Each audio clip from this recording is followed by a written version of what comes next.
and the home team shall be Sugar Avengers. Jumanyaji Blasters from Blue Blasters, and that is the Tagana. And home team, Jumanyaji.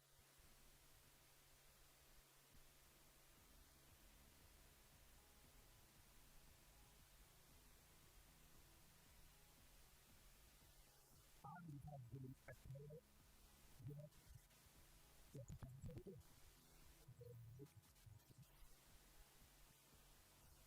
any recognition the recently.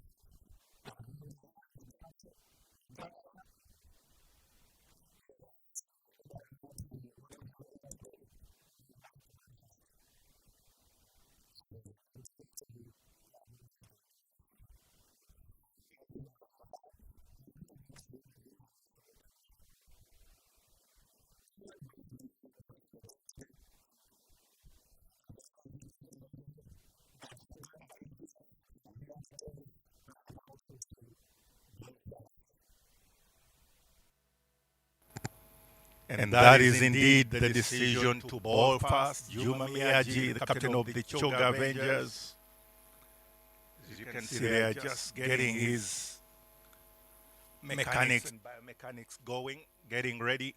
Charles Musemeza, the opening batter, alongside the captain of the day, Mutaga Nafad.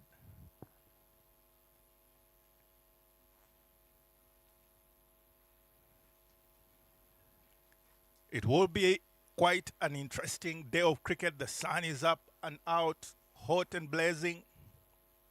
The Mburo Blasters have had quite an interesting tournament already and will look to build up on their previous tournament performances this morning. Juma Miyaji, of course, starting off there with a wide ball. Bit of a loosener.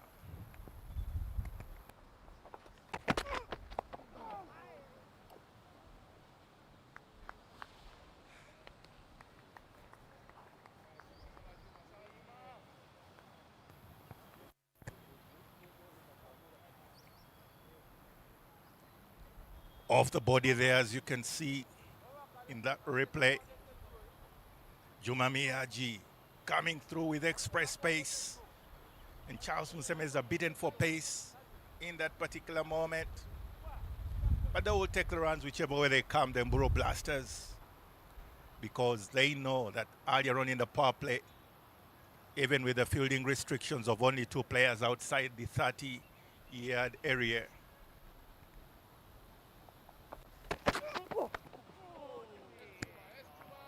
there will still be a challenge from the bowlers who are already steaming in earlier on. Indeed, shaping for the right pull shot, but that ball was quite fast on him. There was less time for reaction. Interesting dynamics here because Juma Miyaji feels he should bring him forward, as he's demonstrating there with his possible actions.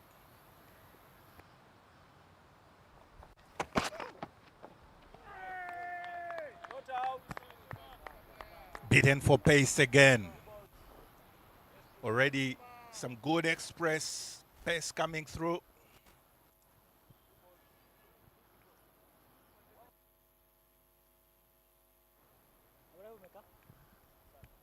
Charles Musemeza, recently having made his debut with the Cricket Cranes in Mumbai, is reeling from that action.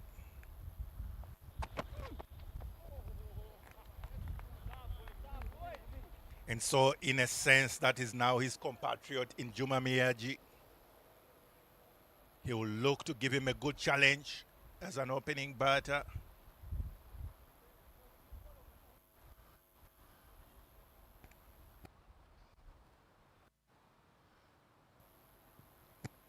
In that image, they are signaling some bit of changes in the field of the third man region, making sure that there is no more room for anything extra through the third man region, trying to get an extra, any boundary there because of the pace that is on the ball.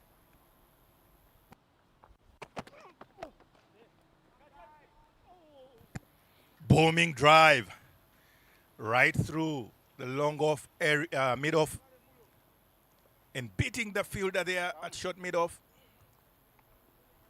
That's a pitched up ball, served up, to which Charles Musemez obliges and will send it comfortably to the boundary because Munir Ismail could only, but even with a good effort, a diving effort, that ball was always going to blaze through.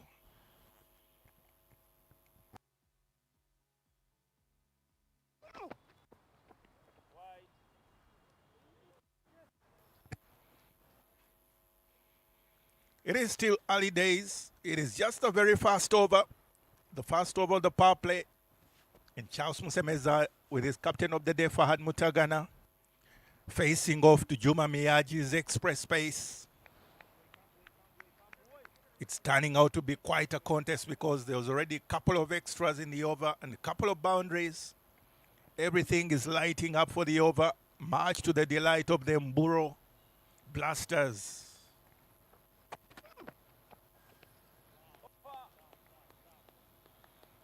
And Juma Miyaji will finish it off comfortably there, going for that wide line, pitching it up and bringing up the end to the over. The Mburo Blasters, after the first over, 10 runs for no.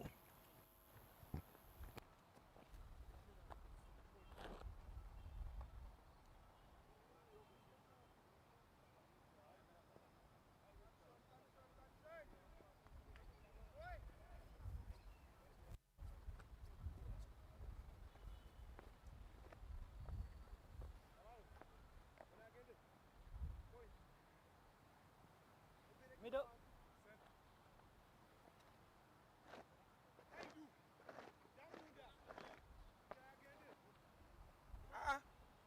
Off.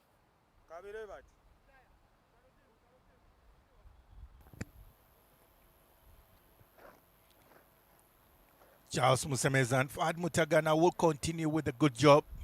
Fahad Mutagana also making his debut for the Cricket Cranes in the recent Mumbai tour. So the two, but because of that bit of movement, it gave him the advantage that he's able to just pick up a swing. Otherwise, that ball, if it was middled well, probably could have been going for another boundary as well.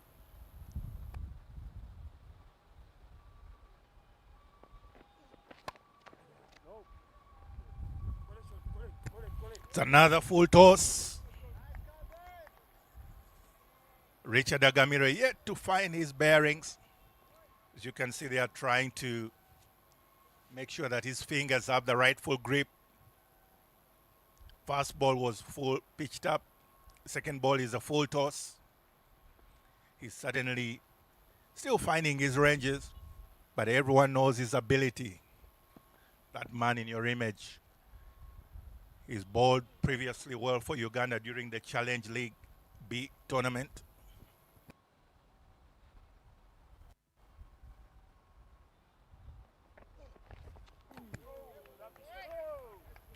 And finally, he's getting his ranges. Swing and a miss from Charles Musemeza. And that will imply that Richard Agamire will get his first dot in. Proper dot that he would desire. It's all here for you. It's happening in the Great Lakes T20 Men's Tournament.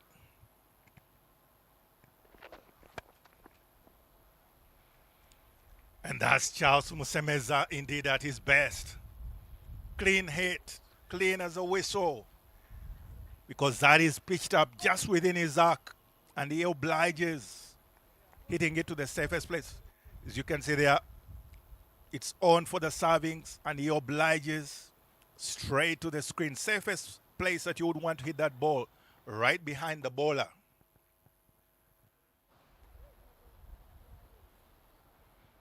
And I tell you, it is understandable. You can see what Richard Shona Gamira is trying to do. He's trying to make full advantage of that new ball, trying to get the ball swinging and moving. But again, there is no slips in position, so probably that adjustment.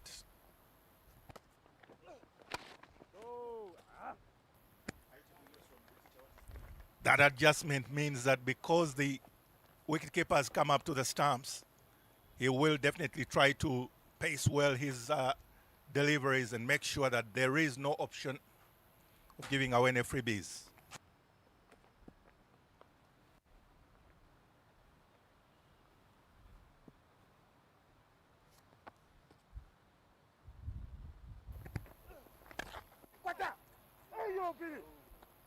It was aerial a bit for a moment, and Richard Gamira will not be so pleased with that effort because that's what he's been trying to do all through the over, trying to get that movement.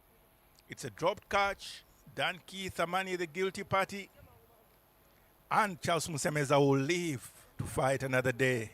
It is the end of the second over, 17 for no Mburo Blasters.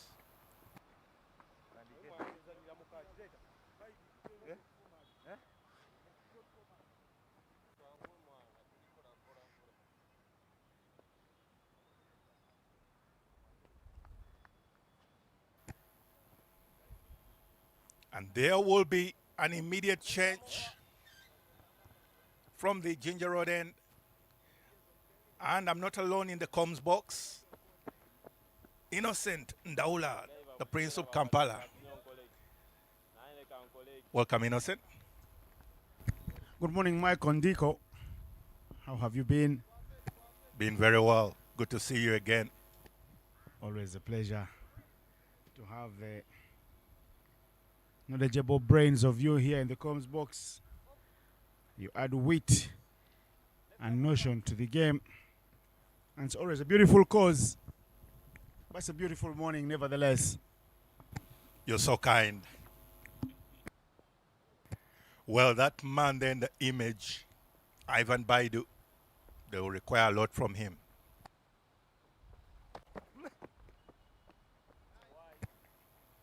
He starts off with a wide, but we're saying they require a lot from him because the first couple of overs already going for 17 runs. Juma Miyagi's opening over going for 10 runs. Means that at the moment, it feels like Choga Avengers will want to begin to almost second guess their decision to, after having won the toss, to choose to bowl fast because in this period of play, it's not yet going their way.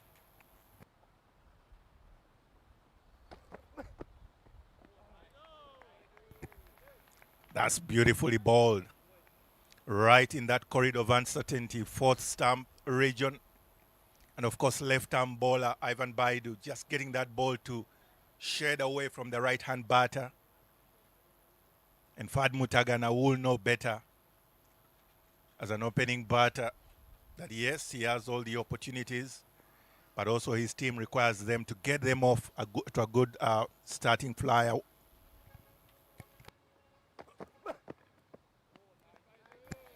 Little shimmy down the track, swing and a miss. But that is the kind of start that the Mburo Blasters have been known to have. They want to build up on their momentum where they go hard earlier on in the innings. And they try to make sure that they build up a very good foundation for later on to build upon and set a good score.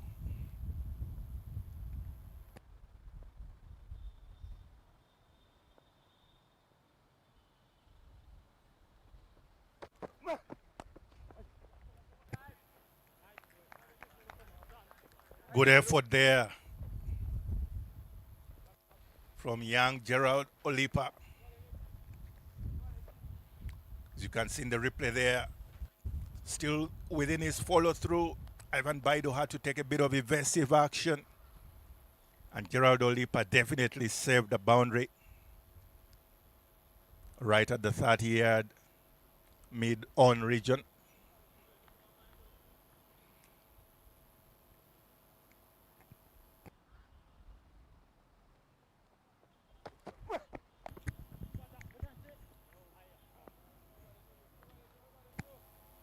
It's been a quiet over so far exactly what the Choga Avengers would require from Ivan Baidu as the change bowler coming through.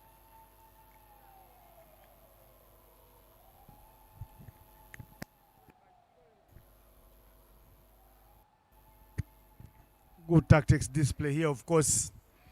If you just tuned into the live stream here of Cricket Uganda, you will know that the Choga Avengers won the toss and they put in the Bro Blasters. He's in the air. Who wants that? Chance for a catch. Not taken by the keeper. It's parried there further away from him. Tough chance. I thought the fielder coming in from the square leg.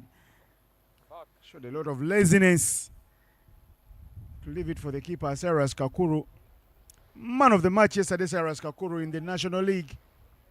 A good 79 runs there he scored. But look at this effort.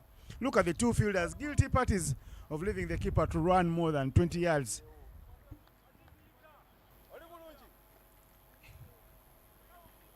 And the Mburo Blasters have always punished the players or the teams that do drop them. But they feel hard done. A fine first over goes without a wicket. And that is now cream to the boundary for 4. That's what happens when you put down a man. You pay the price and you pay immediately. And that is in the image there. Literally cut. Almost a nobody move shot through backward point for a boundary. You know, Innocent, sometimes cricket can seem a bit cruel because the gentleman has done the hard yards, fast 4 balls, chance of a wicket. And speaking of that very moment, it brings up to the end of that particular over. 25 for naught after 3 overs.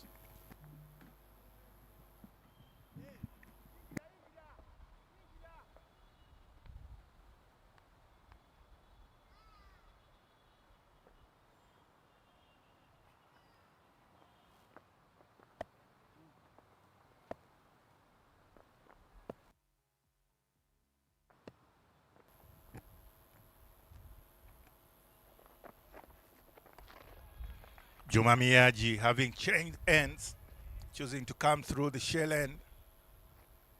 Starts off with a very good military feather in bottom edge of the bat. As you can see in that image there. He does favor the offside Fahad, and he loves to play expansive shots over the top on the offside. He's been in electric form in the opening days of the tournament. Today is not that day. His stay is short-lived, and guess who walks out to bat at 1 drop? No need for introduction. The leading batsman of the Great Lakes Men's T20 tournament here, already a century in the tournament, 100 of 37 balls, 10 sixes in that inning, and yesterday he was in full throttle. He put on a display, another display of clean hitting, getting a quick 50 of 30 balls. And if you remove 5 balls from that inning, because he played out well lefts trying to make sure his partner got to 50 on the other end as they chase down 130 in 12.1 overs. They were moving in brisk fashion at 11 per over. Mburo Blasters captain Riyazat Alisha. Good morning, ladies and gentlemen watching. Well, his opposite number, Juma Miyaji, will want to have something to say about it. As you can see, there are very good contest already between the captains of the day, Choga Avengers, Juma Miyaji. But a very good, well, I would just call it good flowers you're giving to Riyazat Alisha. And what I notice is many times people keep wondering,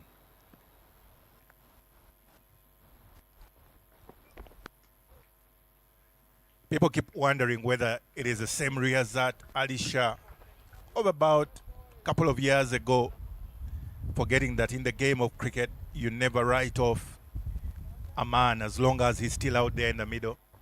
Why? Because every other tournament, every other game adds experience to his character and caliber. Was that Alisha right there in the middle with the man with whom they top the run scoring charts of the tournament. A real good raw pace from Juma Miyaji. He's asking the questions and the abilities of Charles Musembeza to go after him. When you look at the two batters, clear daylight between them and the others. Musembeza has 139 runs and Riyazat Alisha is on 185. That is another 46 runs away. And further down, Bunyonyi Warriors Robinson Obuya is on 88. So it tells you the gap in class between the two. Some good low pace there from Juma Miyagi. Charles Musembeza didn't have much to say about that. Yeah, he's really almost struggled a bit for pace from Juma Miyagi. But that will bring up another fair close to the over. Actually a good close to an over, because having picked up a wicket, it's now 27 for 1 after 4 overs.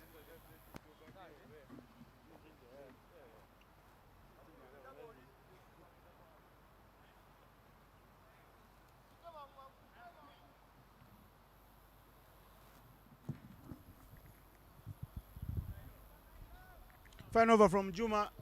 Baidu will come back here to bowl his second. The first one, a good one. Unfortunate to see his catch put down. But the fielding of the Avengers was guilty of letting catch. No one to catch that.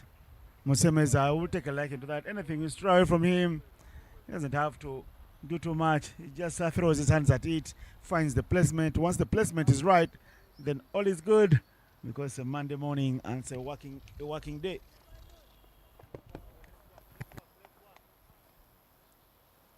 New remake there. Just waiting for it, rocking back and picking up the gap. Follow up with that very exquisite pull shot. Comfortably playing square of the wicket of Ivan Baidu's bowling. As you can see there, picks up very early the length, rocks into position, and makes sure that it's good value for runs. And at the end of the day, 2 boundaries off the first couple of balls, exactly what every batter wants in the power play period.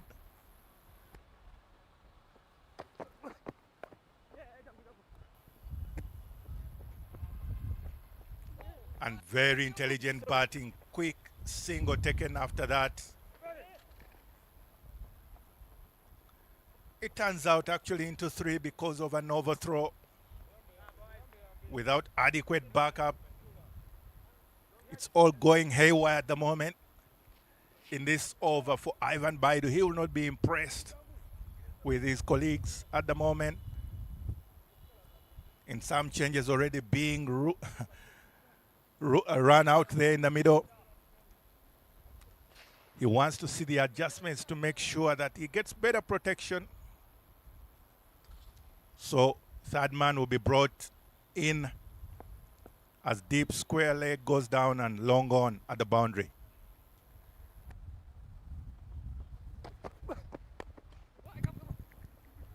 Beautiful punch there from Riyazat Alisha.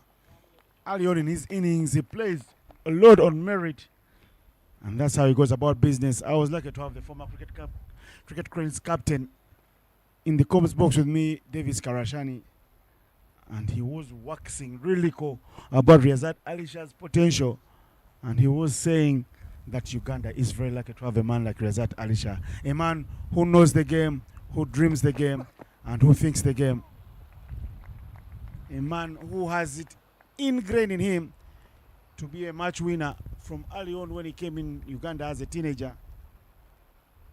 And for everyone to think that Riyazat Alisha came to Uganda not to play cricket but to study. And guess what has happened now? Every man for himself and God for us all. His journey has been one that is tailor-made for cricket. And here is Riyazat Alisha doing the Lord's work for Uganda. He leans back into that one there.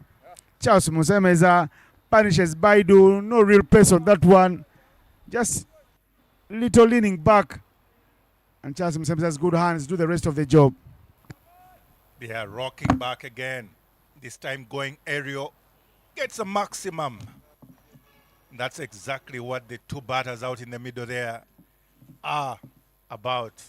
Maximizing every opportunity and bring up another very healthy over for the Mburo Blasters. And that will mean a whole 17 runs from that over. We'll put the Mburo Blasters at 45 for 1 after 5 overs.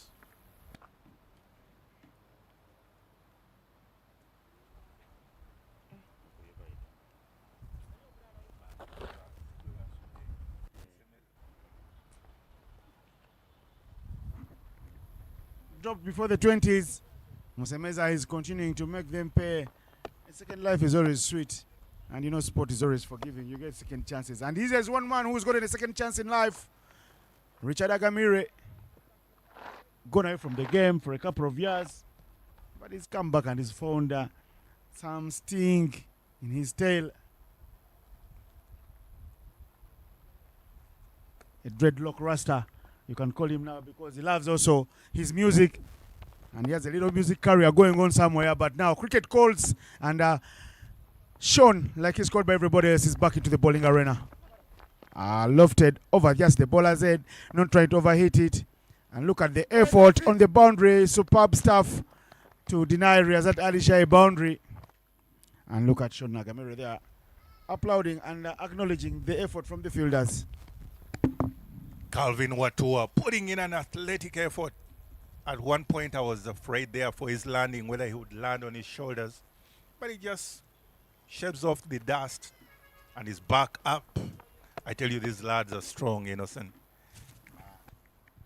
Say no more about being strong. I am happy to be sitting next to you. You were much stronger. And back in the day, like we used to call you teacher, there were no even physios.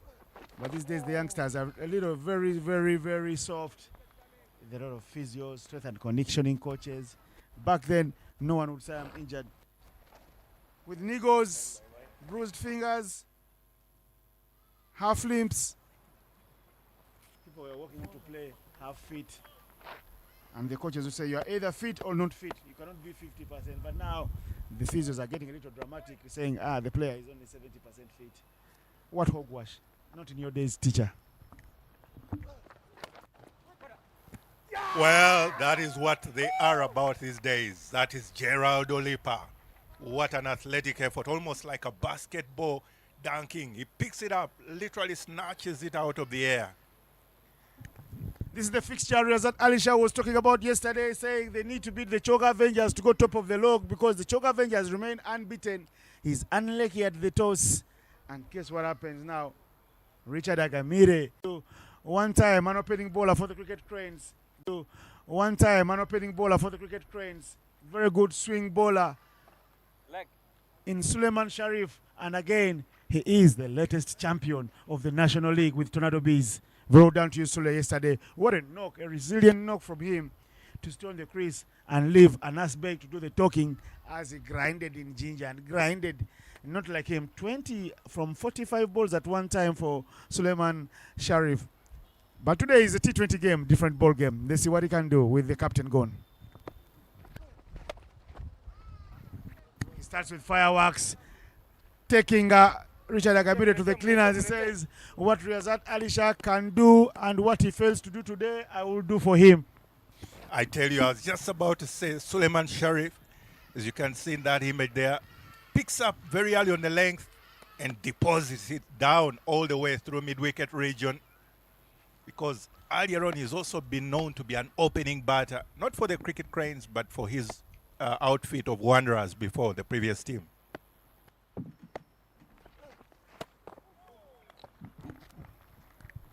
Good, very good comeback delivery from Agamire. And I'd love to give some little flowers to Coach Steve Tikolo, Jackson Ogwang, and the team manager for the Cricket Cranes, the former opening bowler who loves Richard Agamire to beat him, Charles Waiswa, for luring him to come from Entebbe and come back settle in Kampala and get the cricket career going, because Uganda is in need of class fast bowlers like him. And with the way he swings the ball, he looks like in 6 months' time he could walk back into that Cricket Cranes team. All there for everyone to see, and I tell you, the power play is well.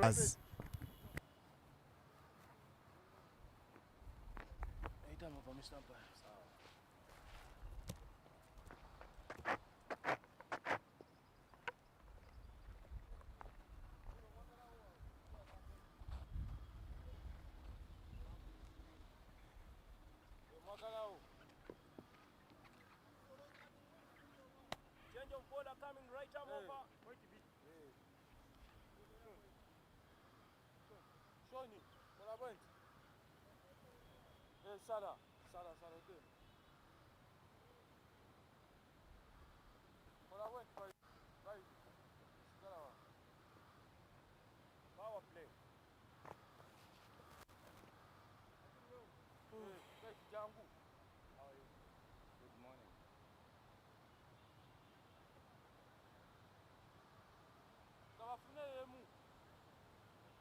Wanji?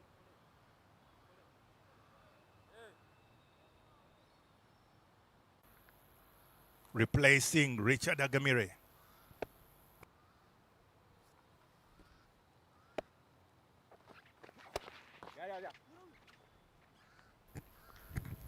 Dan Kithamani, one of the talents from arguably the biggest,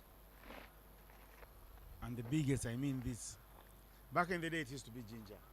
Now it is Nyakasura to the world when it comes to the cricket cranes fold. Literally everyone who's played for Nyakasura and Abojo is in the cricket crane setup, right from the emerging teams to Uganda A and the national team. And Dan Kithamani is a proud product of that setup.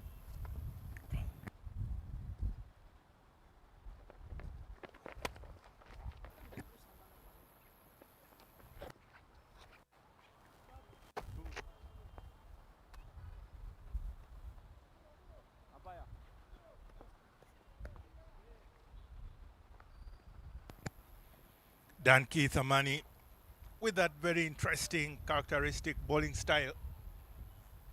He will keep one or two batters almost guessing, but certainly these batters have seen him around, especially Charles Musemeza, who has been with him right from the inception, will know better.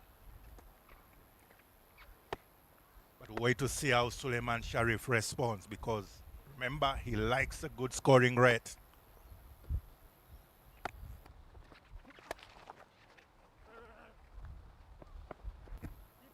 And he will pick up a single as well. Down to square leg.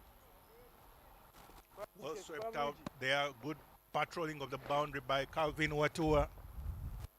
Another very good prospect within the setup of the cricket cranes.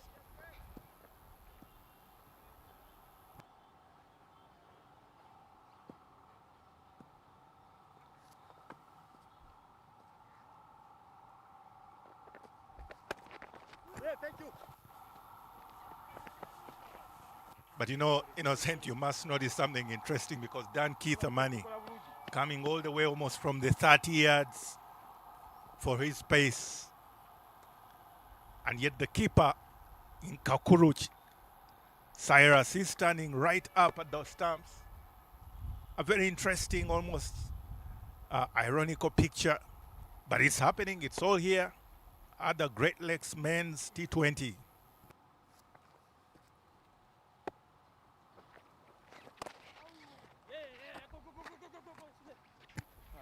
Almost a chance there. It goes begging because Suleiman Sharif swing and a miss. And the reaction time you must feel for the keeper, because he has very little time between that swinging of the bat and picking up on the length of the ball. Almost a chance.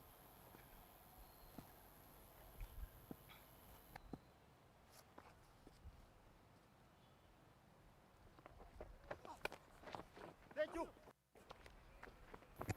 Again, just dabbed down to third man region, but thankfully Gerald Olipa at the 30 yards just is able to mop it up, and it's just a single to Charles Musemeza, and it will mean that that is another 5 runs off that over. 6 in total. The Mburo Blasters at 62 for 2 after the 8 overs.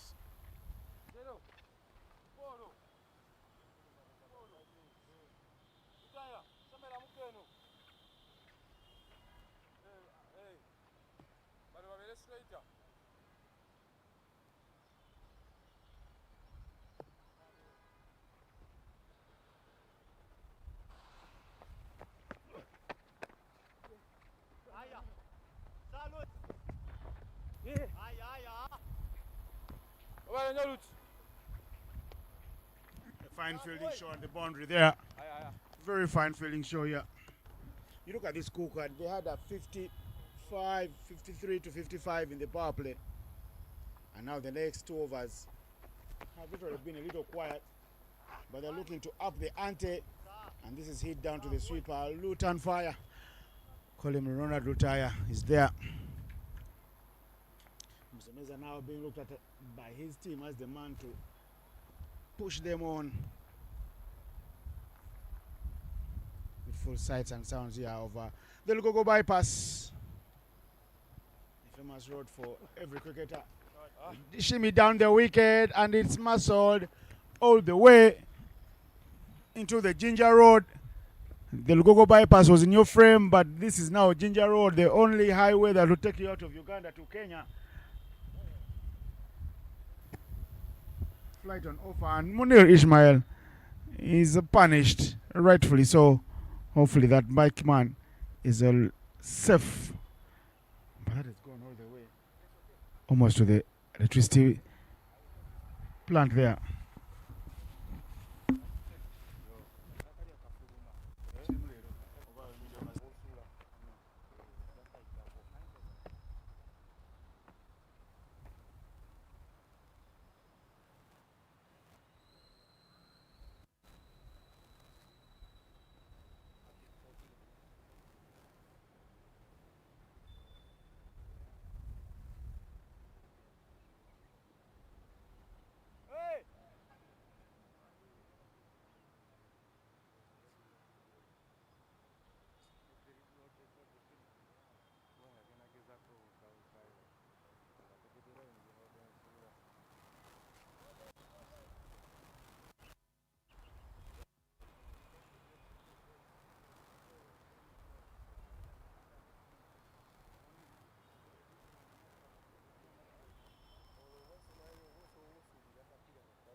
With that maximum, there had to be a bit of a delay in the resumption of play. But Suleiman Sharif out there in the middle, Charles Musemeza would be glad to continue with a good job. And I tell you, they may have been teammates yesterday, Suleiman Sharif and Munir Ismail. But today, because they're on opposite ends, there will be no favors to one another. And sometimes there's always that psychological benefit advantage to the bowling side. A bit of a break in play.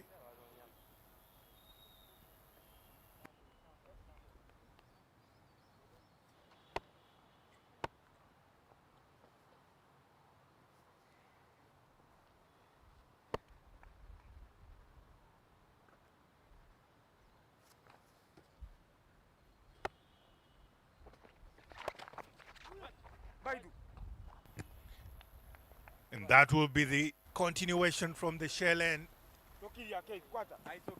It is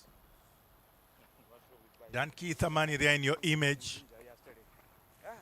He knows that the previous over that has gone for quite a number of runs needs to be cleaned up a bit.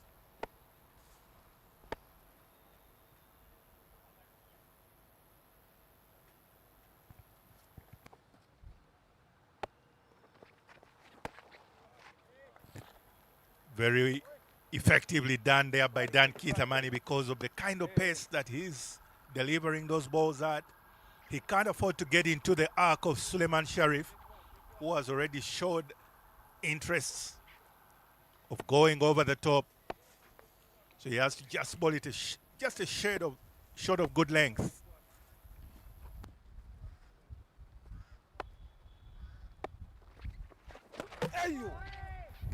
Once again, very good length there from Dan Keithamani to keep it interesting.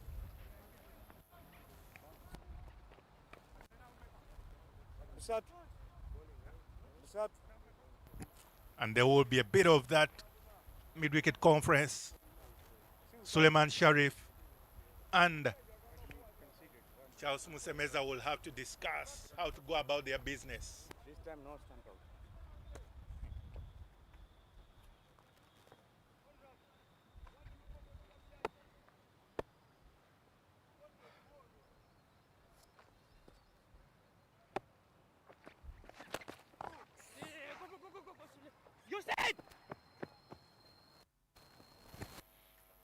Another chance of a run out almost. But a single is completed.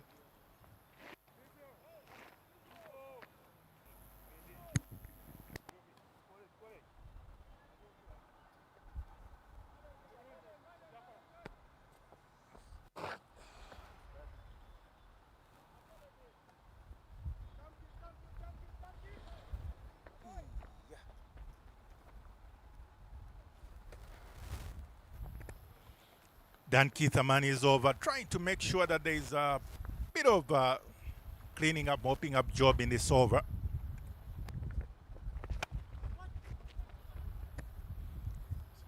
It's a slower ball, but it is sent for a maximum because Charles Musemeza is able to just get under that ball right into the arc and clears long on comfortably.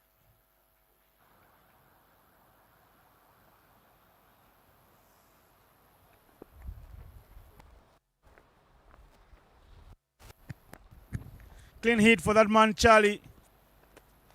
Charlie's on real fire here. One hit away if he can get a maximum. And he's taking a liking to the bowling of people he did grow up with in that hub down there in Nyakasura in Fort Portal. Fort Portal City, given Uganda a lot of talents over the last couple of years. Like I said earlier, literally all the Awojo boys are in the national team setup. But this is the end of the over, another halfway stage. The game is shifting. Sean Affidem. Did you ever have a name like that? I remember we were back in the day we used to call you teacher. What other nickname did you have, Michael? We didn't get to know. Well, there was the obvious Big Mike. Big Mike, of course. Big Mike always big. But we also remember when I played with you on the development side of Uganda, we called you Power Mike on that trip to Kitwe. But Big Mike is here, a man who's lived, I think, 1,000 lives because he went away from the game to somewhere in an island and he came back and played for the national team after like 6 years. Only you have done that. The other man who's played as long as you, Frank Subuga, he played across four decades. And that is easily 4 generations of a cricketer. Like I am reminded.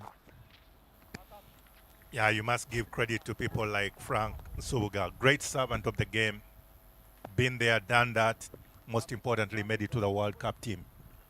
And he bowled those that magical spell, which was at one time in the World Cup, the best spell before the New Zealander took over.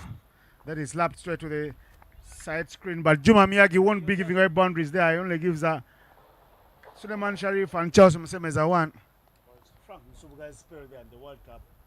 4 overs, 2 runs, 2 maidens in a World Cup game, his first of the tournament, and the only one that Uganda won against the Papua New Guinea, as Uganda ensured the Papua New Guinea do forward for 77 all out. Clip to the boundary. Suleiman Sharif has come out there in the midst of the chaos over Riyazat Al not scoring, who promoted himself up the order. Suleiman Sharif has come out here today and he's doing the job of the captain. He's finding boundary one after another to make sure the Mburo Blasters stay right on top of proceedings here. 91 for 2 after 11 overs for the Blasters.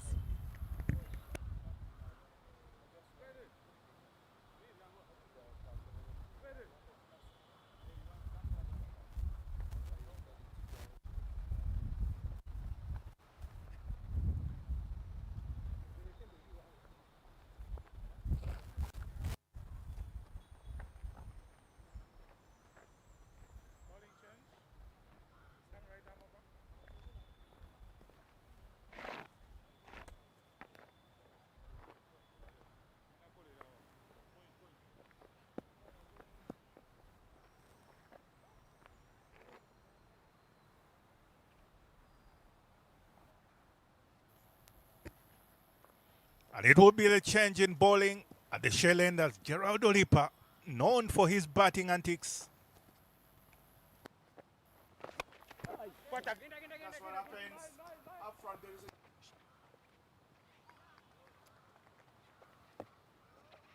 is Olipa off his own bowling there. It drops and he catches big wicket there. A man who was one hit away from a half century. His eyes did light up, but they lit up at the wrong time because he didn't give himself a chance to see what Olipa was bowling. He went helter-skelter, fast ball, and I see Olipa taking a beautiful catch behind his back. Very well done there from the young man. Indeed, as I was just giving the thought, probably Charles Musemez also had the same thought that this is not a bowler, he's a part-timer. I'll send him to the cleaners from the very first ball. At the end of the day, he's the one back to his dugout. Such is the nature of cricket. But also credit to Juma Miyaji for making such a gutsy call, bringing Gerald Olipa to try and make the magical performance of picking up the wicket of Charles Musemeza, who's been there from the beginning. And that little moment of victory will belong to the Choga Avengers. Choga Avengers remain the only unbeaten team in this elite league. The Great Lakes. It's in the air. But there is no cover. He just keeps it over the fielder, Brian Asaba. Olipa, not your everyday bowler, but he's been making inroads into batting lineups here. He did the same yesterday with 3 wickets. After him not performing with the bat. And that was against the Bunyonyi Warriors. Big appeal. Umpire Eric Wandera not interested. Another one who's coming through his ranks there, Eric Wandera. I thought he's spinning. Come back.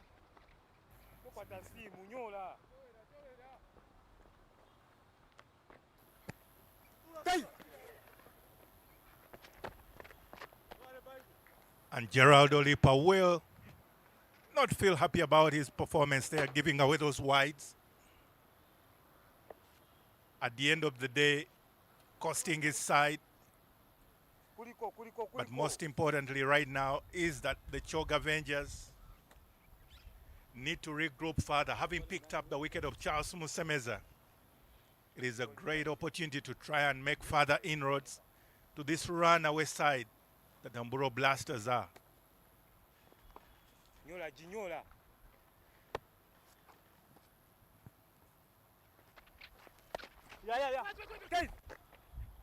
on, man. Almost a chance of a single, but they pull out of the effort because it is very expert fielding performance there. Backward point. And this time, it is Gerald Olipa himself who has to do the fielding, running through to mid-wicket, almost square leg. Such is the amazing reality about being a youngster. You feel the energy of the whole world riding and running through your heart. You can do anything and everything on the pitch. He goes downtown bank. Does it go the way? Yes. 6 runs to the total. Brana Saba breaking his shackles in the arc, a chance to swing his arms, and he obliges. A bit of misjudgment earlier on from Sean Richard Agamire. Probably if he had judged it earlier on well at the boundary and stayed back, there was a chance of completing the catch. But at the end of the day, Asawa will say that he felt he did the right thing going for the maximum, and that will bring up the end to the 12th over, but more importantly, bring up the three figures from Buro Blasters, 102 for 3 after 12.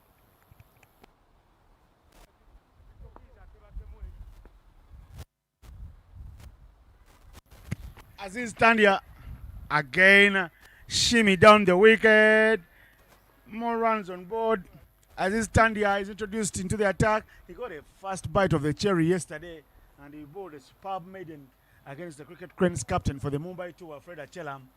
But after that, Achelam got into his second gear and he dispatched a couple of them to the boundary fences. But this will come into the attack with a 6.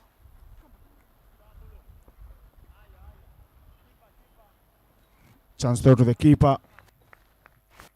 They continue to milk the runs, and the 100 comes up in the over because there's a boundary already in it.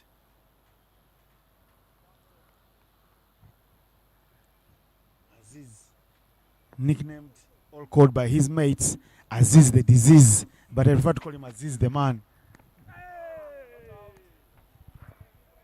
A couple of little issues there for him to sort out with his discipline. But he's a fine player, and we should look after him as Cricket Uganda.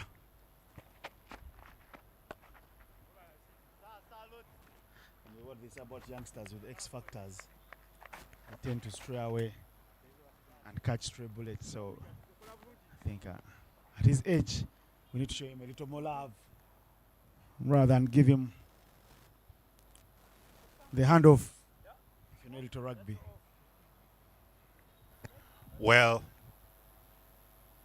I'm trying to recall the name, but I think they're also called outliers. They tend to show up with something different. And it's not only his bowling action, but just his grit, his ability, those repeatable moments, how he goes about his trade. He's that kind of bowler that Uganda would love to have in the future. Hit down to the sweeper. Lotaya has done a fine job there. It's been a no-fly zone for him. Ronald Lotaya, born and bred at the Cricket Oval, less than 7 kilometers away from here in Chambogo. Appear to earn the mileage, already earned the badge as the Cricket Cranes International. And then at of 13, the Mburo Blasters continue to coast on at 113 for 3.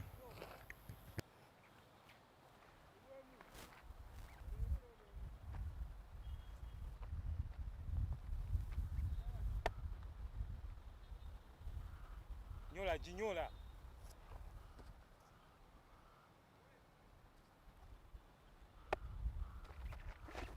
Hey yo.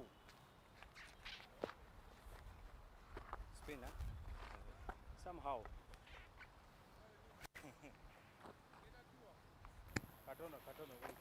Geraldo Lipa went for some runs in his first over, but he will certainly be buoyed by that wicket he picked up.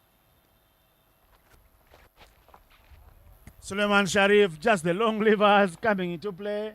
He hit that one there to the dugout and sent some more shivers down the spines of the Avengers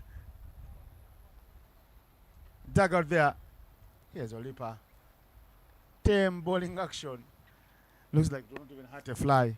And Sharif leans into it. Chance for a caught and bowled. No ways. Athletic.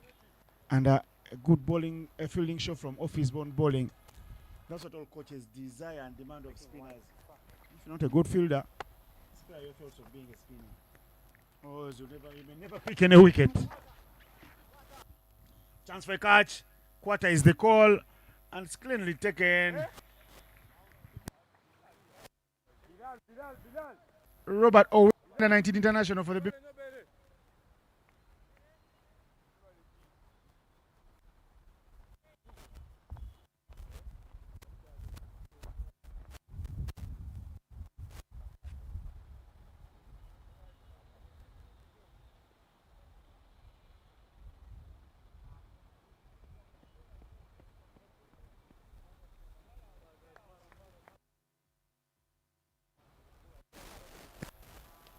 Certainly there was a bit of worry there because that was a big stride to get back his balance.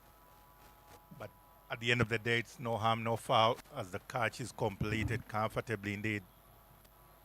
Again, it's very good to see those two initially in a World Cup effort qualifiers that is to be forgotten, but they too were in the team with Gerald Olipa, his captain. This time Gerald Olipa is the bowler and Willie Robert completing the catch. Again, the big hitting Suleiman is the one to depart.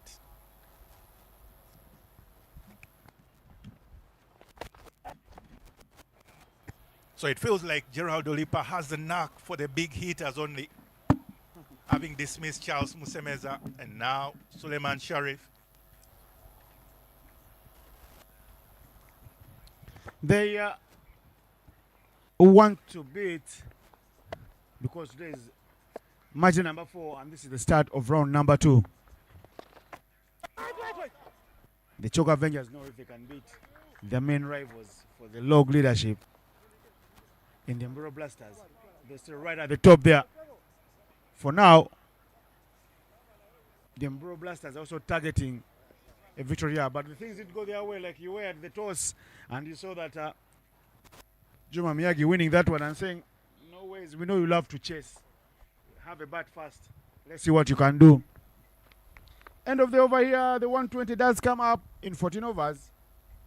The run rate is good, but can be better because Lugogo has proven to be in this tournament that no total is safe.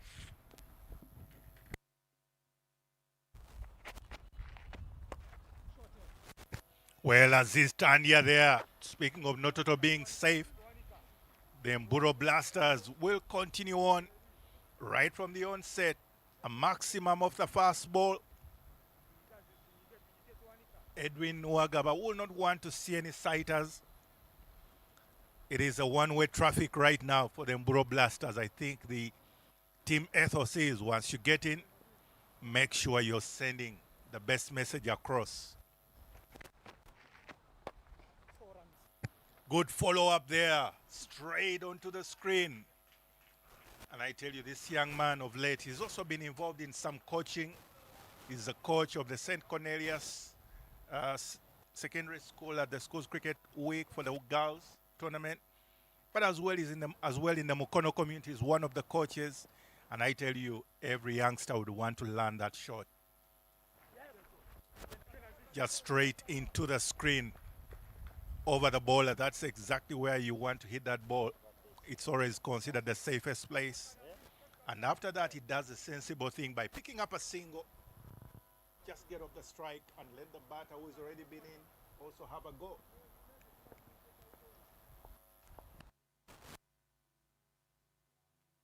Yes.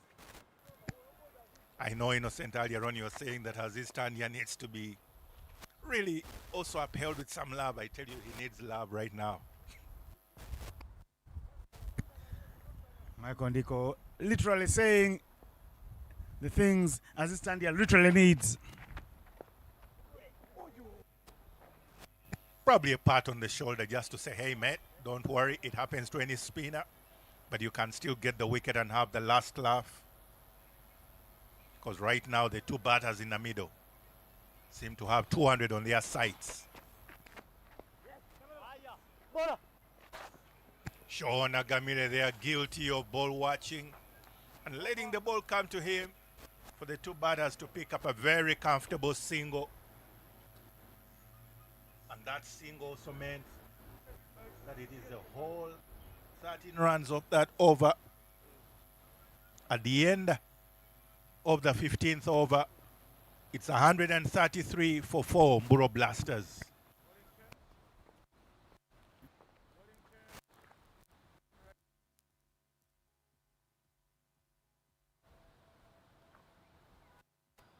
umpire.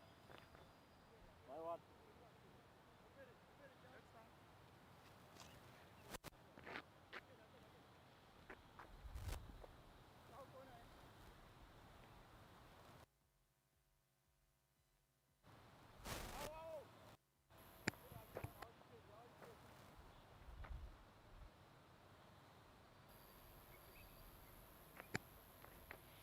And Juma Miyaji, captain of the Chog Avengers, will come back. No, no, no, no.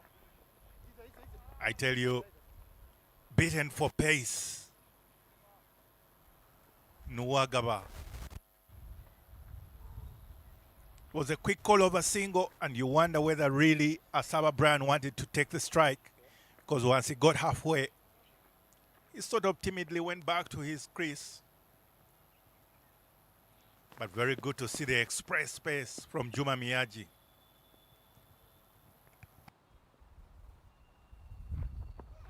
Yes. This time very well played. Just a dab down for a single comfortably, because the fielders will definitely be at the 30-yard. And so a drop and run is very advisable, right within the coaching manuals, very expertly done by Edwin Nwagaba. Because most importantly, even when the boundaries are not coming, it's good to rotate the strike and probably pick up a couple of runs in the process.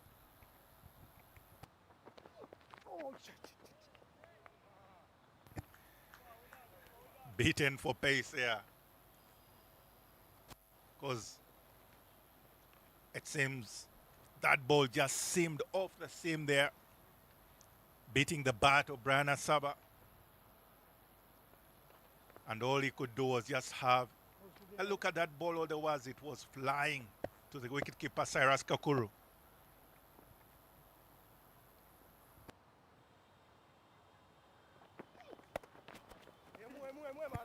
And this time, a dab down to third man. Another single will be retrieved comfortably, because the good arm, strong arm of Gerald Olipa will ensure that there is only a single to that effort.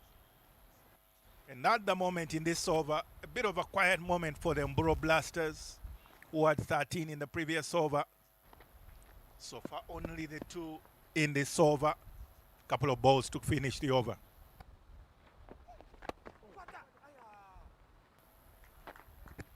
Almost a chance. That is if Juma Miyaji was completing his follow-through. But that ball just drops short. And of course, Edwin Nwagaba will be comfortably glad that that ball didn't carry any further.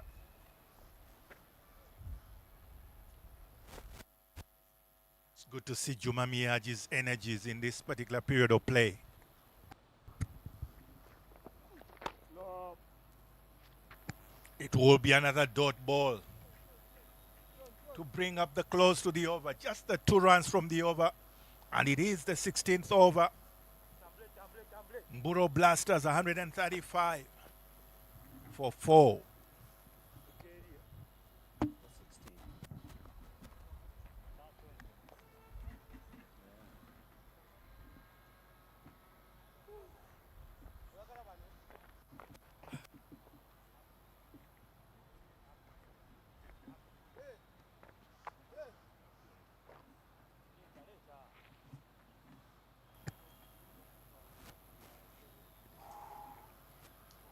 It is the Bowlers Association at the moment at work. Juma Miyaji, having returned from the Shell end, it will be Richard Agamire from the Ginger Road end, coming on as a change bowler.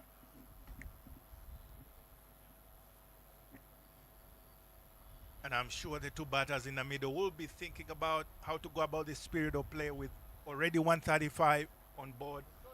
They quickly consult again just how they'll go about this period of play. And after the reassurances, it's all set. Game and match. The Mburo Blasters know their work. It's cut out for them. And the Chog Avengers are looking to limit them further It's all here. Very good contest now. And a complexion to the game.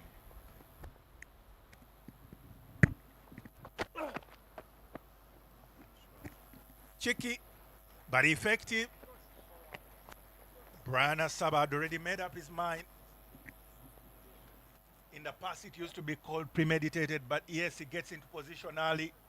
360 shots are part of the batting array these days, and he's able to pick that up comfortably all the way through fine leg. Just one bounce for 4.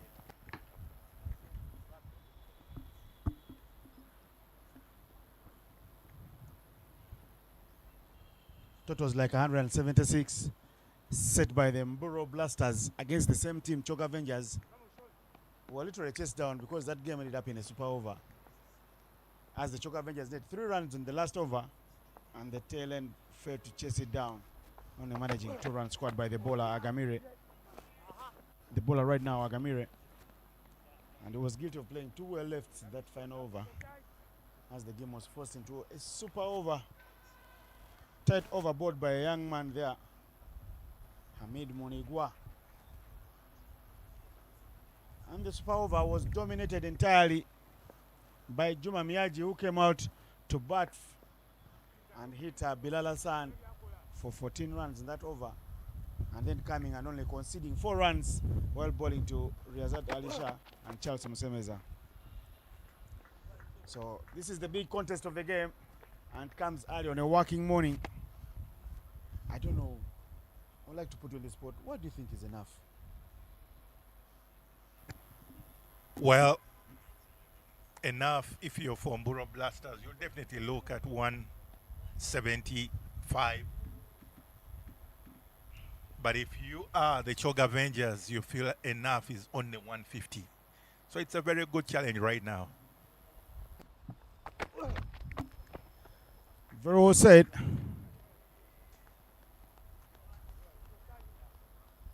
Gamira has been never permanent furniture in the lineup for the Avengers. And I like the fact that Juma Miyagi has trusted his mate to bowl out his quarter every time he shows up. And you know, these days in cricket, when you sign up as a bowler, even if you go for 100 in your 10, you'll still bowl your 10 if it's a 50 over game.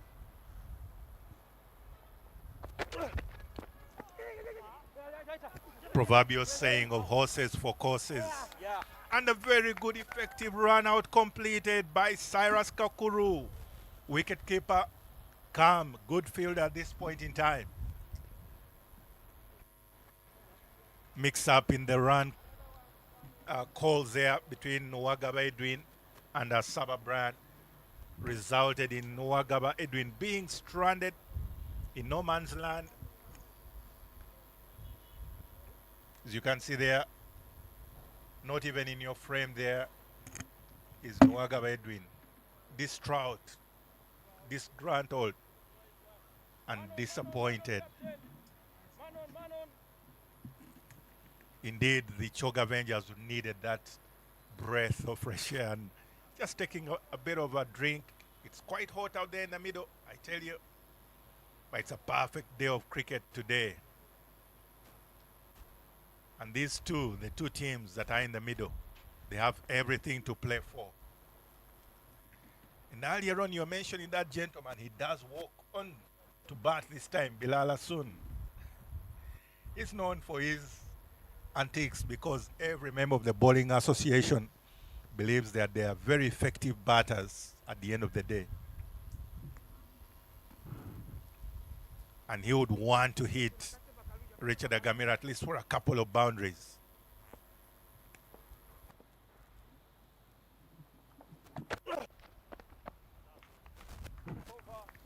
Keeper showing off his skills here, standing up to the pace of Agamire.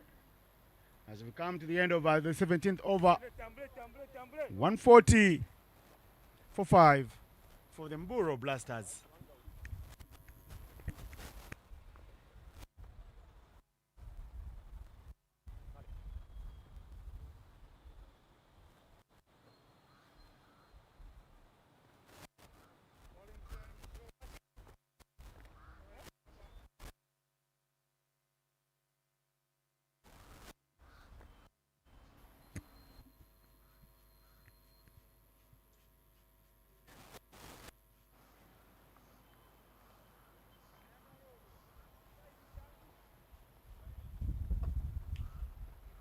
Kakube no. Much better from you, Mike Ondiko. And much better for the Avengers, who felt they have wrestled back the game from what looked like they would disappear away into 180. There are 3 overs to go. And if they get 180, they need to score consistently at 12 runs every over. To be exact, 14 every over to get 142 runs in the last 3. And then maybe you have a total of 182 on board. For now, let's see how many more they can get with a Junior Dalla-like bowling action into the fray. This is cheeky from Brian Asaba, who finds the boundary with a lot of innovation. Good on him. That is Dan Keitherman in his run-up. Again, moves early into position. Brian Asaba opening up that leg side, manages to pick up, yes, a bit of a top edge, but it's still a boundary over the inner field to the fine leg. I tell you, these compatriots of Dan Keitherman have taken a liking to him today. Earlier on, we saw what Charles Musemeza was doing, and right now it's Brian Asaba. In the background there, the gaffers of the cricket cranes, head coach Steve Tikolo, and right next to him, Jackson Ogwang, and Rogers Mukasa, as though to say is the understudy, seated right next to Coach Steve.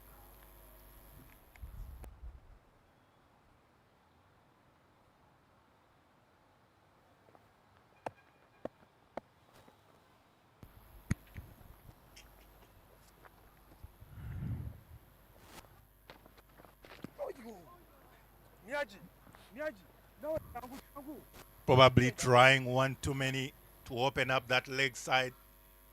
Brian Asaba. This time Dan Keitherman recognizes and has further pace off that ball, limiting the scoring option of Brian Asaba.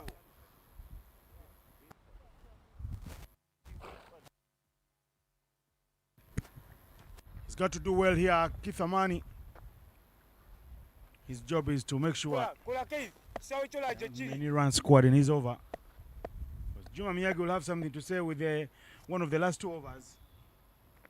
Keitherman has a job to do now. He's that one sky high. Who wants that? Juma Miyagi. It's not Juma.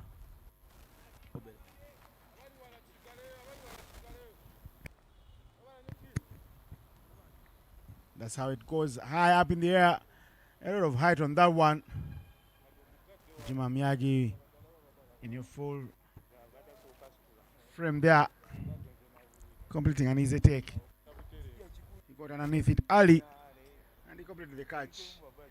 Asaba trying too much, he's sent packing.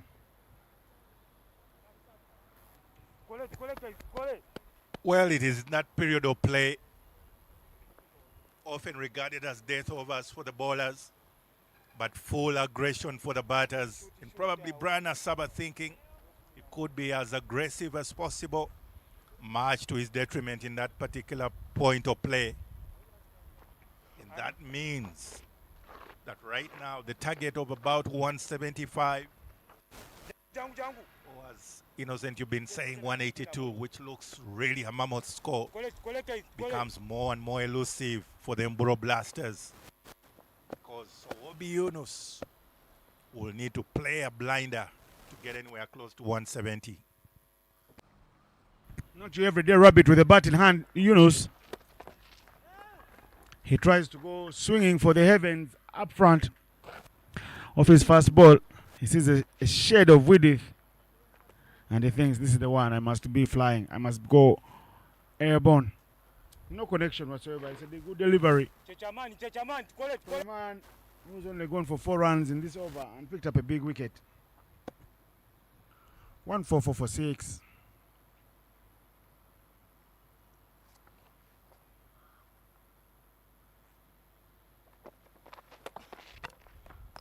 Two back-to-back misses from Yunus Obi. Nothing without control. A famous mantra for a tire company, which I will not mention because they haven't paid us any penny to talk about them. So sometimes it's wise also to just put button ball and rotate the strike. But what Sobe is trying to do, ill-advised. Third time lucky, but he uses a lot of power to get a single, which he could have done on the first ball. I tell you, sometimes cricket can become complicated, and yet the fundamentals say swinging a bat is the basic of batting. And there we have the end of the 18th over completed. It is 145. The Mburo Blasters, 5 wickets, 6 wickets down the road.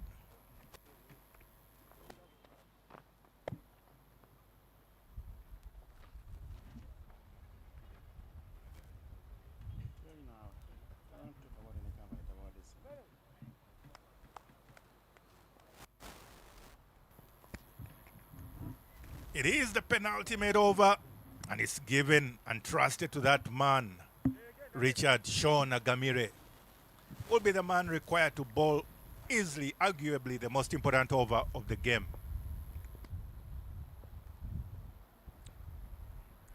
Agamire with his final over of the match. He cramps him for room. So Obi will only exchange strike with Lutaya, who you will see talking a lot more with the bat. Doing the fielding, he's done well today, Lutaya, in the field. And haven't dropped many chances. Yesterday was a horror show in the morning. It looked like a real day of 11 catches put down in the morning game. Between the Choke Avengers and the Bunyonyi Warriors. Another 6 put down in the afternoon game between the Mburo Blasters and the Victoria Strikers. Today looking like a better day. The runs on board and the bowlers have hustled a good hustle.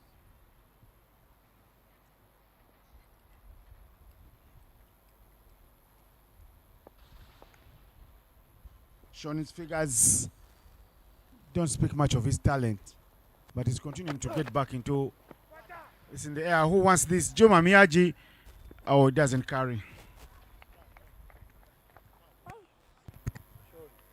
Misjudged initially because it seemed to run away from the ball and recognized that it's actually not carrying the distance. By that time, it was already back, returning to the ground. Laws of gravity apply to that ball.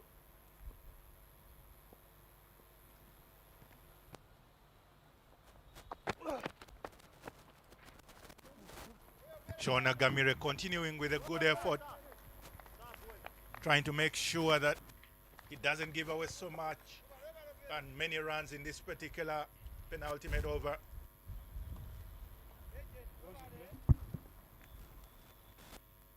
You can see they are just making sure that he doesn't give any room to the batters.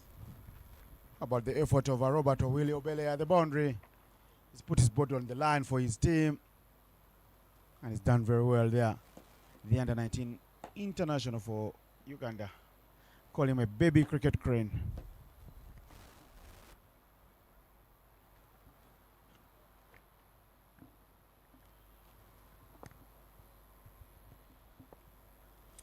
Bilal Hassan on strike now.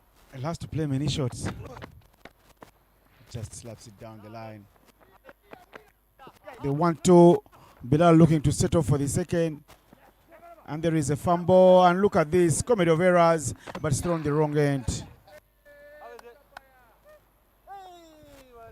The two survive. It's a bit of some misguided judgment there in terms of the backup. And unfortunately, it gives a bit of room for the batters to complete the run. And remembering that this is the last couple of overs, Bilal Hassan will definitely want to take more of the strike. He regards himself as the most senior batter in this pair.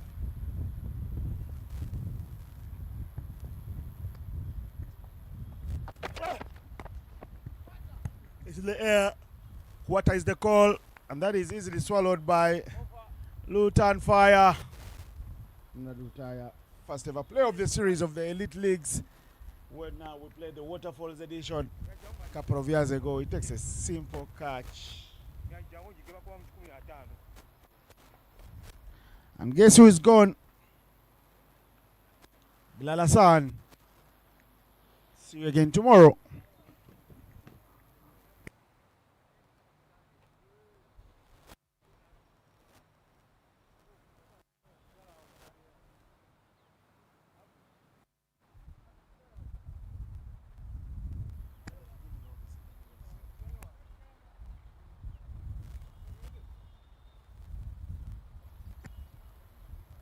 Doc Abdul Shakur will be the batter to come in. At this period of play, it is the final over to be bowled by Juma Miyaji himself. Quite a test for the youngsters out there in the middle. Yunus Sowabi and Doc Abdul.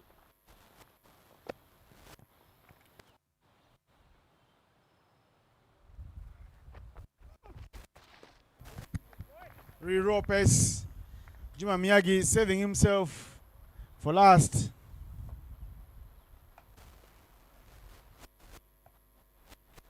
Look at his spell. Very economical today. He's not trying to bounce the batters. That was in your frame there. The beautiful social amenities around this beautiful park Lugogo. Some of them have been taken up by House of Gods. Houses of God, not House of Gods. Edged.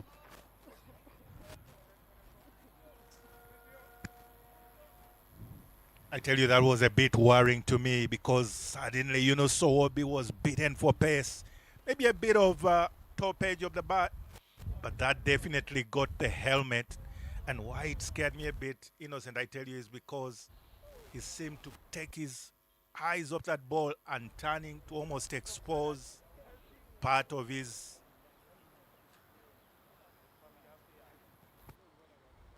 There's Juma Miyagi with Ropes. And him beating the batter Sowabi for Ropes.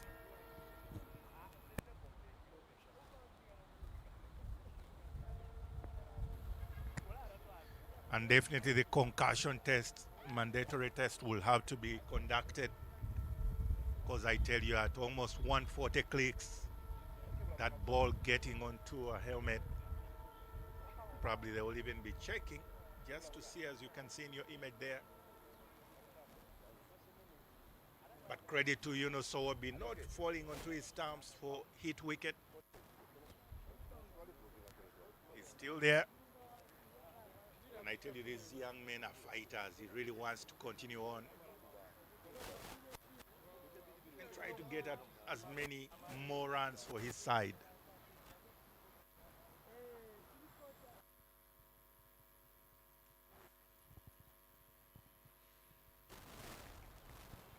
It's a psychological battle out there.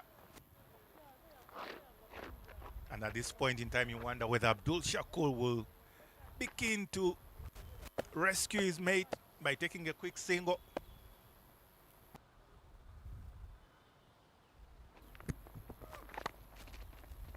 Tells you the man is all good and all fine. Lindsay to it, they're coming back for the second, and that is very good enterprise running from the couple. Sowabi, everyone will think it's just past the concussion test. But he'll tell you, I'm fine, mates. I'm fine, mates. It's a working day. Juma Miyaji, 3 balls left in the game. Another ugly hack across the line. Swing and a miss. I wish you would try and put just button ball. Button ball. Fine little placement. Oh, touch and go.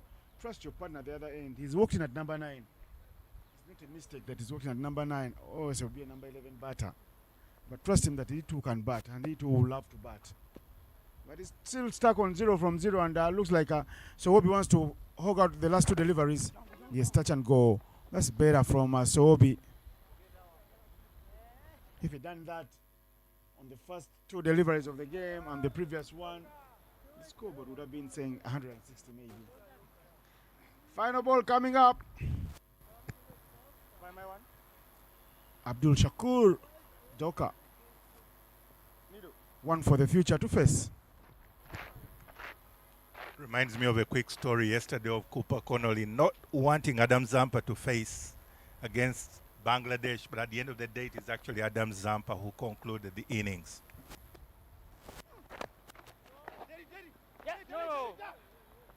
They should have run immediately, but it's a 10 dot ball.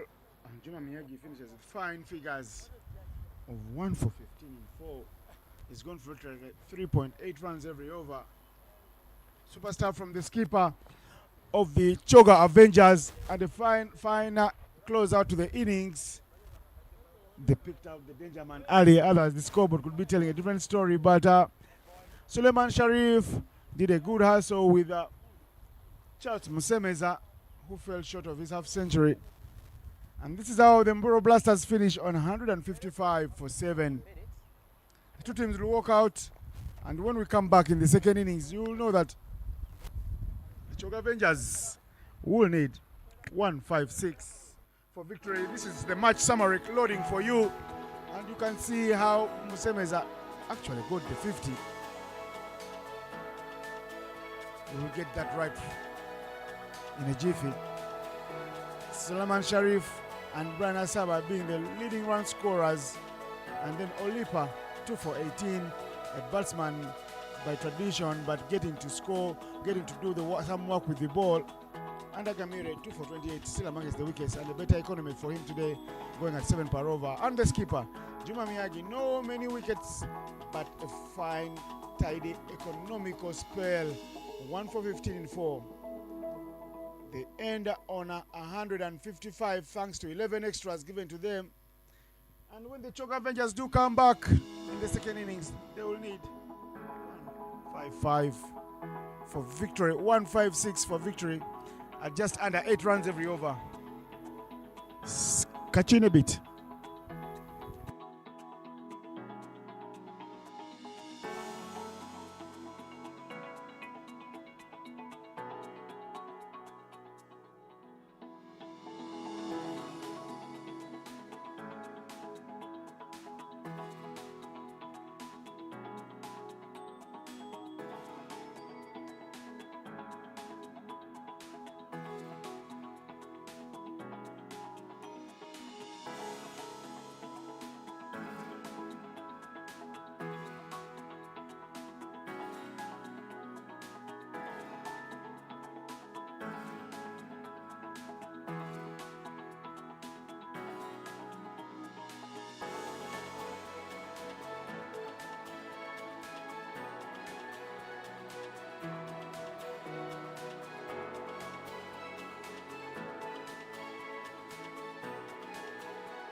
And welcome back. It is the innings of the Choga Avengers coming through to chase down the 155, 156 to win. Walking there in the middle, of course, Gerald Olipa. And they will be the two batters with Ronald Dutaya in the middle. Two young, exciting youngsters that are known to have a preference for hitting that ball.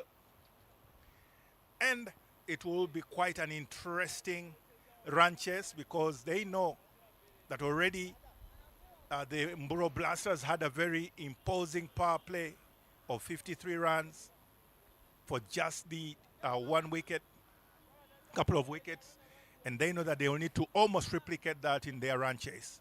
It will be Bilal Hassan, the opening bowler from the Ginger Road end. And today, it is the Great Lakes Men's Tournament. It's a wonderful experience. I'm not alone in the comms. Joining me here in the comms is none other than Colin Zabong, interesting, exciting young cricketer of Uganda. Welcome, Collins. Thank you, Big Mike. Good afternoon. Good afternoon, ladies and gentlemen. It looks a bit cloudy today, but it's still a beautiful day of cricket as Choga Avengers chases down 156. Further adjustments here being made by Bilal Hassan because he knows his work is cut out. He needs to defend down that score.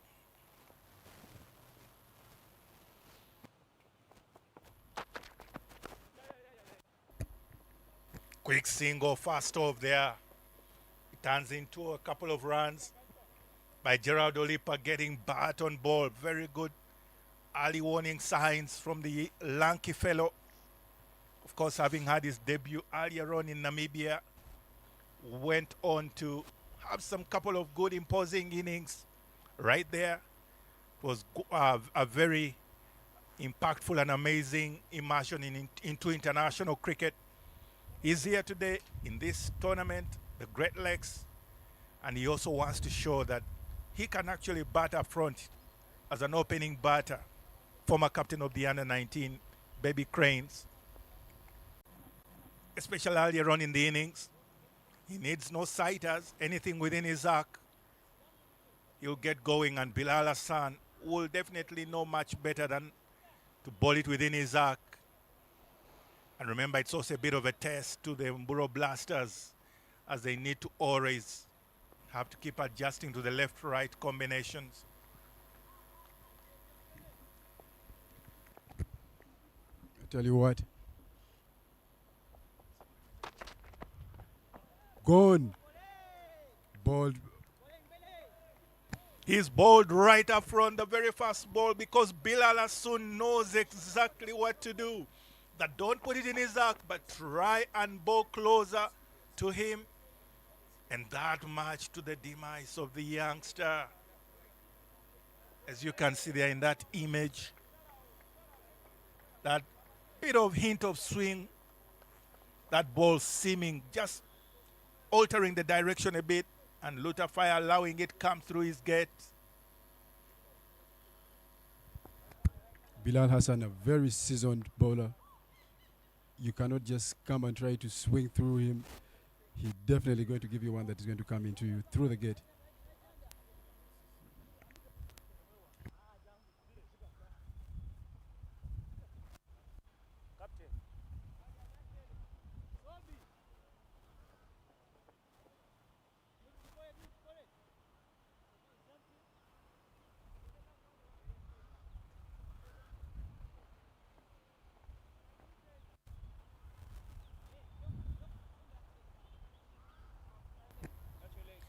And it will be Roberto Willie coming in as number 3 bat. I tell you, part of this interesting story is how the youngsters are given the responsibility by the Choga Avengers, and that could explain why they've been successful up until now. He likes to hit the ball hard as well.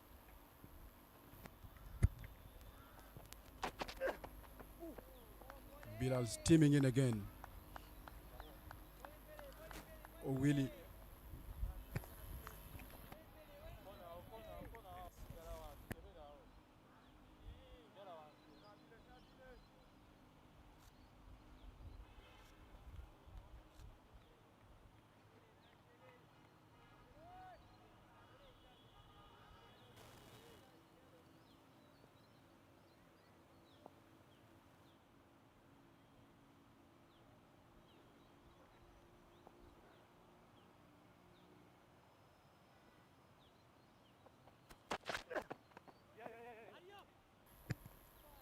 Glad to get off the mark.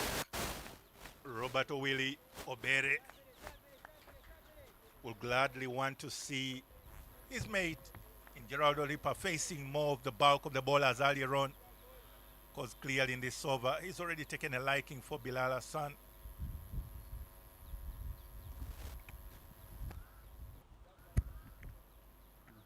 Getting off strike would be a very good idea from a Willie, especially in a moment when Bilal is really at the top of his game after picking a wicket in this same over.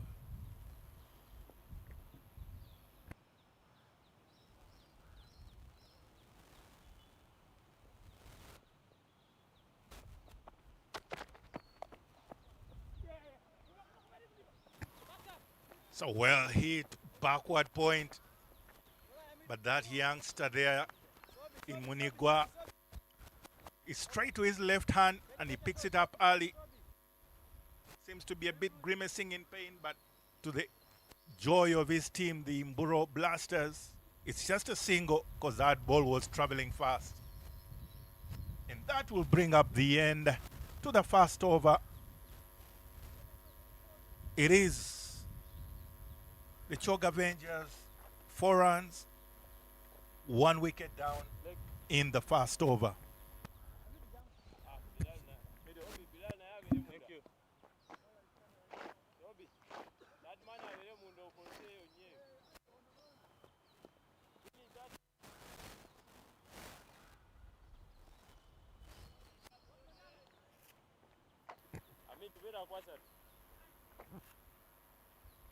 It will be another youngster opening the bowling from the shell end. Yunus Sowobi given that responsibility to try and topple down the lanky fellow in Geraldo Lipa. They are mates outside the game, but right now it's a battle zone.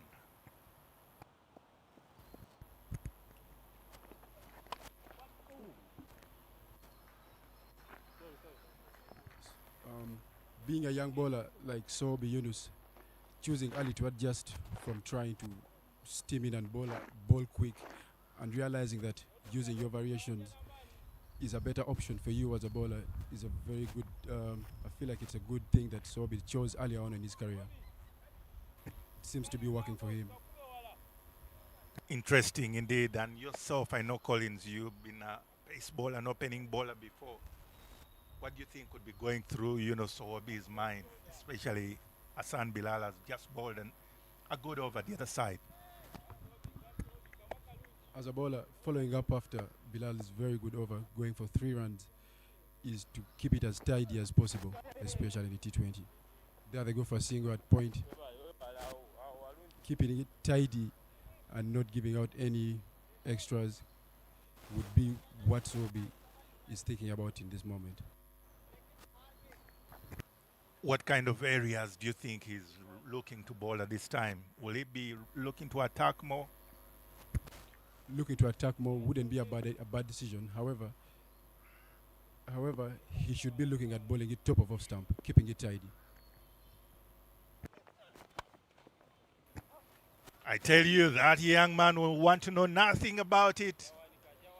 Willie Robert is known for his hard hitting, strong arms, good, strong shoulders there, as you can see in that replay. Picks up early on the length, gets into it's within his arc, and he gets a maximum earlier on. Remember, right now, the Chog Avengers know that they need to put on an imposing power play to follow up on the Mburo Blasters kind of power play that they had.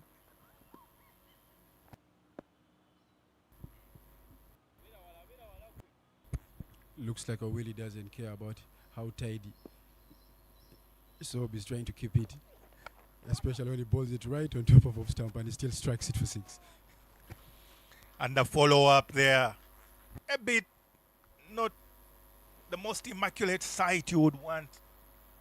But at the end of the day, result is most important. It is still another boundary for Willie Robert. One bounce because third man is up.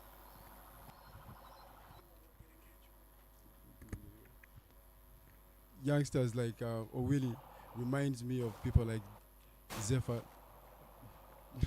The energies are up. You seem to speak over a night with Zephyr. Exactly. Youngsters like a Willie at this moment, they're young, very energetic. They're not going to give any respect to the ball that you're trying to call a good tidy line. They're still going to attack that same line. Changes in the field as right now third man is pushed back down to the boundary. Mid-wicket comes in. Big swing and a miss again. I'm telling you, he's not really trying to respect any of the good areas that Yunus is bowling. Or Willie is going to keep on offering. Yeah, stepping away a bit, trying to open up that offside or trying to hit it straight. But at the end of the day, the little moral victory there is for Sowobi, who gets a dot ball.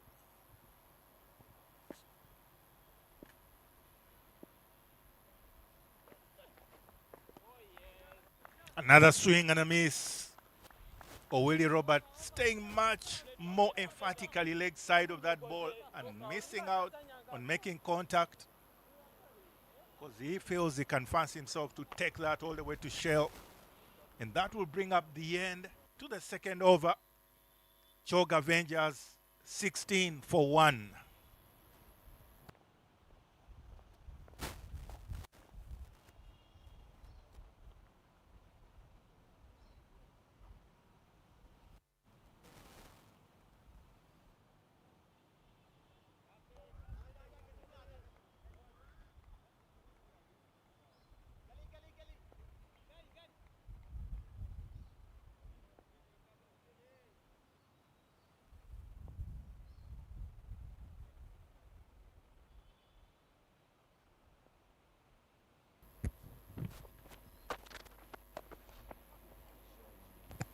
That's a blistering blast from Chog Avengers.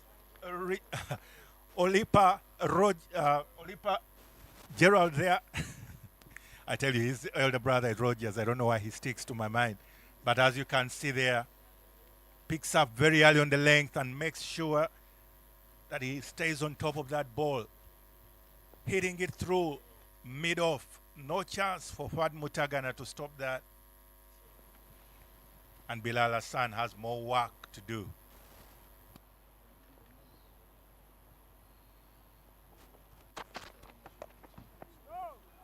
I tell you, it's very understandable when you say his elder brother's name, Olipa Rogers, his name sticks to your brain every time because he debuted at a very young age for Uganda.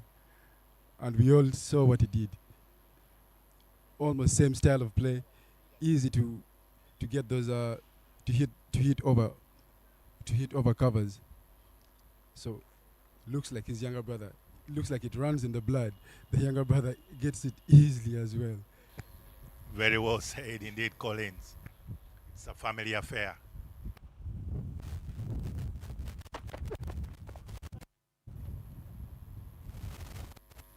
That goes through young Munigwa at backward point. Becomes a comfortable single, and it turns into a double because even the backup has made a meal of this at the end of the day. Bilal Hassan will be the least impressed with that effort. As you can see, goes away shaking his head, wondering what's going on. Very well adjusted from Olipa as well. It looked like he was trying to go for it over covers, but still adjusted and placed it right at point. And went through young Munigwa. Bit of sluggish fielding from the from Dambura Blasters.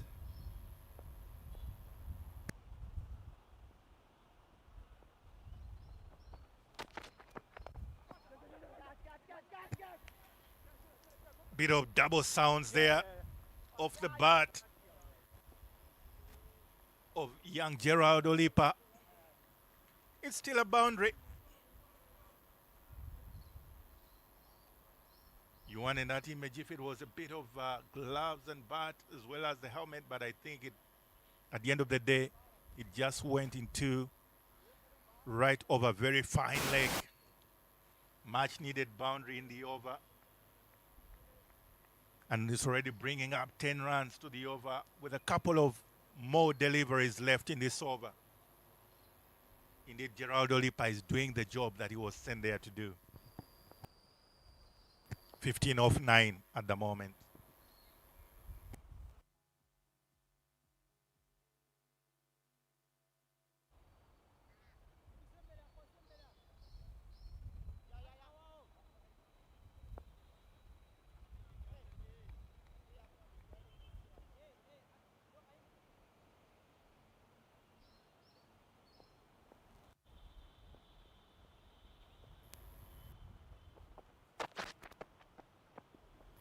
It's another swing and a miss. Good hint of outswing there from that delivery of Bilal Hassan. Very good to see that the ball can still swing in this period of play. And also very good to see Gerard, Olipa's intention to still keep on striking through the line. Indeed, that's what he's meant to do with those long levers. He has the advantage. He has the skill, the talent, and the heart, the courage for it anyway.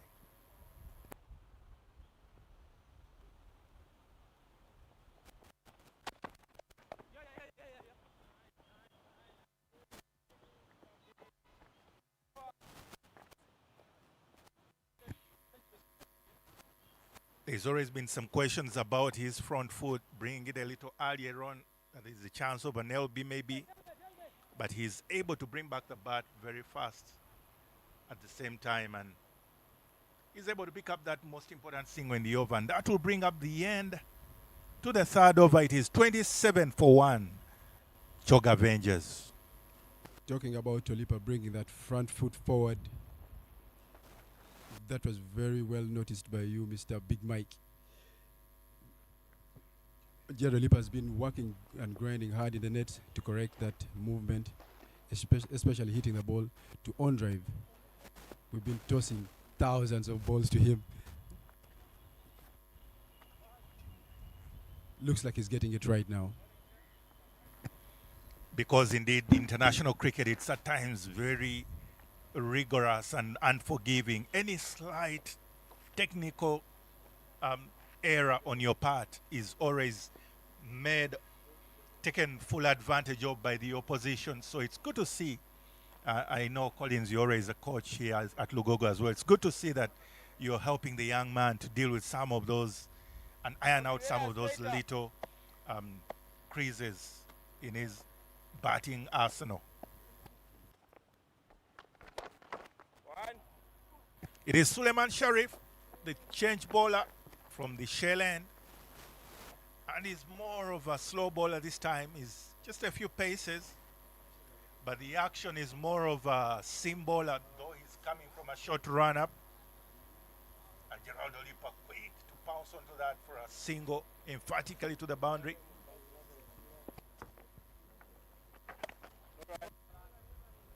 It's a hint of outswing. With his action, the way he's swinging that ball, the delivery seemed to go away, but good enough the batter is standing up the wickets. He's actually bowling a few of those a bit short. However, the fact that they're going still on top of off stump, it's a bit difficult to be pulled to deep mid wicket. However, with the long levers of Gerald Olipa, it remains to be seen. I'm sure he will fancy, especially with mid-off, bit of changes, because it's still the power play period where only 2 fielders are allowed.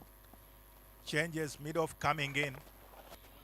And Gerald Olipa does the obvious, where the field has just been removed from deep square leg and taken to mid wicket. That's where Gerard Olipa picks up that ball, as you can see in that image there. I'm telling you, if you're going to make any errors at this level of cricket, you're definitely going to pay for that. And Gerard Olipa is always there to make you pay immediately. Suleiman should not be trying to ball it to the leg, because Olipa will definitely make him pay again.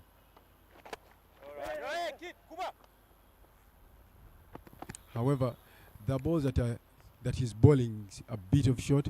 I would love to see Olipa hit them over covers for 4 or 6. Well, it's always margins, little margins of error. It may not be Olipa only. Anything pitched up for Bere, as is popularly known, or Willie Robert will hit anything that is up. Bring it within his arc. As you can see it right now, anything that you pitch up to Obede is definitely going to go for his 6.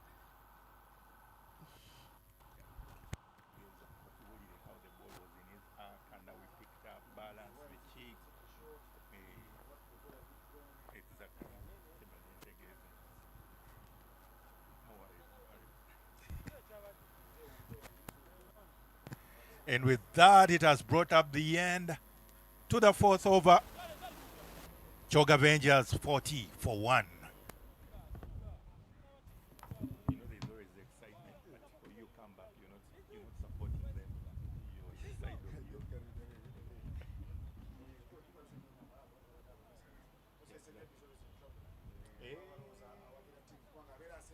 Yes.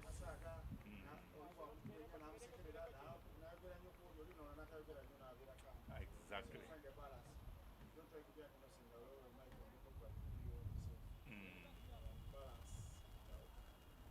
Your uniqueness, your analysis. Exactly.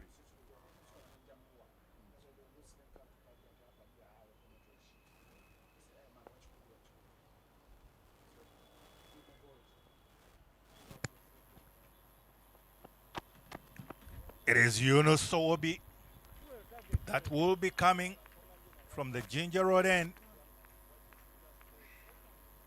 At the moment, it's all going. It's been a bit of a power play of 2 halves. First couple of overs belonged to Mburo Blasters, and these last couple of overs have definitely been for the Chog Avengers.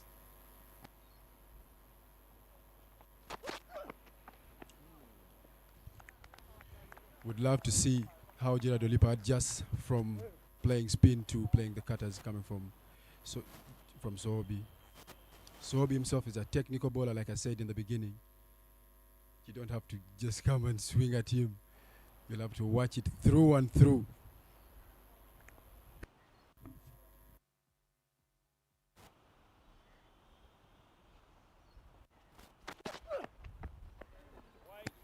That is exaggeratedly wide from Yunus Sowobi. And he couldn't get much help from Charles Musemeza, wicketkeeper, because that was literally going almost off the lines, the markings. And the challenge with that is that Charles Musemeza standing up to him. As you can see there, in standing up to the bowler makes it much harder for him to have the reaction time.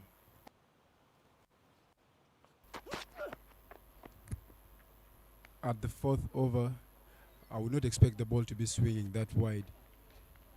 It should be a very controllable ball at this time. I'm wondering why Sohobi is failing to control it now. Could it be that he's a bit concerned with the way the 2 batters have been scoring comfortably and doesn't want to come anywhere near their arc, and hence that exaggeration? Could it also be the explanation why? I expect Sohobi to be someone who is a more controlled bowler, who can take on the exaggeration and the pressure at this time. He should not be under any type of pressure at this time.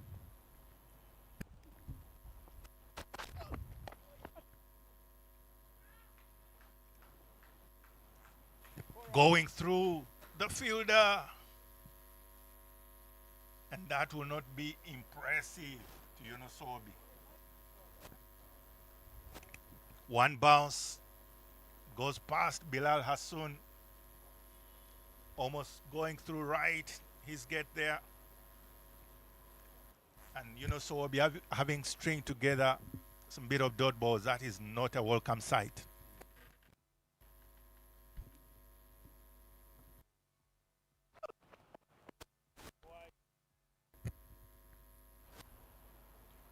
Sobi is bowling it a bit. The length looks good to me, however, I don't know why he's still failing to control that ball. Well, you wonder it's still power play period, but could this also be a moment for some change-ups and variations? I know you're very Technical bowler.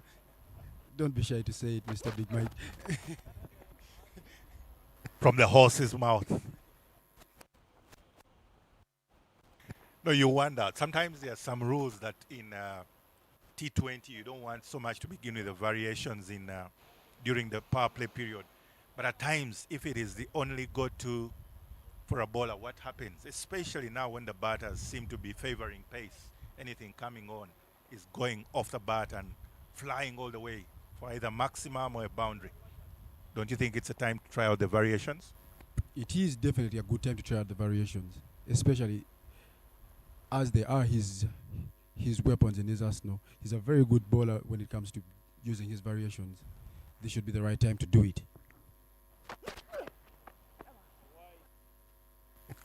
The reason I'm asking is because I noticed Sowobi is only going for that one option of trying to bowl that wide line, that just that margin, taking out of the reach and the arc of the batter. But in the process, he's always straying away, giving away those extras. Because look at that particular over. Already the 5 wides, another wide. Those are 3 extra deliveries in the over. I would look to bowl it straighter, especially after giving out this many. Looks like he got it right. He bowled it straighter onto the middle stump. But Obede still managed to hit it away for 2.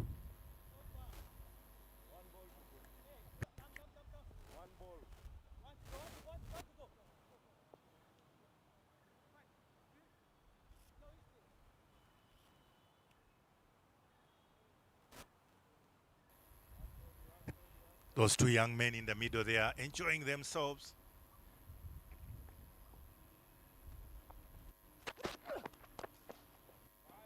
And the reason I'm saying they're enjoying themselves is they've already surpassed the power play total of the Mburo Blasters.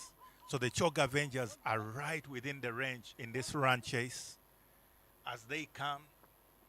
At the end of the 5th over, it is already 55 runs for just the lone wicket. The Chog Avengers.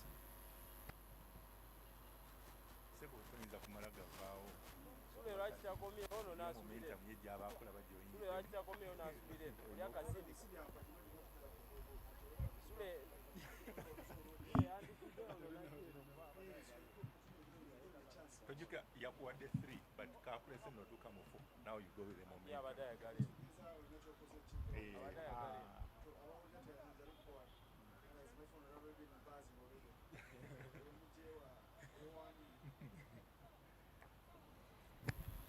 It's the young Edwin Nwagaba.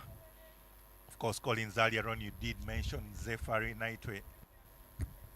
This is the young man, the youngster, the younger brother to Zephyr. The young Zephyr seemed to have taken up coaching a bit earlier as well. However, he can still play.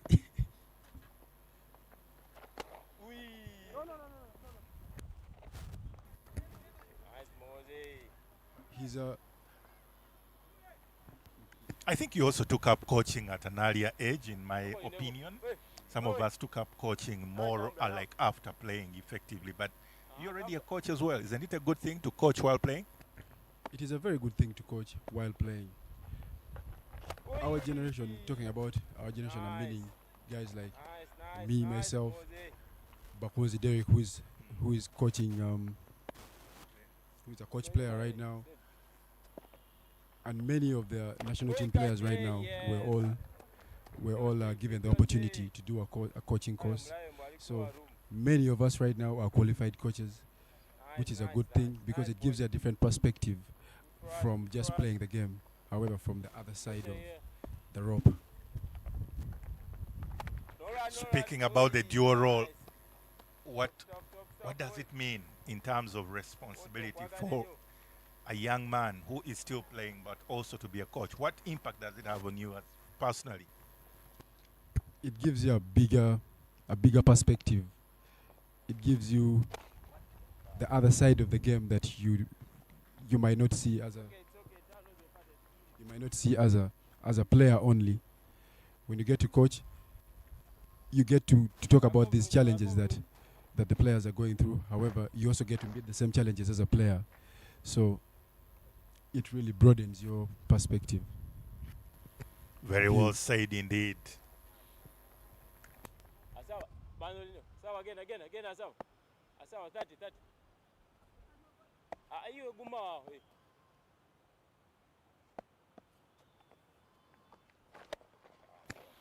Another maximum. It is Gerald Olipa at his best. He is always one for the blitz, for the big show. And I tell you, Edwin Nwagaba, as you can see there in that particular replay, picking it up early, sighting it well and getting under it, making sure that he gets a full blade of the bat onto that. It is a maximum that brings up a very good end to a healthy power play for the Choga Avengers, who are already now at 66 for 1 after 6 overs.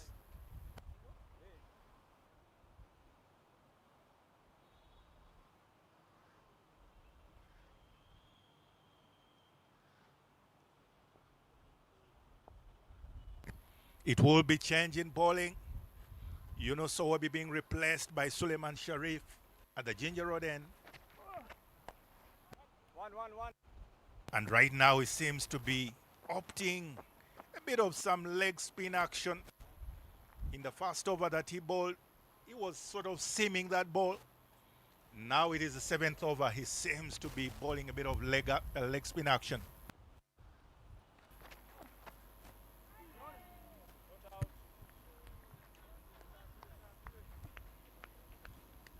Suleiman bowls it a bit to the leg stump. Olipa could have easily got a single off that. Watching Gerard Olipa, he bowls it again to the leg stump. Gerard Olipa still failing to get a single off that ball. Yes. Looks like it's on a leg stump, but it's still turning back into the stump. Big hit there, right over the bowler. It is another boundary for Gerald Olipa. And the young man definitely growing. I'm telling you, watching Gerard Olipa playing hard or harder than his bigger brother is a very nice thing to watch, and it's a very promising thing. Gerard Olipa for you. The previous ball that was hit for the boundary was just outside off stump by Suleiman Sharif, and a bit of overcompensation there, bowling it down the leg. I tell you, it is a tough time for the bowlers now of the Mburo Blasters. Because remember, the Choga Avengers are already at 72. Just the lone wicket lost.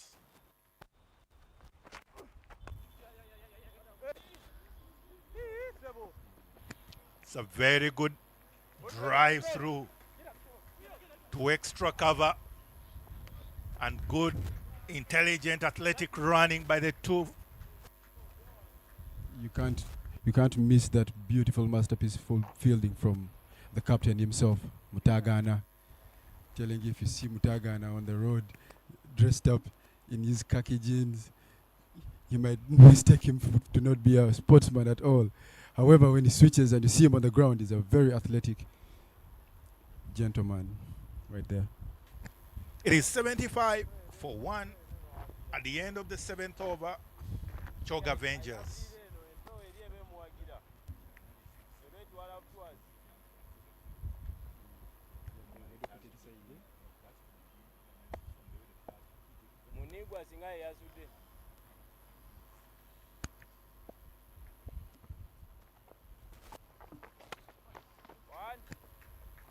It is Edwin Nwagaba.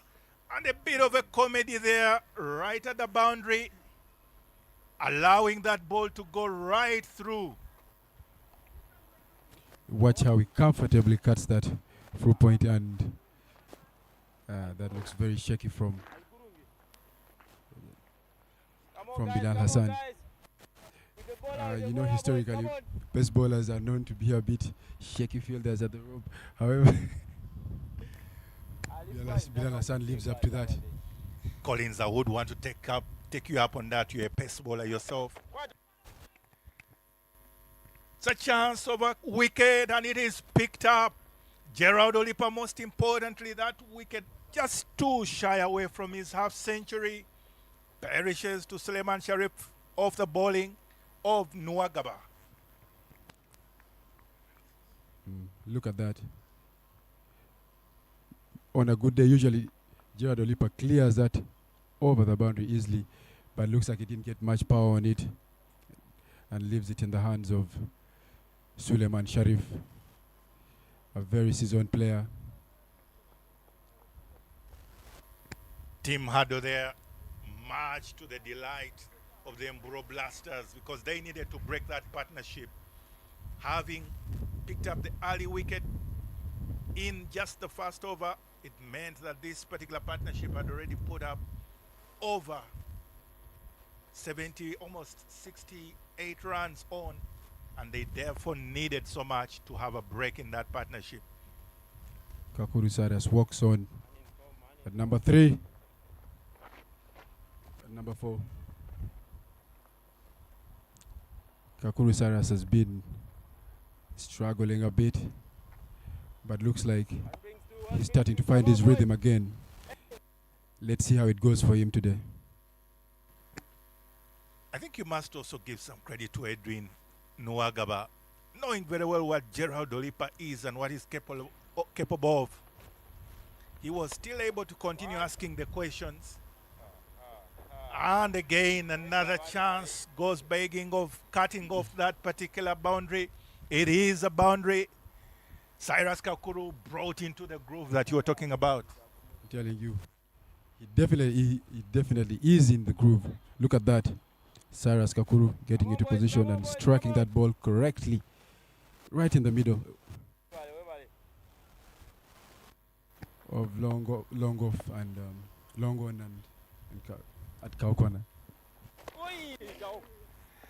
Not the best fielding picture that you would want to see, and I'm sure Edwin Nwagaba would have had some few words, except as a coach he knows anything can happen and he needs to get back to the job, trying to limit any further scoring for the Chog Avengers. It is another boundary right through that elusive cow corner region. The two fielders looking at each other. Eddie Agaba bowling that off spin makes it easier for them to strike it at cow corner.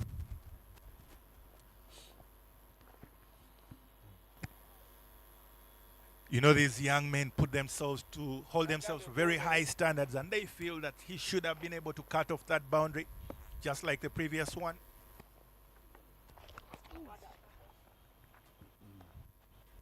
It's a swing and a miss from the gigantic big Robert O'Willie. Talking about your bowler, talking about Nwagaba, asking Sobi to stop that ball that went through him. That some fielders might end up asking you if you think they're Superman, especially if the ball was traveling too fast. Well, the Choga Avengers will need some good super fielding if they are to bring this game back. I beg your pardon, the Mburo Blasters, because at the end of the eighth, it is already 88-2, going at 11 runs and over. Choga Avengers. Fire.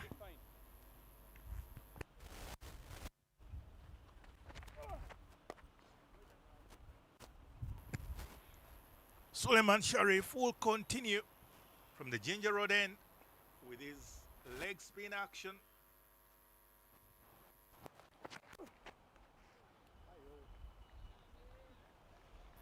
Suleiman Sharif, a very resourceful player on the field, able to hit that ball well, and he's now doing his magic with the ball.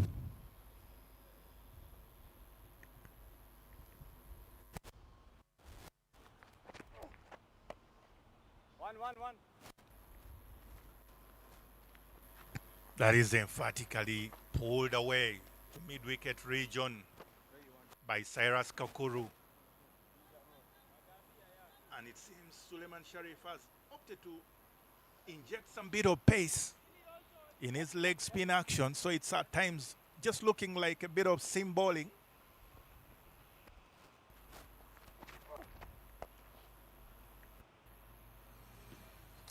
That is hit straight and crisp, straight through to the screen, to the advertising board. Mr. Suleiman pitches it up for Obede, and Obede answers him back with a straight forward to the screen.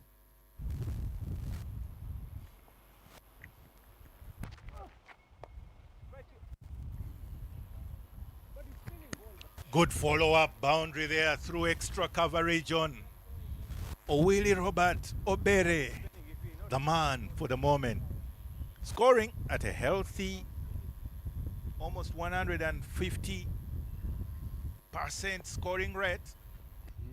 Look at that. It kind of looked like he didn't get a good bat on it. However, it kind of helped him because it went flying towards long off.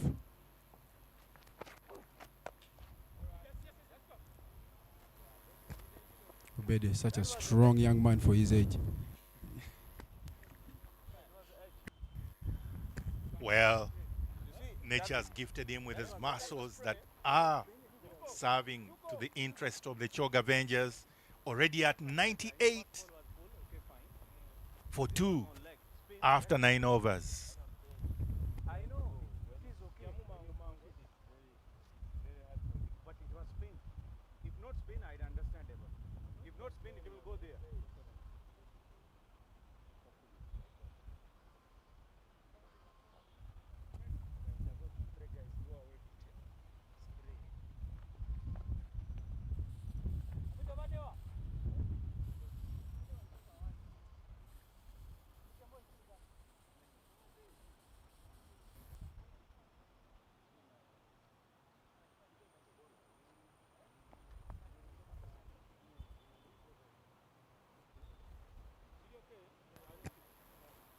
Attention there from the Ore's able physio, Mr. Juko Japheth himself. Ore is a busy man because these boys and young men are always playing hard and picking up an ego too. And I know it's part of the modern game. They always have to be taken care of holistically, both their mental, psychological, and physical health is attended to on time. Choga Avengers looking good right now. Only need 58 runs from 11 overs. Hamid Munigwa will be the young man requested to take on the reins of responsibility of not only picking up a wicket, but also probably slowing down the scoring rate. Swing and a miss.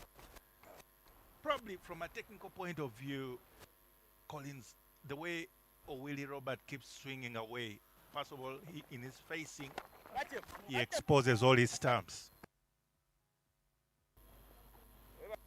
It is a brilliantly taken catch with much awareness At some point, there was a worry there about whether that ball would go over Yunus Obi, but he completes such an athletic catch. Look at that. Sobi gets under that ball comfortably and takes it. I was about to say, Willie looks to be a man with a heavy foot. Doesn't like putting his foot on the brake at all. He kept on stepping on the pedal. And it cost him that. Being taken by Sobi Yunus from Munyigwa. Yeah, credit to young Amid Munyigwa. Coming on at a point where Choga Avengers have been going at 11 runs and over, 10 runs and over for the last few overs, couple of overs. That meant that it was already pressure on from the start to send that young man there in the dugout, as you've seen in the previous image. It's such a good feat accomplished by that young man. Good head on his shoulders too, because the previous delivery that was a little wider this time, he brings it closer to a Willie, but not within his arc. And that means that Calvin Watua will have to join Cyrus Kakuru in the middle. Calvin Otua had a blazing 70 against Ceylon Lions 2 weekends ago. It looks like he's going to bring the same energy to this game. On the other side, Munyigwa, who is going to represent Uganda in the under-19. A very promising left-arm spinner.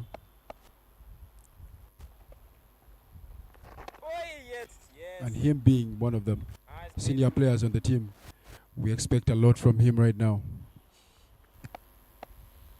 In the previous elite tournaments, it's been good to see Hamid Munigwa getting a bit of mentorship and guidance from Henry Senyondo, similar actions, and you seem to see a bit of the same mold. Yes, a little different, but the approach, the attitude is similar.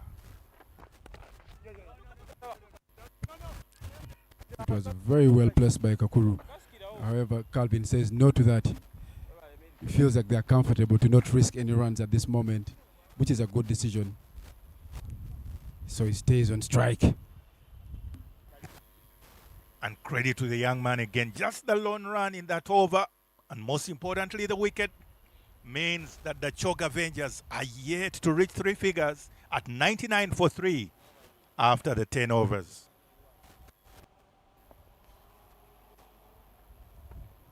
The Choga Avengers now need 57 runs in the last 10 overs. Bilal coming back from Ginger Road ends.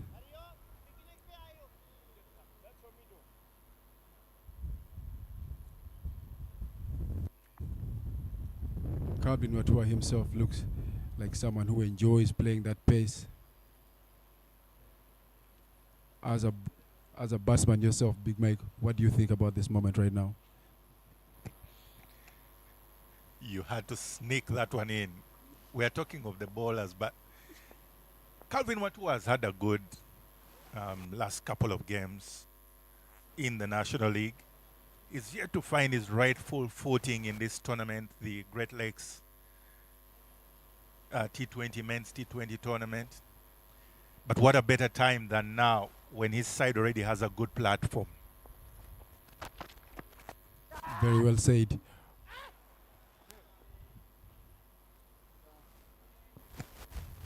Put down by Doka.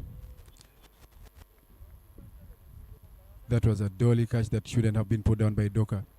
Calvin Watua has been given a second life. Salvador. Well, it was always going to be quite an interesting matchup there between Bilal Hassan and Calvin Watua. He likes the ball coming onto his bat, but also the field has been rightfully placed and set for him. Will he go through with the shots?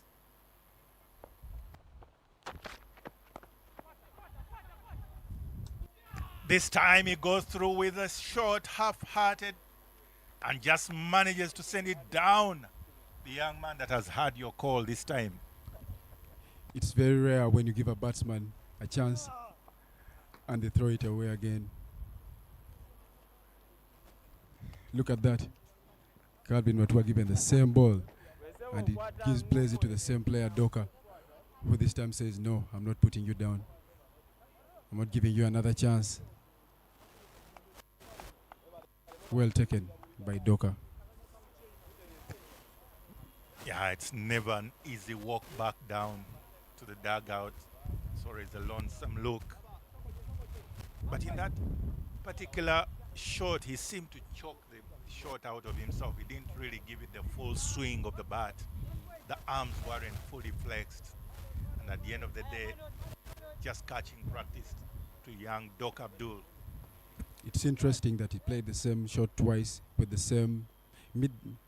He actually made the same mistake twice, playing the ball way ahead of his control, way from his region of control, and ending up leaving it at short mid wicket. Could that also be the explanation why people like Bilal Hassan are always trusted with those kind of responsibilities, because they can always execute with continual, repeatable actions in their bowling, in their execution, and still deliver to you? Yes, definitely having a bowler like Bilal on your side is very resourceful, so you have to really put him to work, and he definitely shows up to the party and delivers.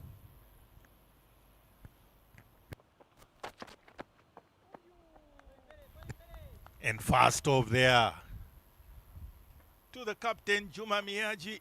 It's the Bowlers Association. That's always part of their AGM.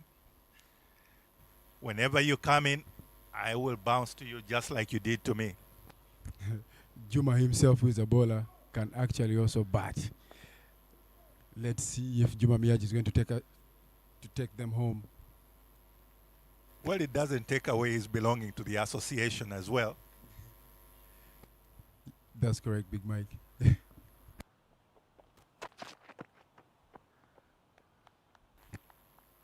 Effectively done by Bilal Hassan, recognizing that Juma Miyaji's long levers, anything within his arc, will make light work of the run chase, because with those boundaries on the leg side, bowling on that shorter end, it will definitely be able to pick up maximums or even just boundaries.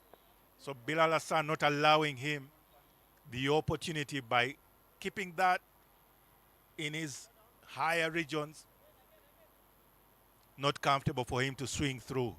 And indeed, some field changes, placements being made in respect to that very thought that they now do send a cow corner position there.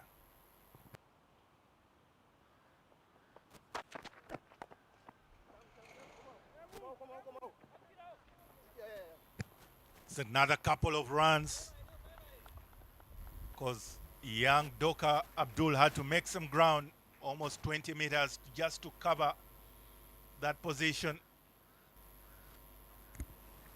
Doka Abdul Shakur himself is a keeper. It's very rare when you see a keeper who actually runs and feels as quick as him right now. Very well done from that young man, Doka Abdul Shakur.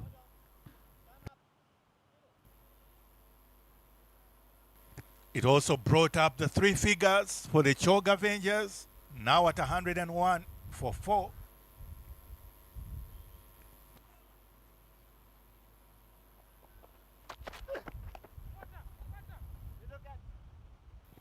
Almost a chance, but it is well executed from Juma Miyaji. Just a flick of his thighs, and it is maximum runs.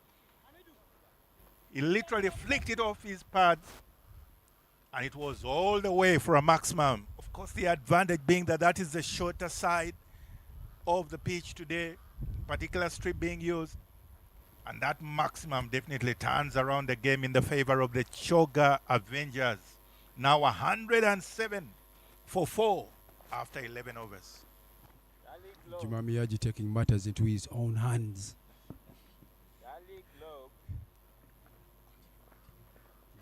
Exhibiting good managerial skills as a captain.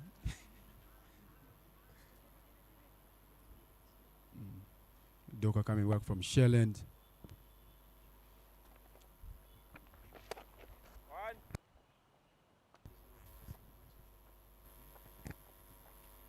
Hamid Munigwa continuing at the shell end, having picked up that wicket in his first over. Just a one run in his first over means that he is already doing the job for the Blasters of Mburo. He will be asked to bowl to Juma Miyaji as well. It is a chance, but instead, Riyazat Ali Shah pulls out of the effort and rather decides to just make sure that that ball is covered off and not allowed to go for a boundary.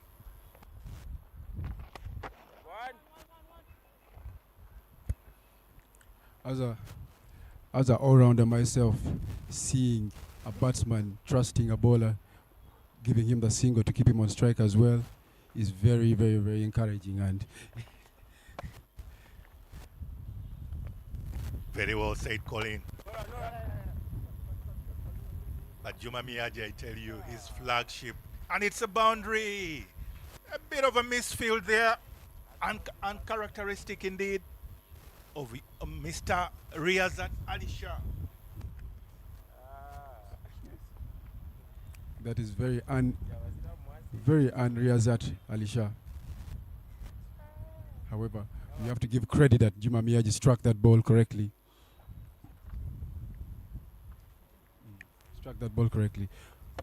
Of course, this is what boosting your players' confidence does to them. And this time, Juma Miyaji getting it right through the extra cover region. He picks up another boundary there. Juma Miyaji is answering all those questions. You trust me with the strike and I deliver.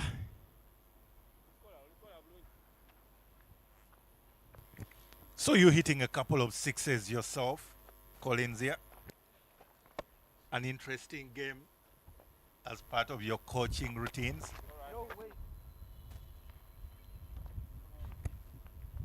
Surprisingly, me as an all-rounder, usually we are known to not be as correct and playing in the V. However, when you watch a batsman like me bat, you would be surprised. To say the least, I was impressed.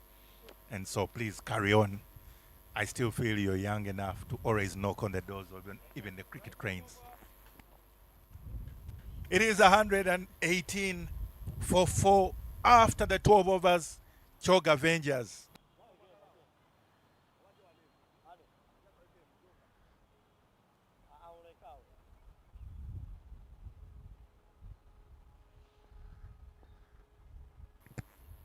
It will be Edwin Nwagaba returning from the Ginger Road end.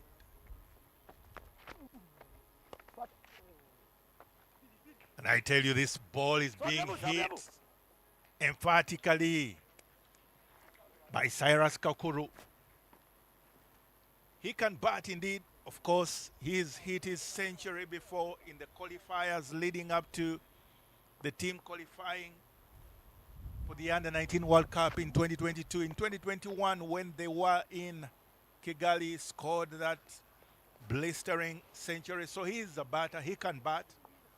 And today, much as he's a wicketkeeper, he will also look to bat. And batting he does, sending that through cow corner region, getting earlier into position, opening up the leg side.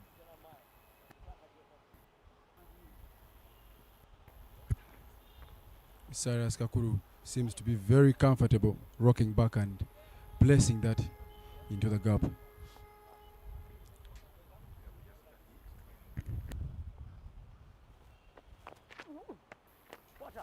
And this time going aerial slog sweep. It is maximum from Cyrus Kakuru.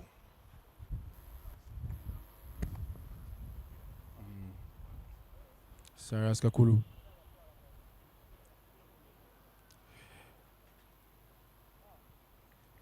Getting into position early, making sure he accesses the leg side region there for a maximum. Very good slog sweep, as the textbook will tell you.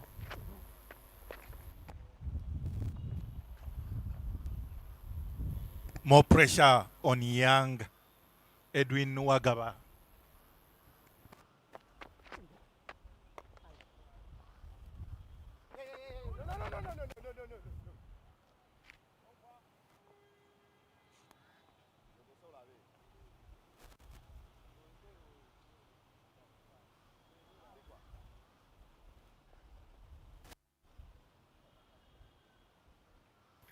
It is 129 for 4 after 13 overs, the Chog Avengers.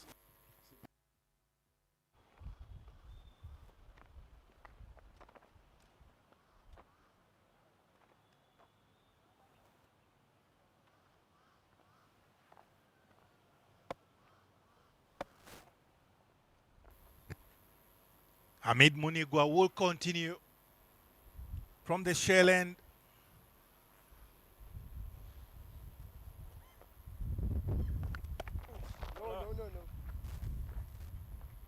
Took a bit of stick from Juma Miyaji, conceding the 11 runs in his second over.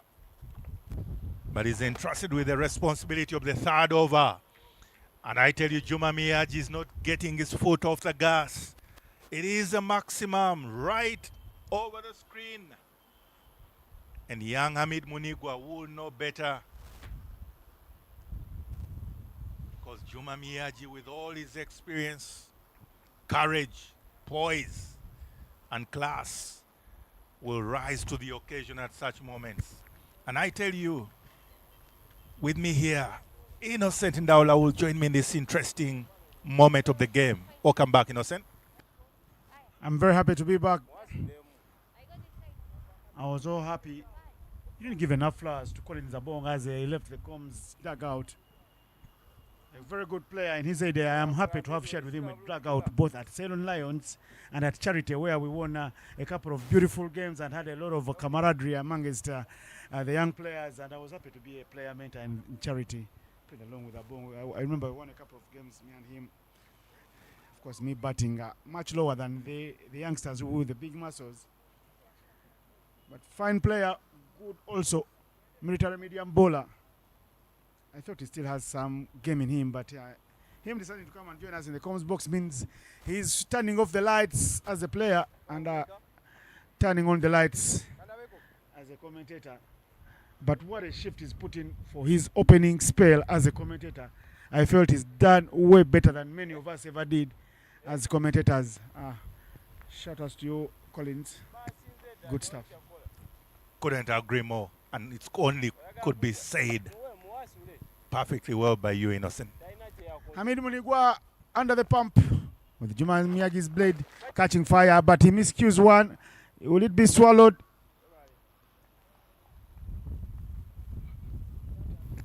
Yes, the catch is taken. The job is half done. Juma Miyagi leaves another 21 runs for his team, needing 3 runs per over. He's angry with himself. Looks like he had decided that he's going to go big time from the beginning, but what a wicket. Munigwa, very economical bowler. Today they tried to take him on, but see what he does. He springs up a wicket. He's now got 2 in the match. And look at Juma Miyagi after hitting a big 6. What follows is he skies one, what we called back in the day 15-yard 6. And he falls over.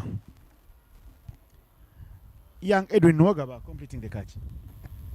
Good moral victory there for the youngster in Hamid Munigwa, being entrusted with coming back strong in this particular period of play. And he has picked up that wicket indeed. However, with only the 21 runs, Chog Avengers are already coasting, sailing safely on their way.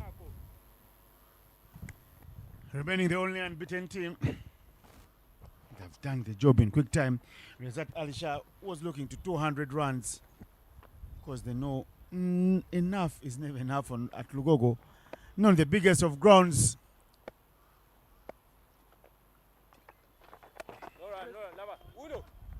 Chance to run, yes and no, run out. Home safe and dry, just in the nick of time. The job has been left now for a man nicknamed Hooks, Cyrus Kakuru. One of the 2 best keepers in Uganda cricket currently. I won't talk about the old men like Lawrence Matimba and Davis Tunawe, who were untouchable in their heyday. But 5 wickets down, and Mido Munigwa doing a fine job as a bowler.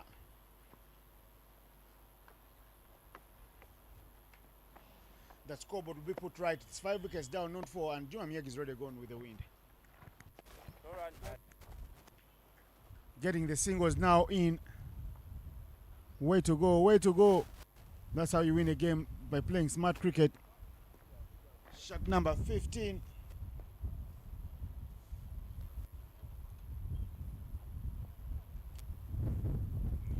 Munir Ismail, a match winner, has been there at the very end, and he knows how to bat with the tail enders.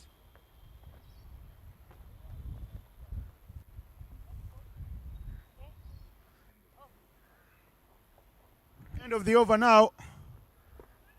The scoreboard will be put right, but I can tell you the final score. Hopefully our production team can give us the scoreboard, because the scoreboard is the one with the right score. And the scoreboard does say 138 for 5 after 14 overs.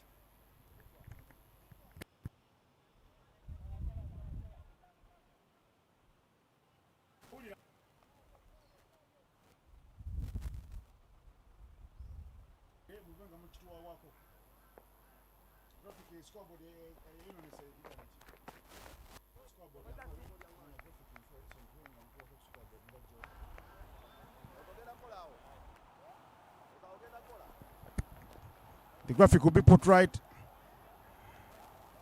The forces of nature working behind the scenes to get that right. Touch and go. Is there a chance for a run out? They are understanding that after Juma Miyagi's fireworks, there's literally no need for them to go big. They're just dealing in singles now and making it a routine procession to the finish line.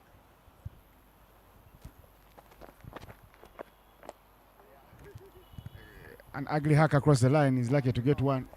That's not needed. As a batsman, but never was I one. I was a bowler who could bat. I never ever wanted to use a lot of energy to get a single. I was always happy to just nudge it around. I thought you'd be happy as a bowler when the batter starts to pull off such antics, because you know their wicket is almost ready for the taking. When I say I was a bowler, it doesn't mean I never scored any half centuries. It doesn't mean I never scored big ones. I can tell you, there's a time in a season where I was the best bowler in the local league, but every time I batted, I hit a 6. That was in my head, saying every inning I play, I have to score a 6. And that's the time I played for ACC when we won the title in 2006 and 2007. Under the captains of Sematimba, Kwebiha, and Simon Sovoga. When Simon Sovoga was still captain, we never won the league, but we won the Mawanda Cup, I think, and the Luswata Cup, which was also who was also our patron and the player at that time, Stephen Luswata. Good memories there, but time flies, man. Must have been during my sabbatical. Time you went to Jamaica.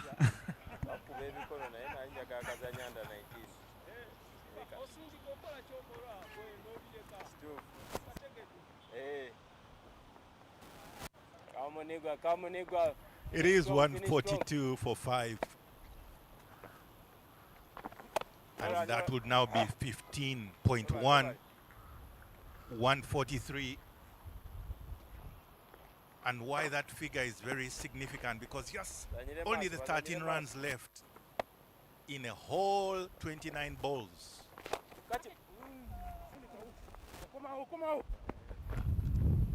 So there's really not much work left for the Choga Avengers batters than just rotate strike, as my co-commentator Innocent has been saying. And you get home dry and comfortably, safely.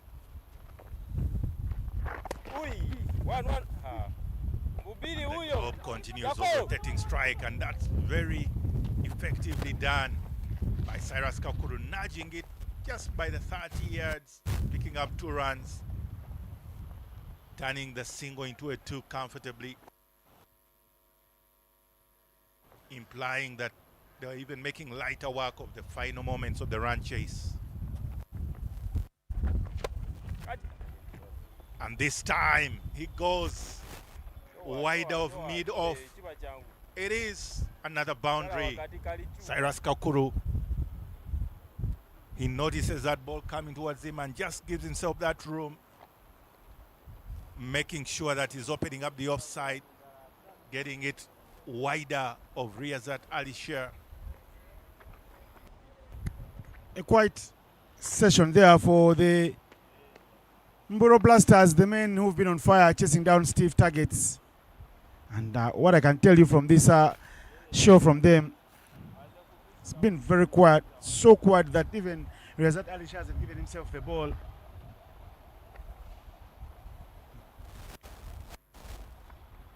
A quiet innings with the bat, getting on the 3 runs before he got caught.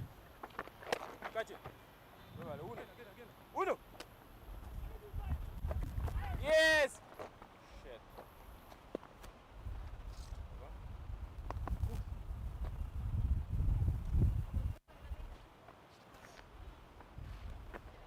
Shit.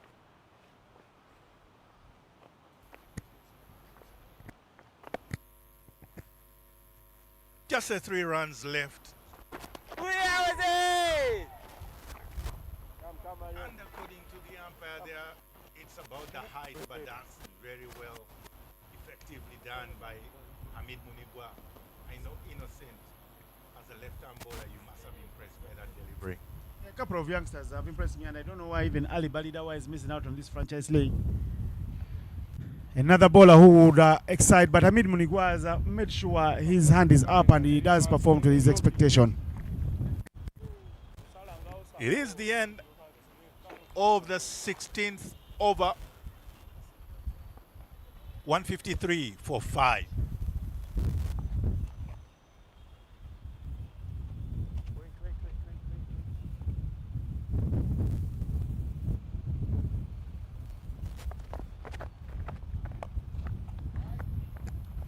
Hariom will be the bowler coming on for his second over.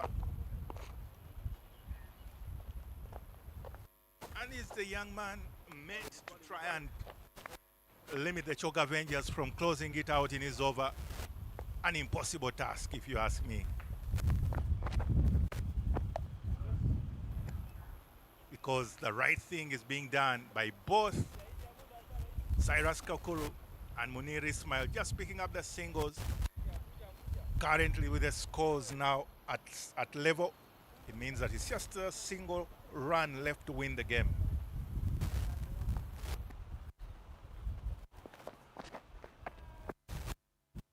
And it is all done, game, set, and match. As Cyrus Kakuru picks up another boundary through long on. And it is another victory in the bag for the Choke Avengers. They are just waiting for that ball comfortably, sizing it well, and making sure that he finds a gap through mid-on. And it is all now handshakes and commiserations to the Mburo Blasters. Congratulations to the Choke Avengers for another win on the 4th day of the Great Lakes tournament. It's been an overall clinical performance in the run chase by the Choke Avengers. Juma Miyaji scoring a quick fire 25 of 12. And earlier on, of course, there was a good performance from the batters, the openers. Lutaya going very early, very fast ball. But then Gerald Olipa, very good score, just too short of his half century. And we'll be definitely coming up with the match summary in this particular fixture. As you can see there, Musemeza Charles earlier on 54 of 38. Sharif as well with a good 40-odd.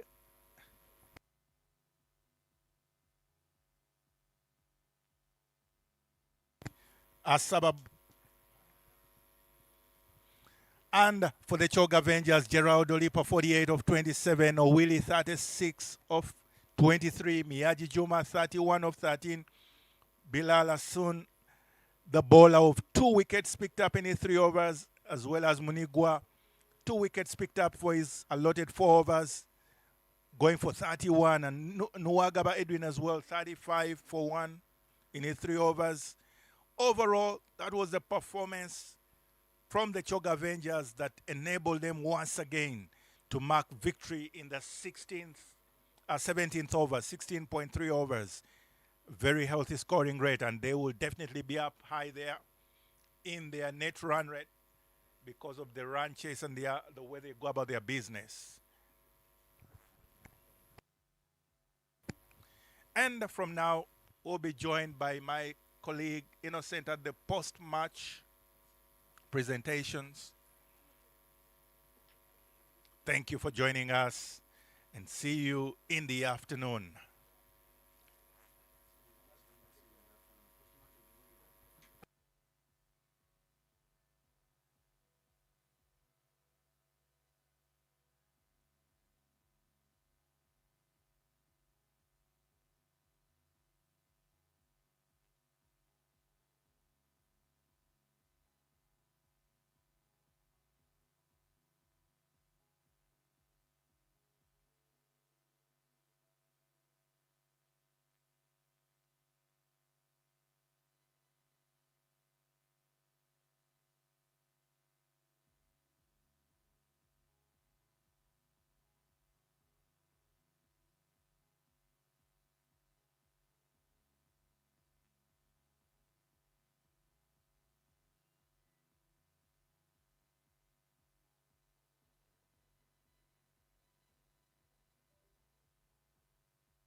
Good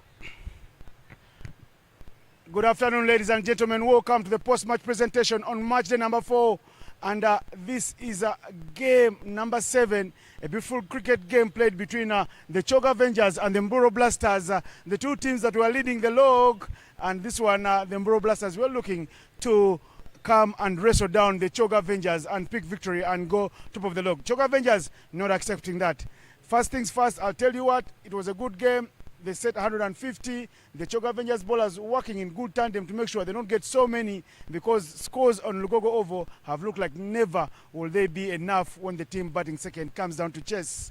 Allow me to have a chat with a standing captain for the day for the Blasters, Fahad Mutagana, former captain of the Baby Cricket Cranes. Fahad, today you guys look like your energies were low. Is it a result of playing two high-octane games, chasing down the 200 the other day and then chasing down the 130 in quick fashion yesterday? Just tell me about the mood first in your camp. Well, the mood wasn't that bad. That we began on a bad day because of the first wicket that fell, so the mood was a bit low. And tell us about the game. What was your thought process as you batted first? I wanted to put like 190, so though their bowling units, their changes were a bit good, so it limited us. And then with the bowling, looks like there was really not a big plan. Even one of your frontline bowlers, Rezat Ali Shah, not given a chance to bowl today. That was our plan for today, because we wanted to use more of the spinners to come and give us a touch. Though our fielding, there were many chances given, but we never took them. And final question, today is match day number 1 of the second round. What are your thoughts going forward? Do you still have it in you to bounce back and win this at the very end? We are bouncing back more stronger than the first time. Good luck to you tomorrow. Thank you. You heard it from Fahad Mutagana there saying all is good and it's just one bad day in office doesn't make them a bad team. Right now, Juma Miyaji, come let's have a chat. You're staying dominant, picking up victories for fun. What's the feeling like? Yeah, really feel happy getting my 4th win as a captain, and it's really a good mood in camp. Today, when you guys came out to bowl, did you think you'd restrict them to 150? Yeah, definitely, because we have a good bowling attack, and we had to back up each other in the first power play, so that we can restrict them at least below 50 runs, so that we can come and fight with the other overs. And then when you came out to bat, you guys made the target look very small, chasing it down in quick time. What was the idea? What did the coach tell you guys, Derek Bakuzi, when you came out to bat?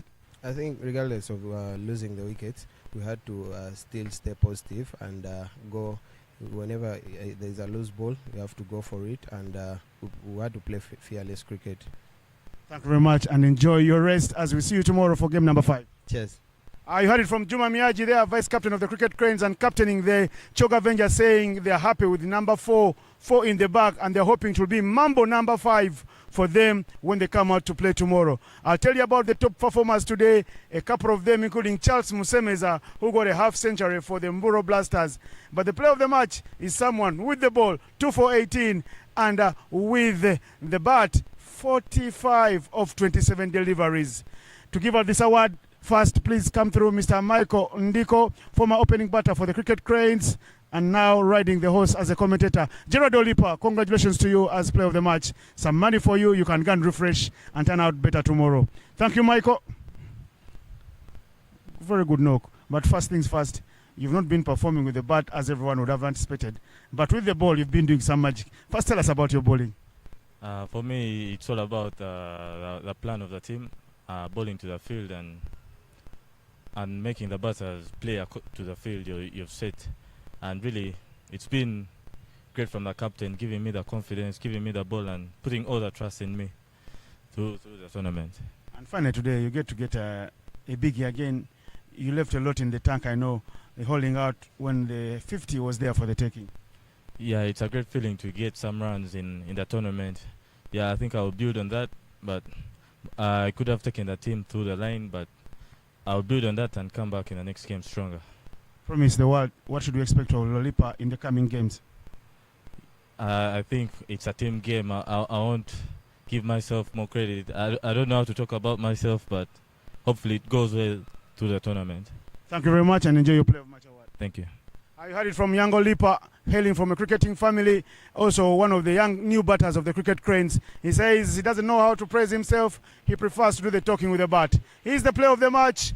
Catch you in the afternoon for game number 8 on match number 4 of the Great Lakes Men's T20 Tournament 2026.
Welcome back for the afternoon session. Indeed, it is match day number 4, match number 8 coming up. Victoria Strikers against the Bunyonyi Warriors. It is all set up to go. And earlier on in the afternoon, my colleague Innocent was in the middle for the toss.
And indeed, that is the news that the Bunyonyi Warriors, having won the toss, they will bat first. And at the moment, as it stands, the Victoria Strikers, having won nothing at the moment, played 3, and they're yet to get off the mark. Bunyonyi Warriors, having won 2 and lost 1. It's quite an evenly poised table. Of course, Choga Avengers earlier on in the morning, having their 100% clean sheet, and Buro Blasters. Right now, it is the Victoria Strikers. As you can see in that particular huddle there, the captain passing on his last remarks, getting ready for the session. It will be quite an interesting context right now, considering that the Bunyonyi Warriors are in a place where they really want to bounce back and also have that kind of bragging right. As you can see there in that image, an Asbag together with Robo himself, the man, Obuya Robinson. They are working on to open the batting for the side. And it will be an interesting conversation. And joining me back here in the comms is none other than Innocent Ndaula. Good afternoon, gentlemen. Welcome back, Innocent. Thank you, Michael. Should be a good game. Like you said in your preload, the Victoria Strikers yet to strike anything. It's Lightning that has been striking them instead. And for the Bunyonyi Warriors, Fred Achilam's Bunyonyi Warriors, they got off the tournament like a house on fire, picking up a 5-wicket victory when they restricted the same team they are playing to 116. And then they went on to chase that down in quick time. 21 balls to spare as they picked up a 5-wicket victory on the opening game of the tournament. They find themselves up against each other with the Victoria Strikers yet to find victory, losing every game in the first round, Well, the monkey's on their back and the onus is on them to get things started. You said it well indeed. All to go for. Liking that partnership between those batters there in the middle, stretching each other, showing their resolve to work together as a unit, as a team. Of course, Fred Achelam, like you mentioned in the interview at the toss, basically talking about how they need to just pick up their momentum once again. And at the moment, it is all to play for. It is a short tournament coming to a close this particular weekend. And the boys are well pumped up for it because they know it's all for stakes to play for. Of course, the national team coaches always watching. Head coach Steve Ticolo, together with his team, they've been watching, and the boys know what is at stake. Jonathan Chiza will be the opening bowler for the Victoria Strikers.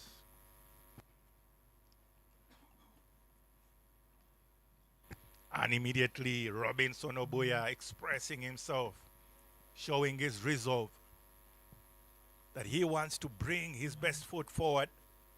And once again, as you can see in that replay, just slightly beaten for pace. It seemed to have actually swung at a slightly different line. But the intent is so clear. The attitude is obvious.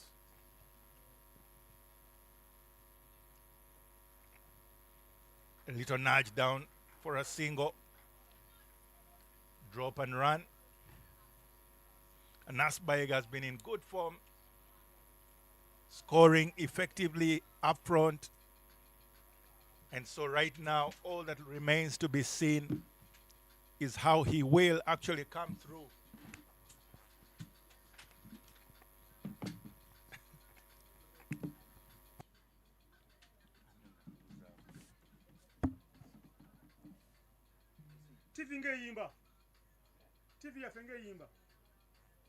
Hey.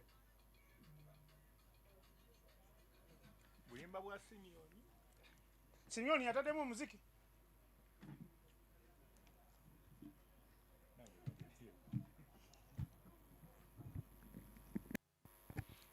Very well angled there. Anas Baig. He's always in the mood to score, especially scoring early. But it's also good to see that Jonathan Kiza is taking full advantage of the white ball. Of course, a white ball not so well known for its ability to swing.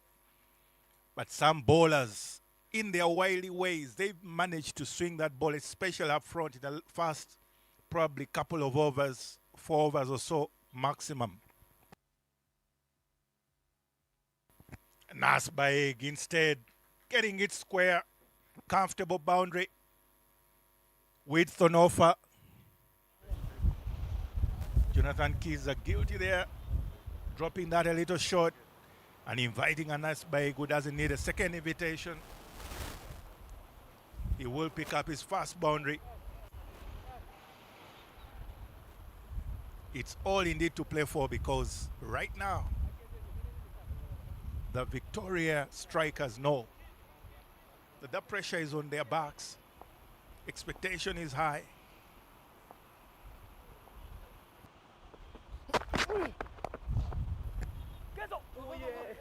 Very well fielded from Kenneth Uwaiswa, cutting off that certain boundary from Anas Baig, diving to his left, making sure there is nothing left to chance, because that was literally almost subbed up within the arc for Anas Baig to drive it comfortably.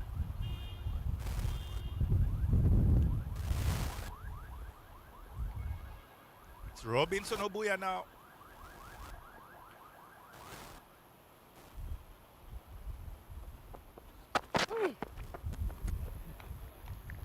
Over. Trying to flex his muscles there, Robinson Obuya in the first over. He goes swing very hard with each passing delivery. Like we said earlier on, power is nothing without control. At the end of the first over, the Unyonyi Warriors have got 6 runs without loss.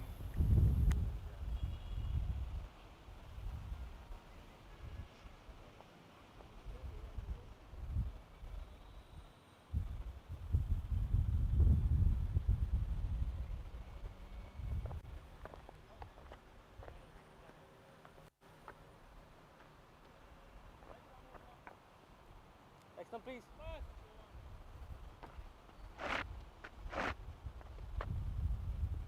Off stump, please. Arms. Off. Off for stump. It is Kasaija Enoch who will be opening from the shell end, certainly getting his first cap for the Cricket Cranes in the recent tournament that happened in Mumbai for the Cricket Cranes build-up tour, where he did a job of his account, and he knows his coaches will still be watching his developments. That's hit with authority, but the catch is taken. And see what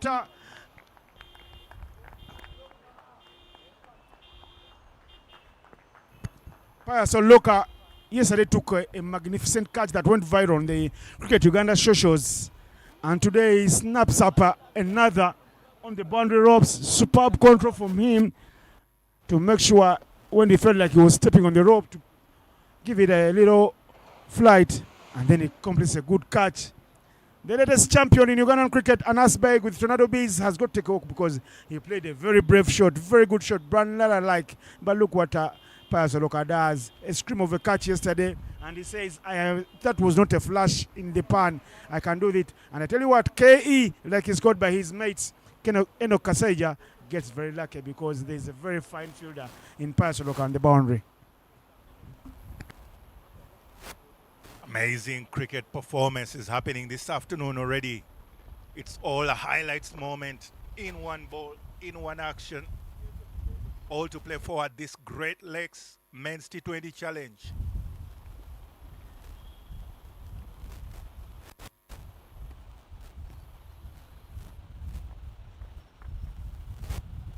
One.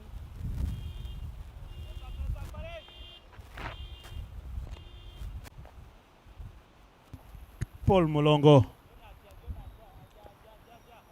The batting lineup of the Unyonyi Warriors is full of power hitters, all of them very well built. You look at their physique, and the stature is scary if you're a bowler. Well, it goes without saying. You've mentioned it several times about power without control. I will not finish it because I also prefer the power hitting game. In one of the school cricket weeks, when I was still a youngster, I saw you, Michael, hit one of the flattest sixes right next to the dressing rooms there. And it was a cut shot. And another was a drive to the side screen at this level for 6. Now saying, what type of muscles do these people have? I will not say more because someone will say that's Mboli.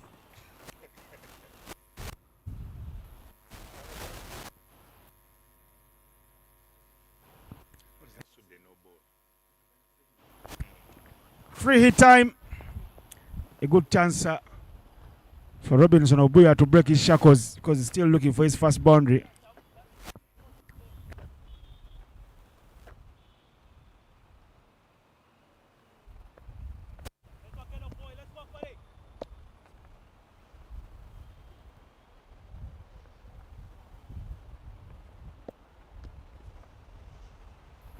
The advantage that the run was taken, the field can be changed a bit.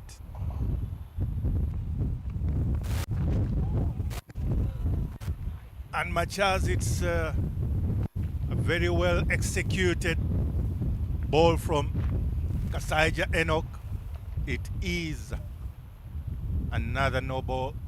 An umpire in Mr. Kamya, he goes ahead to try and express and show KE, Kasaija Enoch, how the no ball came about. And he has to adjust that run-up because the no ball in the modern game, the T20 game especially, can be a very costly affair. Right now, it's still just that extra run of a penalty. But remember, it's a free hit again.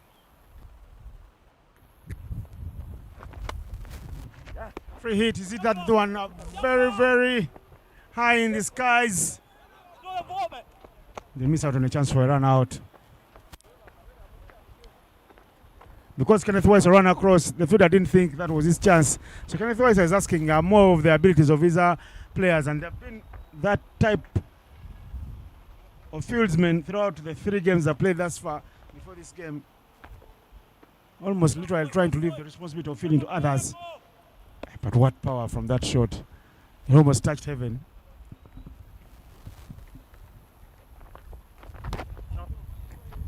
He had the height on that particular shot, just not the distance. Could easily have reached already 100 meters in height. But anyways, it's still there because it was off a free hit.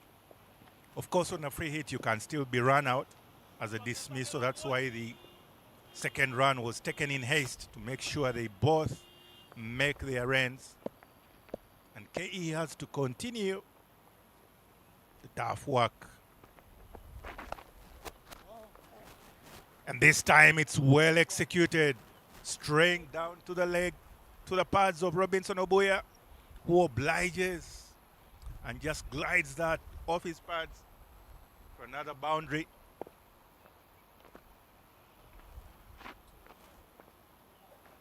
Makes up good distance and moves effectively into position and just makes a rightful contact. He feels he could have probably even got a maximum, but that's what he will take. At least it is still a boundary.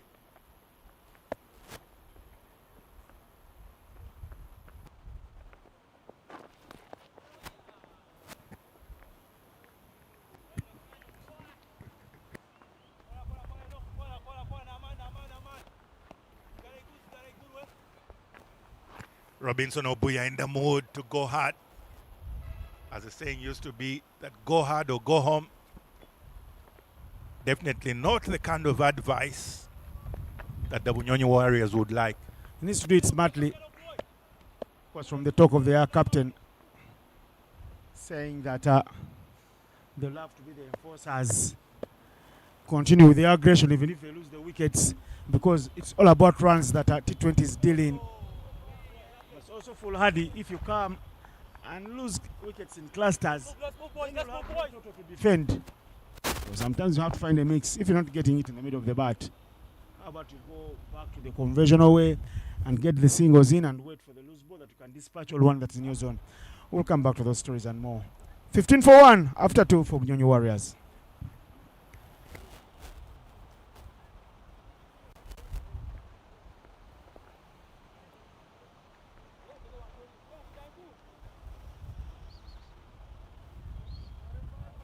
Slightly.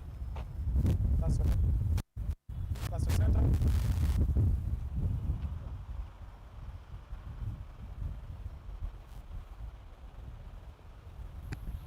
Jonathan Kiza will be continuing his quest for a wicket from the Ginger Road end.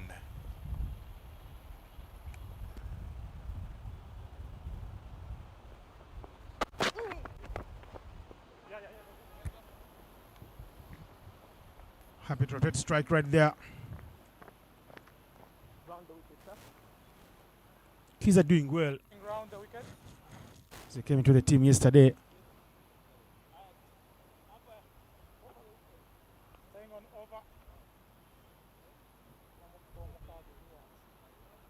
The boys were the other seamer in the team.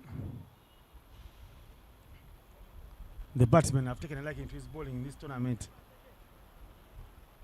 His pace looking like it's not enough to trouble the batters. A fine fast over from Jonathan Kiza. Can he make that 2 in a row? Let's see if he can double the act. Wide's an offer. There's been standing out today. Eric Wandera and Emmanuel Kamia.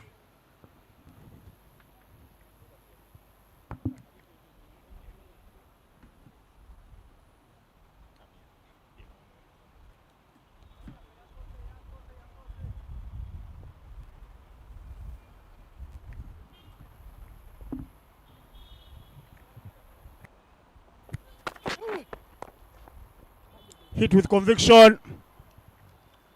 And because it kept swerving away, it's a boundary. There's a little fist pump from Robinson Obuya as he runs across.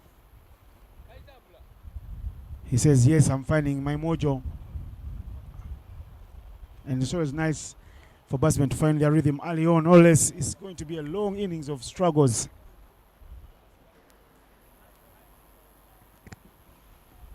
It's always a bit of a matter of cat and mouse when you're an opening batter and runs up front.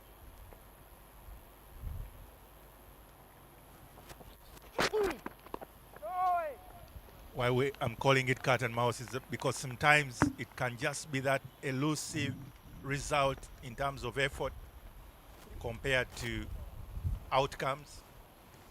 And yet at times the best part is you just need to start enjoying your game. You need to just find that position and that particular zone where you are enjoying yourself, and the results will always take care of themselves. Because in terms of effort, input, hard work, it's always there for a top order batter.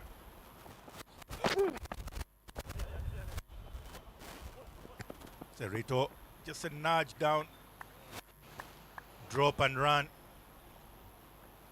And clearly, the Bunyonyi Warriors will be glad to just get into rhythm, to get into a form and a particular flow where they are scoring and playing less risky cricket, but for maximum outcomes and dividends to their efforts. As you already mentioned, Innocent, these guys are all big. They can hit the ball far.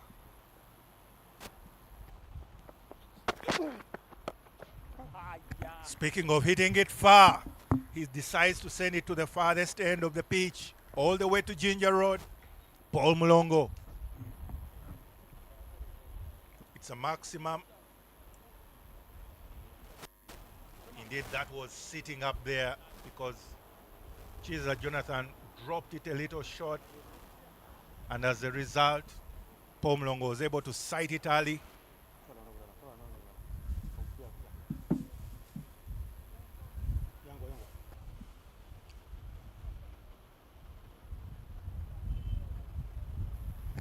There will be need to change the ball because Paul Mulongo has already deposited it. Not for safekeeping, but for just that little break of saying, I'm getting back into my rhythm. Of course, it's same over. We saw earlier on Robinson Obuya getting that boundary in an elated format. Now with Paul Mulongo's maximum, they are really well set up for the over. Jonathan Kiza may have had a good first over, but the second one belongs to the batters in this power play period. Still one ball left, one delivery. Will he strike back or will he just choose to close off the over?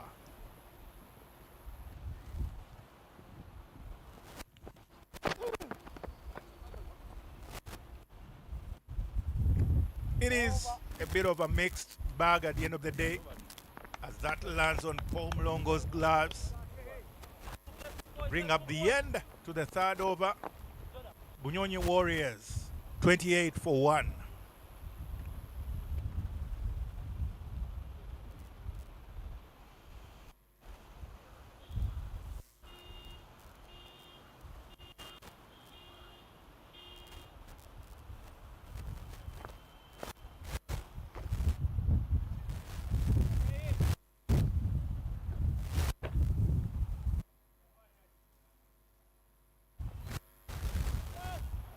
Paul Mulongo there, still a bit of bother. Painful wrist and hands, but he still has the work ahead of him.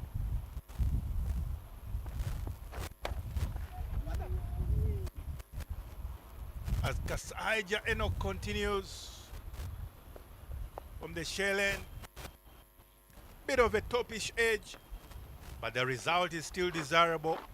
Of Robinson Obuya's bat. Just one bounce for 4 runs. Having dropped it short, Robinson Obuya drags it from the offside. to deep fine leg. Just one bounce for 4. Therefore, the momentum and the boat for the power play period continues for the Bunyonyi Warriors.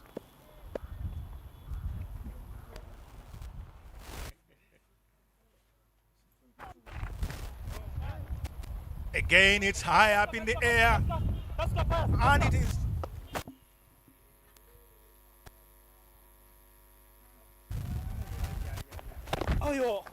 It is the able fielder in Paya Soloka who is able to just return that chance of a run out. Altogether missed. It's just another couple of runs.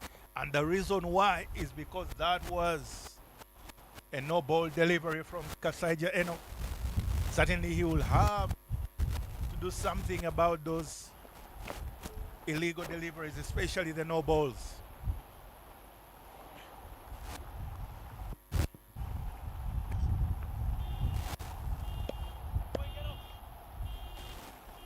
It is the free hit.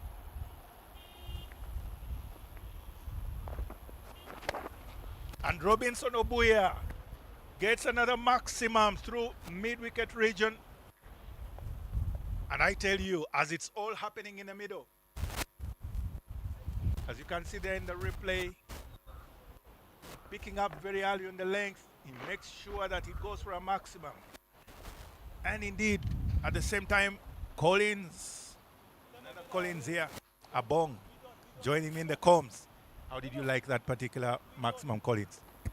Beautifully struck by Buya Robinson. Buya Robinson is known to be a very well hitter of the ball.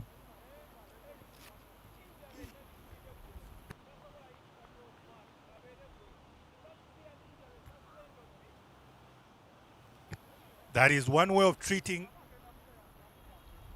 a particular free hit. Robinson Obuya giving the full treatment of a no ball to the young man's delivery. Can I call that a deserving treatment? Well, absolutely. You don't get many of those in a particular match situation. So yes, perfect treatment. It's always very nice seeing Obuya in top form. Very entertainment batsman. Very entertaining.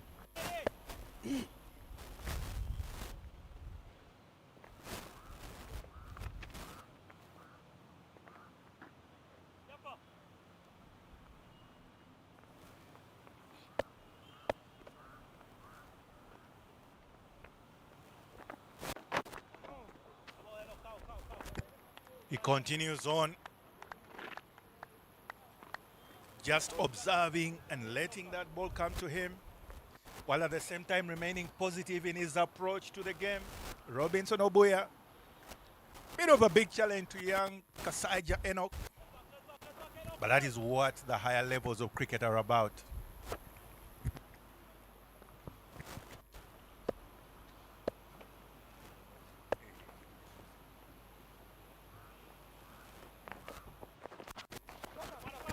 Very well hit by Robinson Obuya, playing the inside-out shot, letting that ball come to him and intentionally going over the inner field. Very good arms from Robinson Obuya. Enoch Kasaija, a very promising bowler. He just debuted for Uganda in Mumbai. Being my teammate, I've seen him sometimes struggle a bit with the no ball. Looks like an area he needs to really work on. However, he's a very promising bowler. One to watch out for. Touch and run. Quick single taken between those two. They seem to have some telepathic communication and understanding between themselves. Robinson Obuya, Mlongo Paul, of course, both hailing from the legendary Jinja Busoga area where they learned their cricket. A place that you yourself is from, and talking about well-built batsmen and strong hitters of the ball. And you yourself, you're the same structure of a batsman. It makes me wonder what you feed your guys down there in Jinja. It is over the top. It is a boundary. Paul Mulongo He is quite a formidable bat, as we saw in the previous over, hitting it for maximum into Ginger Road. This time in top of the top edge of the bat, but the result is still desirable for 4. As you can see there, not exactly where he wanted that ball to go, but still he will take the boundary any way it comes. And I tell you, Collins will return to that story about the ailing of Ginger. But yes, it is 50 for 1. Bunyonyi Warriors after 4 overs. Bunyonyi Warriors really looking strong. 50 for 1 in 4 overs. Yes, Mr. Big Mike. Tell me a little bit more about what you guys feed your boys down there in Ginger. No, I think it's just playing too much cricket, I think. Because you get to have a lot of time at the Ginger SS Cricket Oval, thanks to that school and the administration and the entire leadership. And of course, their good understanding MOU that they have signed with Cricket Uganda over the years. So many cricketers have been produced from that area.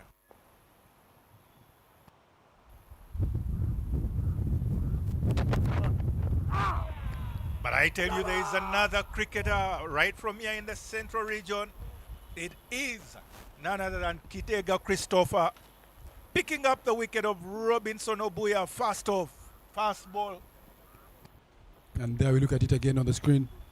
Through the gate. Yorker through the gate.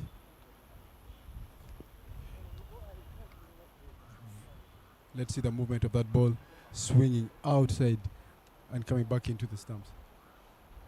Very real ball from Kidega. Another all-rounder from the central region. Very talented youngster. And there goes Robinson Obuya. Living.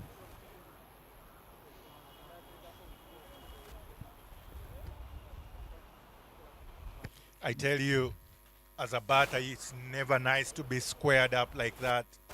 And yet it always happens, especially, and that, credit to Christopher Kidega. In the 5th over, 4.1 to be exact, being able to start with such a delivery, outswing Yorker, such a precious gem of a delivery. And here walks in Baguma, coming from the community of Western Yakasura. There's something interesting about these players. I've always told them whenever I get a chance, I would like to sit in that dugout and hear what Mr. Tawita Mwire tells them before he sends them in. Because I'm telling you, they are very exciting. We earlier on watched Brian Asawa being very expressive.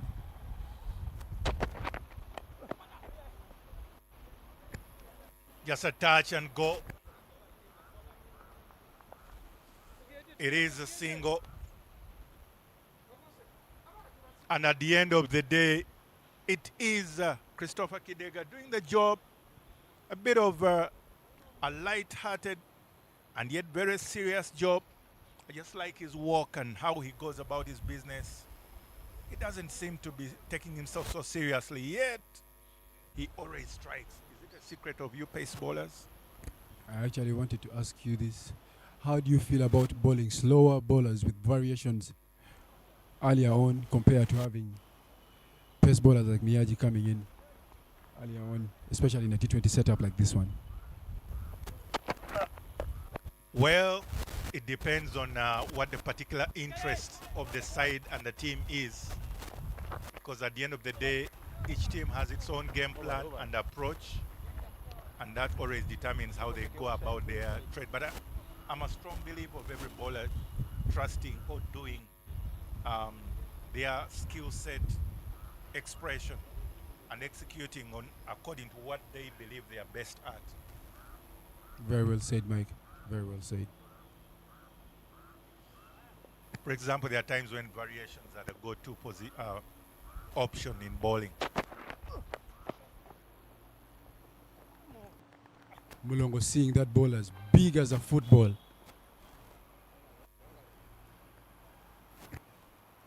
He's cutting that very authoritatively.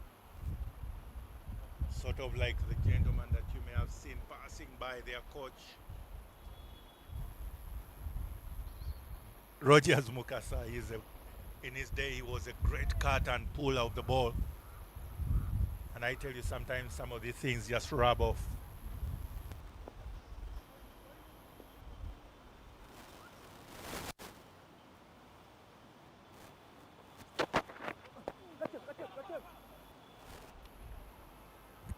And there goes Baguma. Failed to adjust and leave that ball.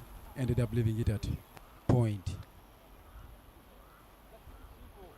Caught in two minds, if you ask me. Little shimmy down the track, yet at the same time, half cock into the shot, doesn't complete it. And the net result is a very, very pedestrian catching practice for the fielder at point position. Baguma looking very disappointed, as he should be. He's not the type to throw away his wicket like that. And that's the most painful thing about the batting part of cricket. You only get one chance, and yeah, you go and cry in the dressing room and come back strong. Hopefully, if you're an all-rounder, you can come back and redeem yourself with the ball.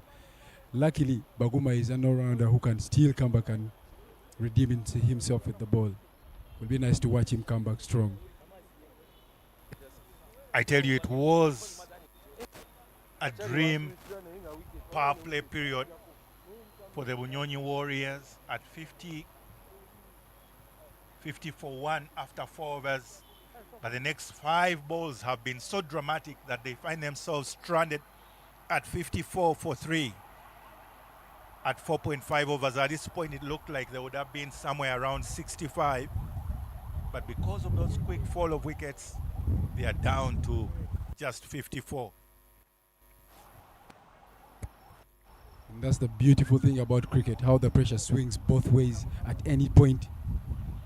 You could be looking like you're on top of a game, and it swings right back, and you're now the one under pressure.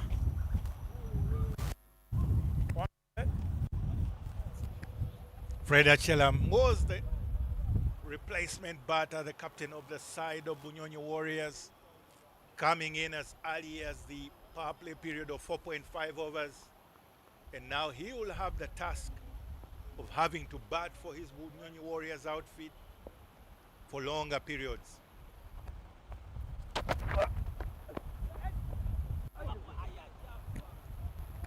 And there goes Achilam off the mark with a boundary. It's uncommon to see a player come off from being dropped off the team to coming back as a captain. Well, he was already the captain of the side anyway. Probably it was just a tactical resting opportunity position for him. But a misfield there. And indeed, if we could only have seen how Coach Lawrence there, Sematimba, the boundary did it. Even without long barrier, he would have still been able to pick up that ball. But that brought up the end to the over at 58 for 3, 5 overs. And the change bowler will now be the captain himself, bring himself on in Kenneth Waiswa. Kenneth Waiswa, very tactical captain, very tactical player, playing under him at the previous bat ball tournament. Was very, very educative. A lot to learn from him. He knows how to handle that pressure. He knows who to use at what point. And you see, it must be remembered, Kenneth Waiswa first came onto the scene about 12 years ago. I remember in the build-up tournament of the national team right in Benoni, South Africa. He came through as a youngster from school, fresh from high school. He came on to join the team that was preparing for a World Cricket League Division 3 tournament, the Cricket Cranes, and that was 2015. I beg your pardon, 2014. And he came through as a bowler. So it's no surprise, 12 years down the road, he has really perfected his bowling. And I know he's an all-rounder, but I always find him more effective as a bowler.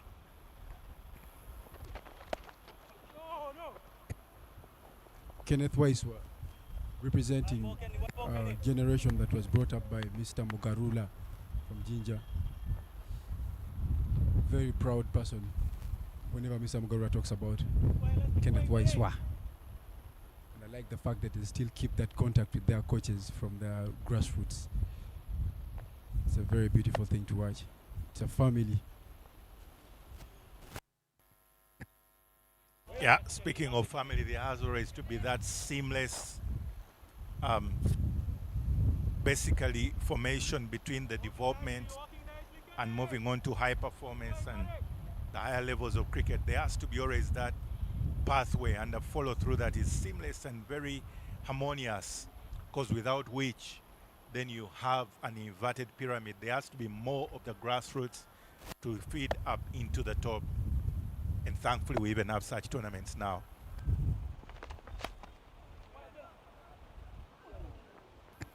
Quite an athletic effort, trying to run and dive off Kenneth Waiswa's bowling. Let's have a look at that again. Kenneth Waiswa goes a bit wide, and still Jonathan Kiza does a very athletic dive, trying to save that, but still goes through him for 4. However, it was a very, very, very well struck ball by Asylum. Well, to his credit, Jonathan Kiza was quite wide. He has now moved a little finer in almost a traditional third-man position. And it is a big comeback from Kenneth Waiswa. After the previous effort of Fred Achelam's bat for a boundary, he follows it up with another spirited delivery. And he says, you may be a homegrown, you may be my homegrown mate, but here it's business. You can see that in that replay. Beats him for pace and good seam movement there. Because Fred Achelam almost a little shimmy down the track, rushes into that ball and just manages to sneak it back to wicket keeper Arjuna Robert. Talking about homeboys bringing the challenge to their homeboys. We earlier on watched Miyaji bounce his own roommate, Sohobi Yunus. I wonder how the evening is going to go back home. Well, that what makes cricket a gentleman's game. On the pitch, it's fire, it's hot, it's aggression. And off the pitch, we are mates again, we are good friends. But you're absolutely right. Sometimes the human nature, and you may be wondering, does he really have to pace so much? But he has a job to do. He's a pace bowler, and all eyes are on him. He's live on stream. Cameras are watching and running. So he has to also do his job very professional and in a clinical way. Just like Kenneth Waiswa concluding that over by the very good take from Robert Arjuna as well. Wicketkeepers at times don't get enough thanks, because that brought up the end to the sixth over the power play at 63 for 4.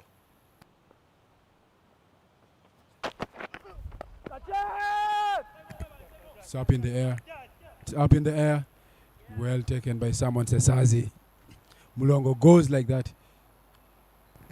I tell you, it was such a big effort from Christopher Kidega, realizing that Kenneth Waiswa has just picked up a wicket the other side, and the pressure has to be maintained in tandem, in partnership. First off, Mulongo Paul, thinking he should go for a maximum, just manages to sky that up there.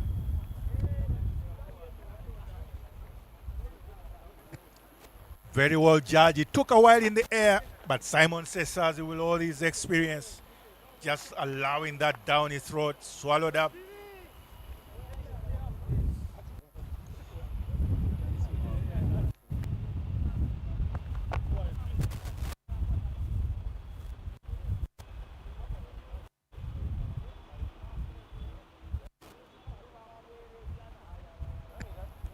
I tell you, in the last 12 balls, all the 4 wickets have fallen, and that explains why from 50 in 4 overs, it's now 50 for 1 in 4 overs, it's now 63 for 5 in 6.1 overs. Such a turnaround and a watershed moment for the Victoria strikers. They are really striking hard at the moment. Mike, I earlier asked you what you thought about using slower bowlers. Seems we can see the result coming off of these slower bowlers. Well, you could say they've, yes, applied some of the variations in their arsenal, but actually all the wickets have come off their stock delivery, so to speak. They've been right through there in the pace, and they've managed to pick up the wickets. But I agree with you that that kind of variations, especially now with the protection, they do have a more high opportunity of picking up the wickets.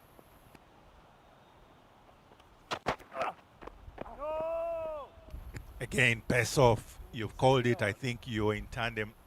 Is that part of your discussion in the Bowlers Association in the past?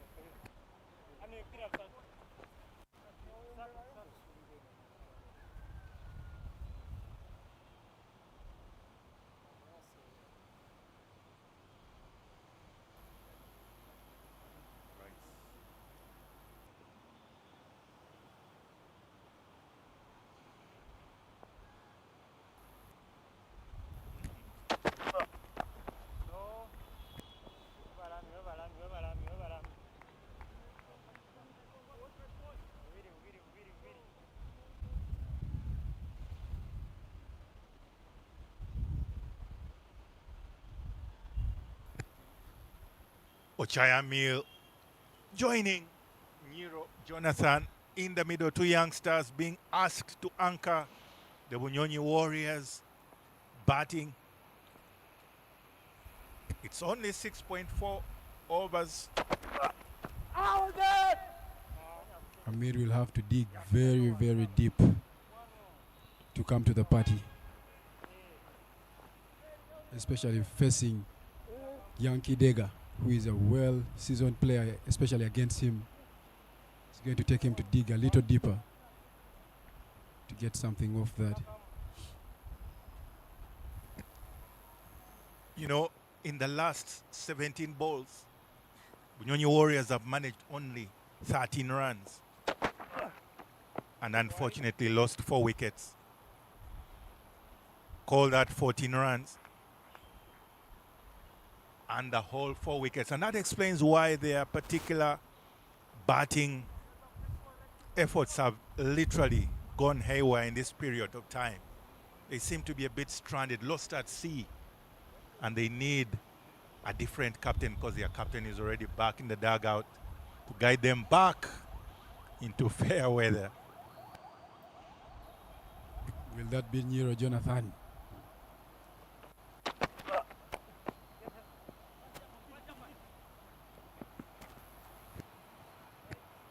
Well, Ochaya Amir is already putting up his hand. He can hold his bat. He can play straight. But right now there has to be a combination of both playing orthodox as well as finding runs quickly, because that is the end of the 7th over. It is already 65 for 5 Bunyonyi Warriors.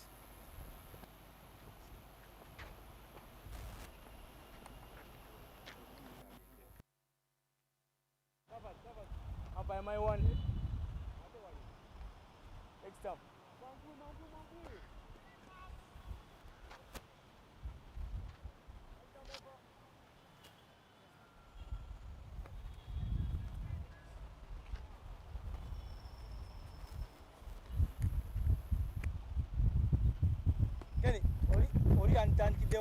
Joining me back in the combs, Mr. Magic Left, Innocent Ndaula. Happy to be back here, but I come in with the Bunyonyi Warriors in a bit of a struggle. They've dug themselves in a hole, and only themselves can get themselves out.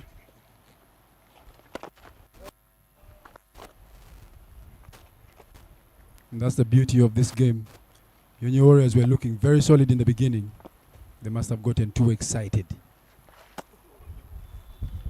Maybe a little too excited. Yeah, if they were 50 for 1 and they wanted to lose 4 wickets and to reach 65, then you can call that as well as 15 for 4. It's a whole big collapse. They've lost big wickets in clusters. Captain is gone. Robinson Obuya is gone. Paul Mulongo is gone. Say more. Well, I was away. And Baguma Thank as you. well. And Asbag is gone as well. And Joseph Baguma as well. Yes. It's not happening for them. They need to find some little heroes from the youngsters now. Nero can hit a long ball. For now he's stretching to play out their dot balls.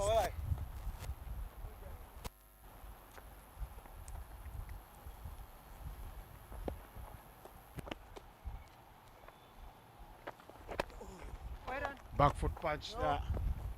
Jaffa Chaya continuing to work well for his team. No runs on offer. And the 8th over is gone. 66 for 5 for the Bunyonyi Warriors, who are playing the Victoria Strikers.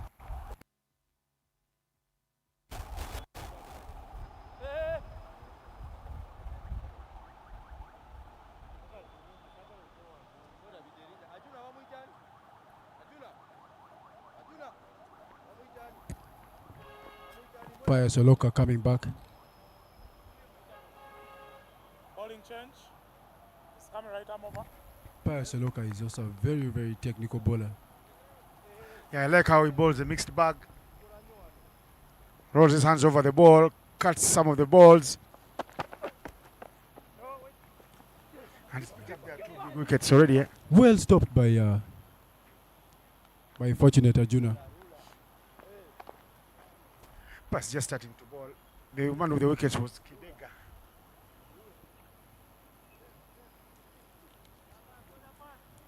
Pass already saw his shift in the field. Superb effort.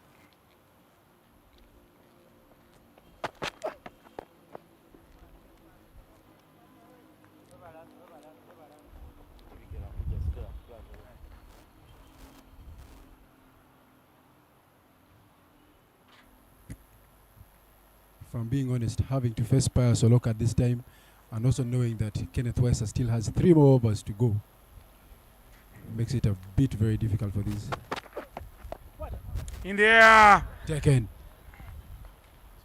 by Kidega. Very athletic catch. Looks like he's injured. However, he still held on to the ball. And there goes the young Amir. This is how Oloka comes into the attack after feeling very well. He gets paid in the same faith. Someone pulls off a very good athletic catch, timing the jump very well and completing it and nice and easy. He's in a little bit of discomfort, but this is how Oloka picked up the wicket. There's Kidega starting in the 15 yards, but finishing it nicely. But he's had a problem with that shoulder, the right shoulder. He's in some sort of discomfort because he lands on it, but he holds on dearly. That is what is important because they need wickets. They've been picking them easily. 6 now, back in the dugout, and it's time for the all-rounders. With the score reading 66 for 6.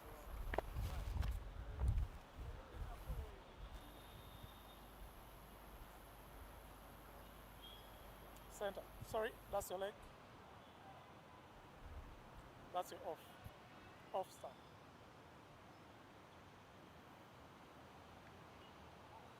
Come here. Now make up.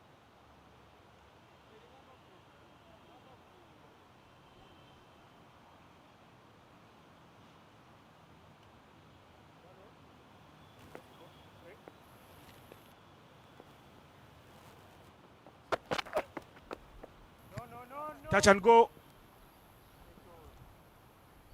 Is that Simon Okecho in Black Boy? In at number 8.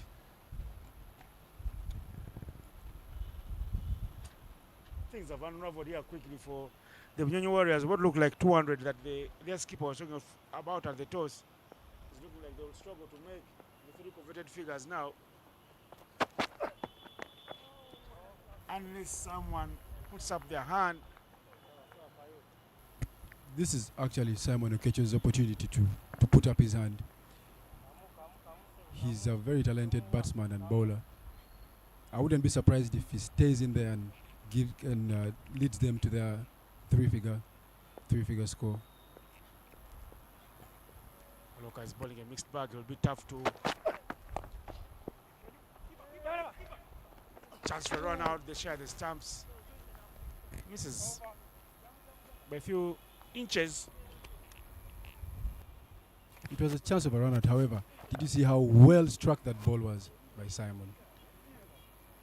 He can really go on. If he stays on, he has the ability to stay on and score some runs for his team. If only he stays on. And that brings us to the end of the over.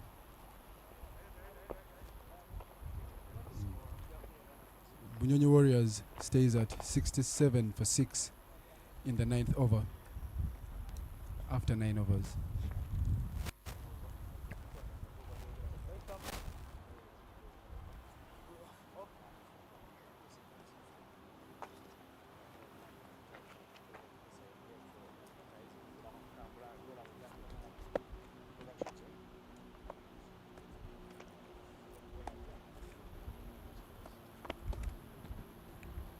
Spin here, working well with the medium pace. That means the outside edge. Something has been telling me that these wickets are really favoring slow bowlers, spinners and medium pacers. Jaffa has been doing really well for himself.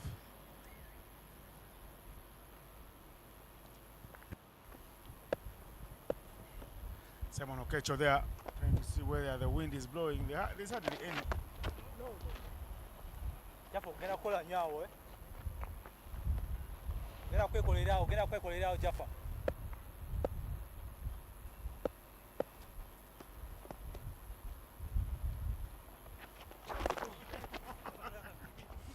Flicked.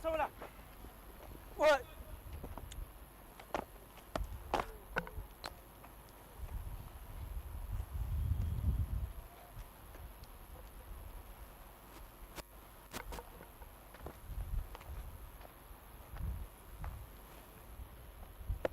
Theo.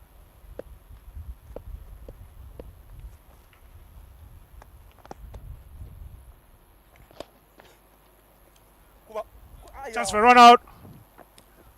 Not taken. They are not going for the shy of the stumps.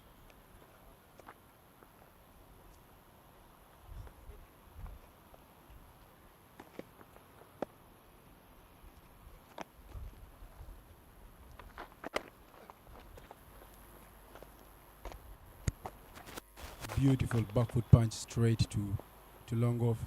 It's really nice to watch what you'd call tail enders staying on and grinding it out and putting their hands up. What do you think about this, Mr. Innocent? When you I don't call them tailers, maybe as the all-rounders now, not the mainstay batters of the team. So it's a beautiful thing when they hold fort and show the batters that you guys are not doing your job, but we can show you how your job is done. You've got to use your brains a bit. As an all-rounder myself, I really liked putting that challenge on the batsman who got out earlier and gave me the chance to come in there. It's nice to watch these youngsters do the same. Hopefully they stick on.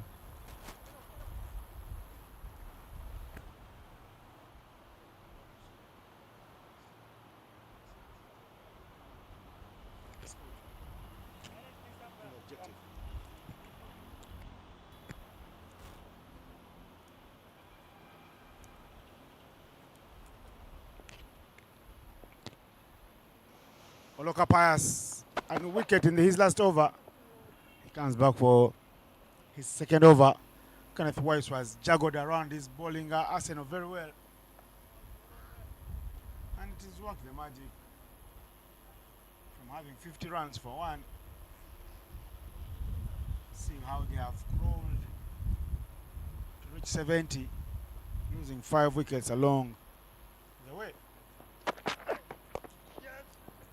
Nero Jonathan there with a straight drive, drilling it down to the long on boundary.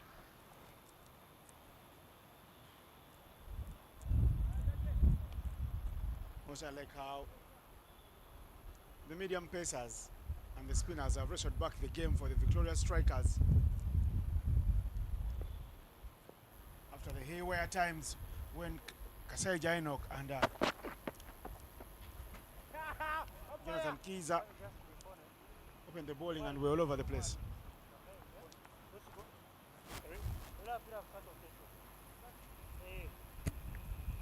The wicket really seems to favor slower bowlers, like I said in the beginning. And the Loka is making good use of it, not doing too much, cutting it just in the middle of the wicket and letting the batsman figure it out.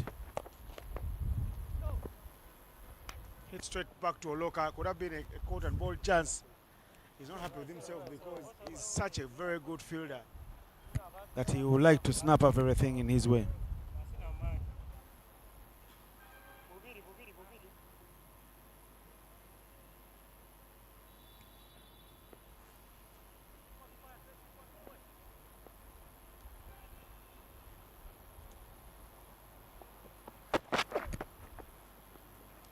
Big swing, big miss from Simon Okecho, who loses his head there momentarily.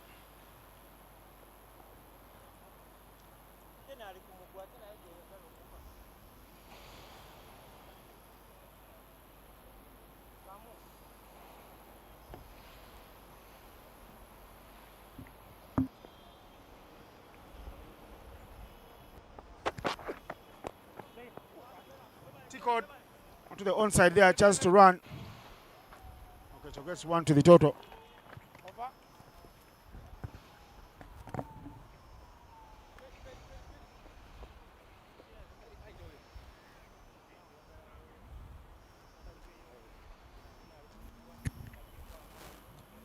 End of the over now.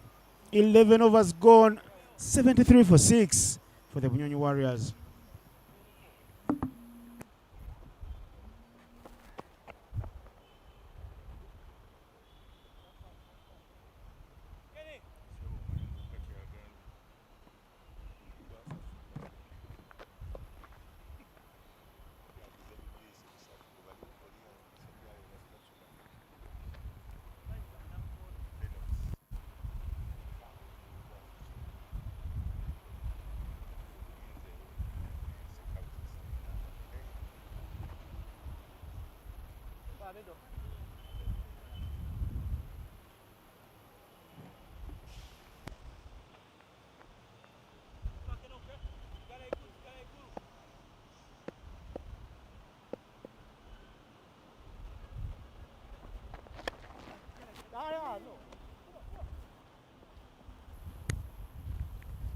Okay, pulls, but doesn't get sweet timing of that one.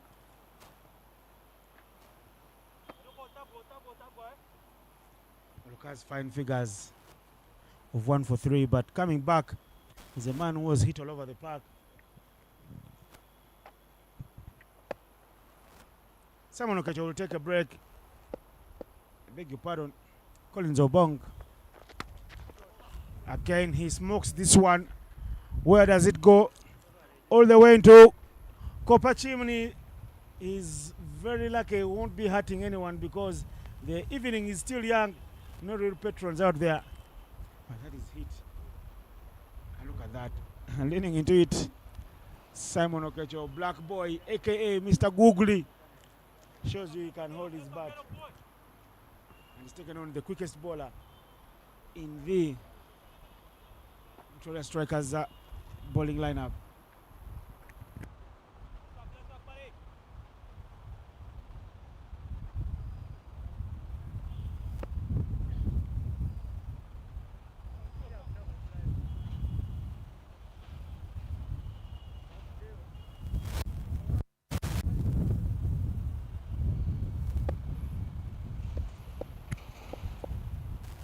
Kaseja will be looking to extract pace and more pace. That's a good shot in the covers. Tried to overhit it. I wish I had looked for timing and placement. That would have been a beautiful thing.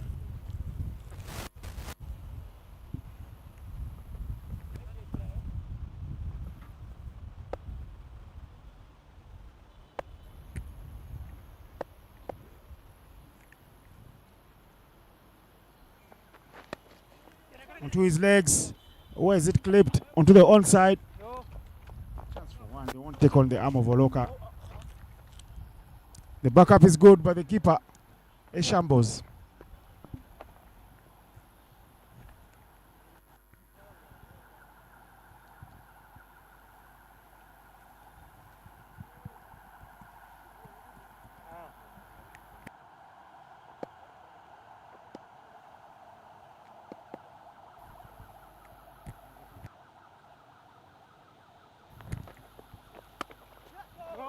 Full straight bat from Simon Okecho. I don't know why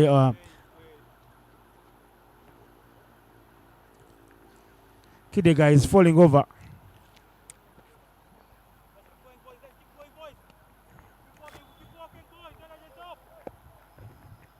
Better over from KE, even though he's been hit for a 6 already, because his previous figures were 1 for 31 in 2, so he was flying at 15.5 every over. Nero there with a beautiful little punch down the ground for 1. The Victoria Strikers continuing here to stifle, strong and suffocate the Bunyonyi Warriors of runs, because at the end of the 12th over, the score is 81 for 6.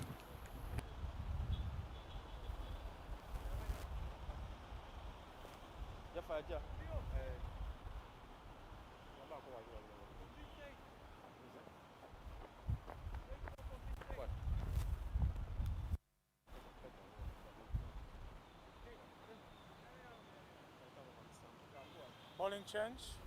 Coming right arm over.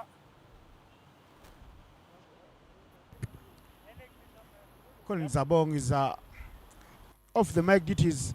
His day one. I can tell you, if it was a marking guide, I would give him 110 out of 100. He's done well. You'll be hearing more and more of his voice as we continue with such engagements. Will be the latest addition to the commentary team of Cricket Uganda as we grow the resource. Go enjoy your coaching for now, Collins. Allow me to introduce back the teacher, Big Mike. Mike Ondiko. Good afternoon, sir. Good afternoon, Innocent. Thank you.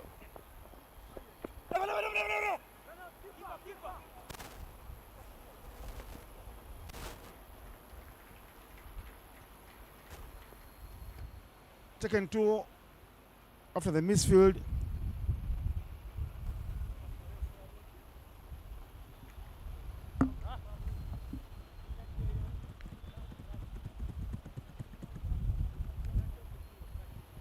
Jafocha is the man now with the ball. Look at his figures. 9 for 7 in 2.2. Means his first overs went for only 5 runs. And he's back dotting away. Already 2 dot balls in the over.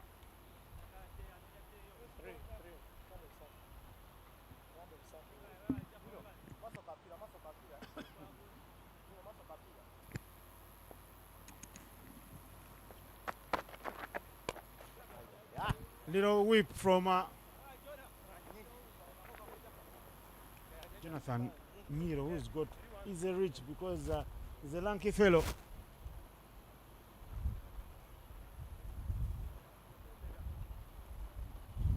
But I tell you, Jaffa Ocha is such a silent customer, goes through his business. Okay, goes. Does that have the height to go there for 6? Oh, yes. The advertising boards, they are in trouble momentarily, but the fielder are trying to get over them. And he collects. There is Simon Okecho hitting it from way outside off stump. Oh, yes. High jumping skills. And if you love steeplechase, that's how they do it. I tell you, you have to be athletic to really enjoy cricket at the end of the day. It's a bit of a funny moment, but thankfully no harm, no foul.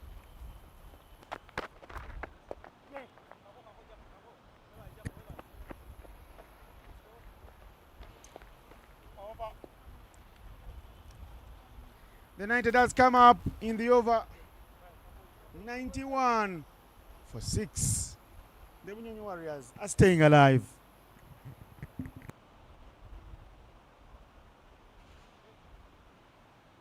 Quarter wali.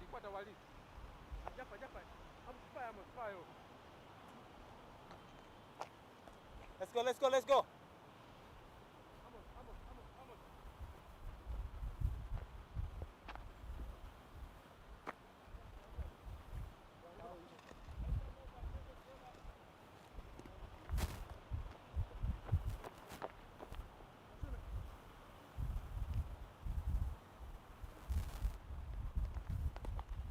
Let's walk. Theo, wait.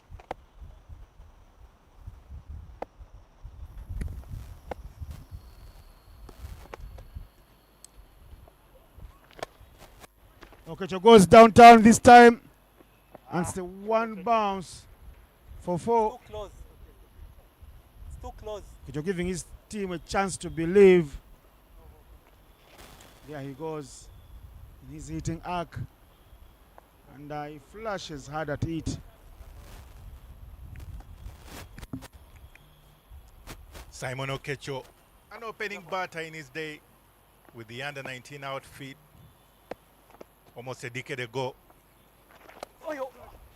No, And man. I tell you, he's Offside. sending one right over here. I think he had me talking about him. It is a maximum. Very well picked up by Simon Okecho. There's the man, the nickname Black Boy, old Mr. Googly. He's hitting the spinners here. And the spinner on a show for the opening batters over. When you want to say, I haven't gotten many chances, but today is my day. And I'll bask in the glory and make hay while the sun still shines.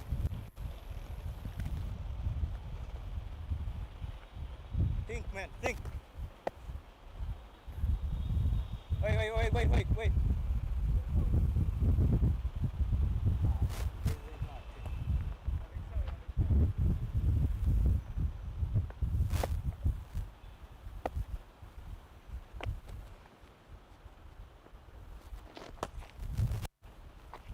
Just like that.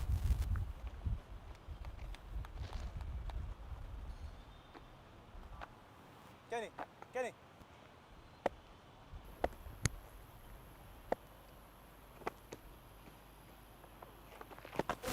How's the umpire? Yeah. That was straight, yeah. Given out leg before wicket.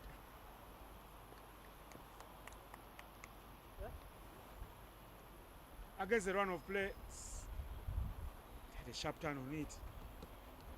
Umpire's call. I have to see where it really landed. Mike, go take us through the replay. Well, right in front. It felt like it was, of course, drifting. Simon himself almost on middle and leg. Not so much a spirited appeal, and I would understand why wicketkeeper Robert Arjuna didn't join in the appeal because of his final position. But there you have, once the dreaded figure goes up, you have to walk down. Simon Okecho was bringing some bit of excitement to the Bunyonyi Warriors. It has to now get back quiet again.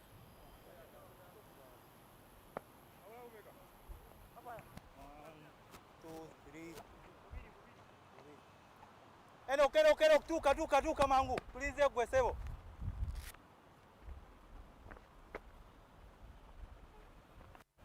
Eric. Japa now. Let's walk, yeah?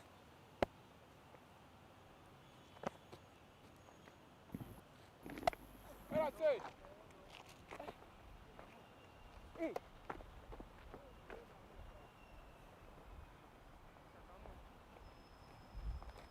Let's walk, Theo.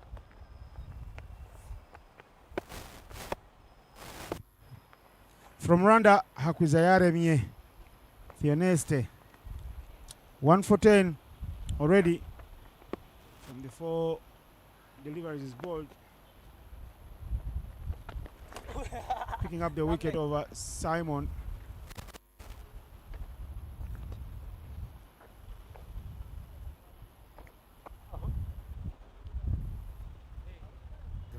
Deliver the over.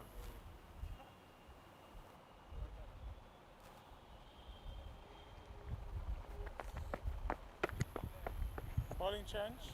101 for 7 after 14.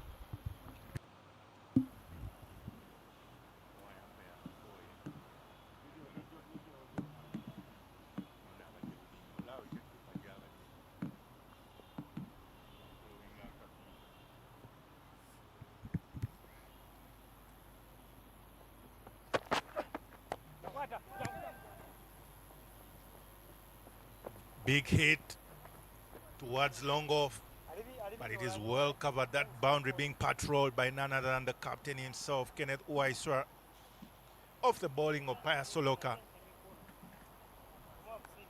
A little bit of reproof for the Bunyonyi Warriors from Simon Okecho's batting.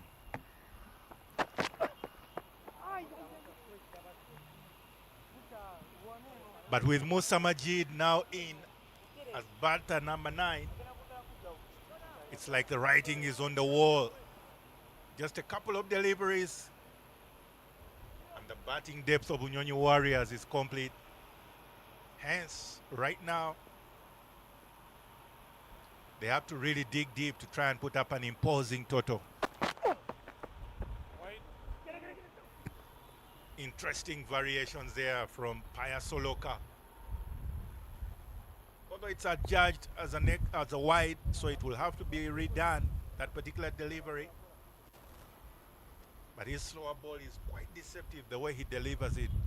As though back of the hand, but with the same, being such an athletic young man, same smooth action, you almost can't tell if it's a slower ball coming through, unless when you're reading it perfectly as a batter.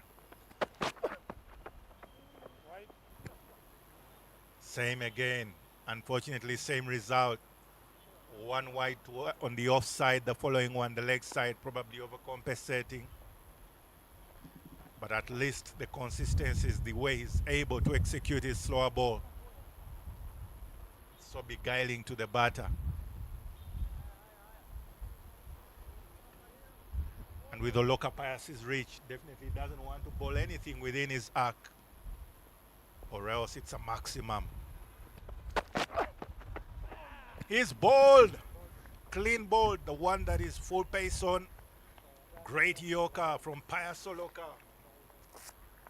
And as we're just talking about it, just a couple of deliveries.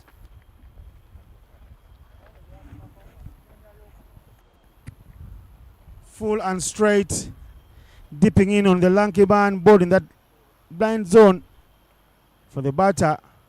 And as he plays, he loses his stable base. And that one runs past his behind leg and rattles the furniture right behind him. Wicket time. Around 5 for 8 now.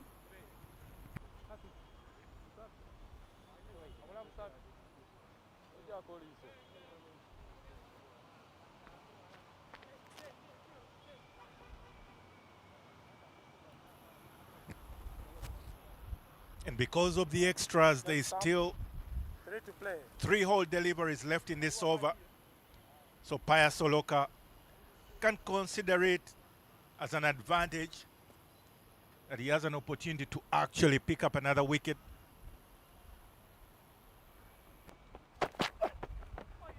Picking up another wicket he does. First of Yorker, this time middle stump. For Nero Jonathan, it was the leg stump.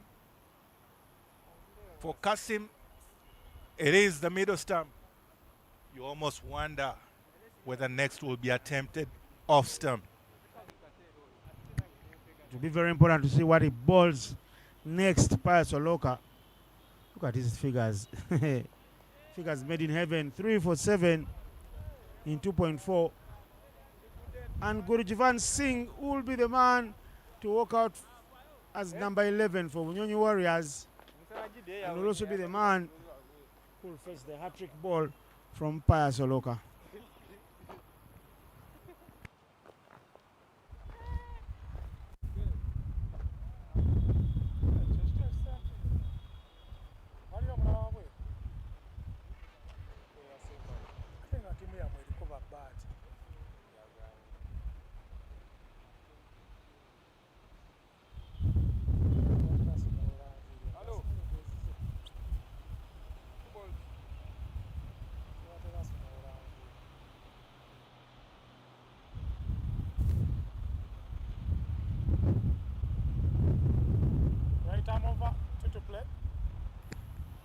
It's never easy coming in batter number 11 to make matters worse when the bowler is on a hat-trick ball.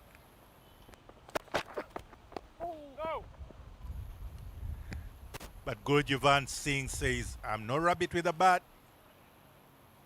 And he plays a very convincing, orthodox, sort of cover drive-ish, but just a push towards the ball.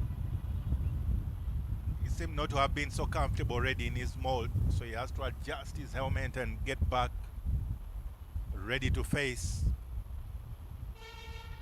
But Payasoloka feels he still can strike and put the icing to the cake that the bowling of the Victoria strikers has been.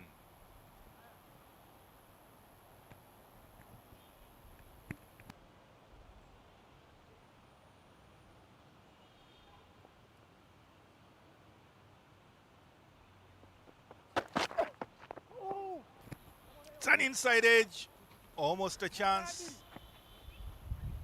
But instead they'll pick up a single, Bunyonyi Warriors. And that will bring up the end to a very colorful over for Payasoloka, because there's been so many W's in that over, except the other two are wide.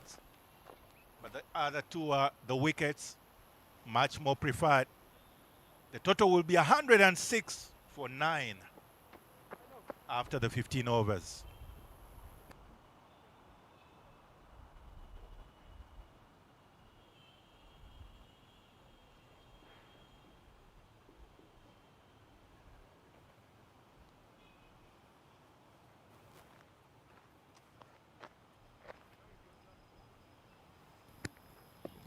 Jonathan Kiza will be the bowler to attempt to wrap up the things that the business is for picking up wickets.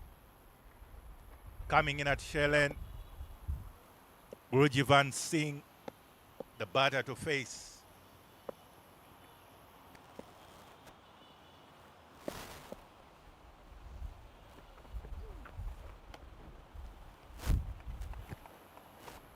It is a swing and a miss.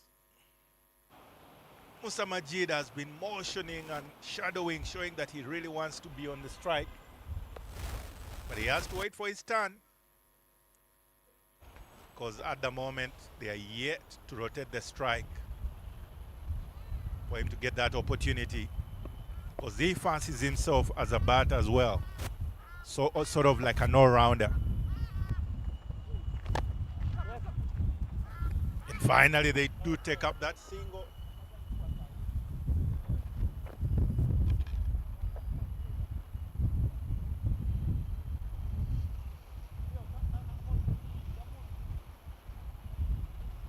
It is the 16th over running, 107 for 9, Bunyonyi Warriors. And Victoria strikers feel that they almost are done with their job of restricting the total less than 120.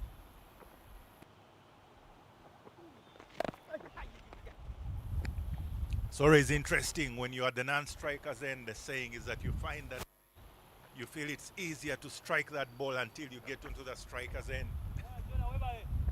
Because Musa Majid also not managing to pick up on the slower delivery, just manages to have an inside edge onto that. It is still a dot ball.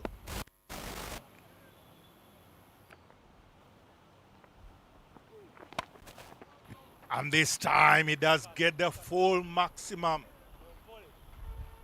full hit of the ball. And it is always the bowler's delight. There he goes. Downtown, Musa Majid. The bowlers are flexing their muscles here in Lugogo for the Bunyonyi Warriors. 130 now. Will it be enough? The Bunyonyi Warriors being paid back in the same hard currency.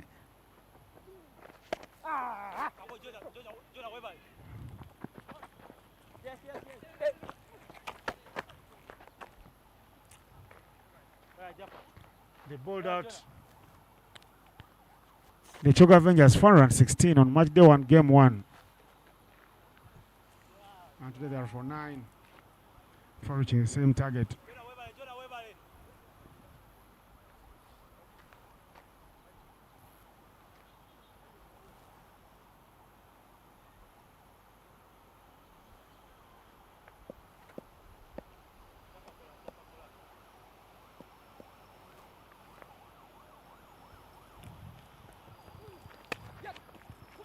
Hit straight to point, chance for a run out.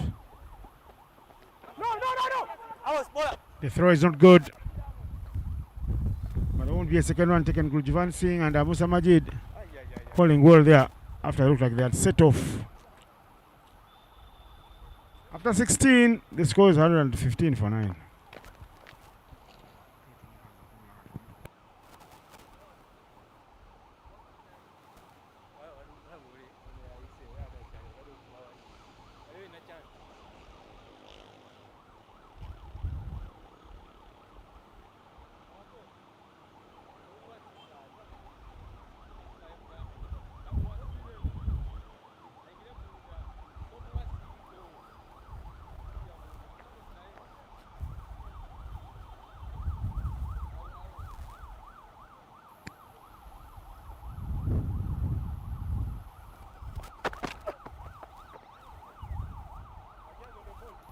Dot ball, start things up here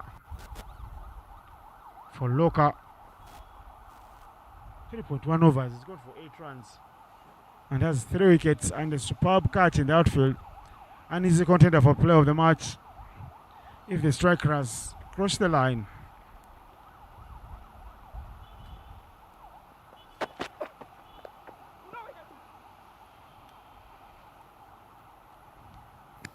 I think you must appreciate the way Payasoloka has the ability to just variate with almost the same speed of delivery.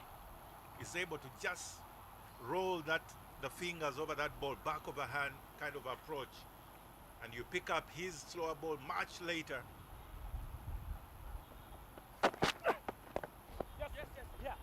If that can trouble well-established batters, how much more your number 10 and number 11 batter? You just hope that Guljivan Singh is not injured, because that ball was thrown at some pace in the attempted run out from Kenneth Waiswa. Thankfully these days the batters are well protected with an inner thigh guard, and something in between. Teacher sounding here philosophical, as if he doesn't know what that is called. It's called the ball protector.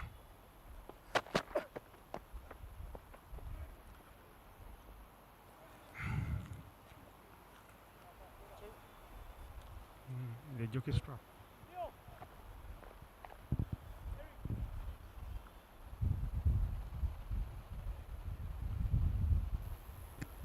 Well, Innocent, you'll excuse some of our cricketing gear. It was very limited to the basics. Whites.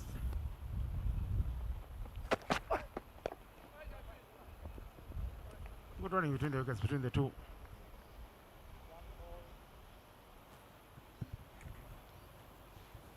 The last partnership here holding fort for Bunyonyi Warriors.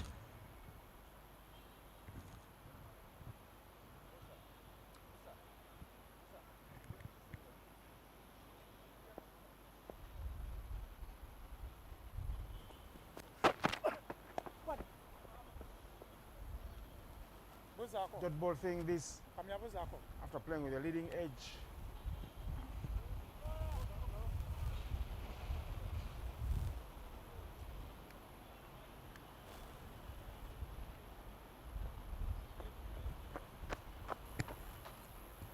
Payasoloka, thing that is spoken of in your dreams and imaginations, but after his 4 allotted overs, 9 runs, 3 wickets, what an economy, what a turnout. That is the young man, indeed, as you already mentioned, indeed already a contender for player of the match. But it will also have to be their batting first to be tested. Because at the end of 17, it is 116 for 9. Bunyonyi Warriors.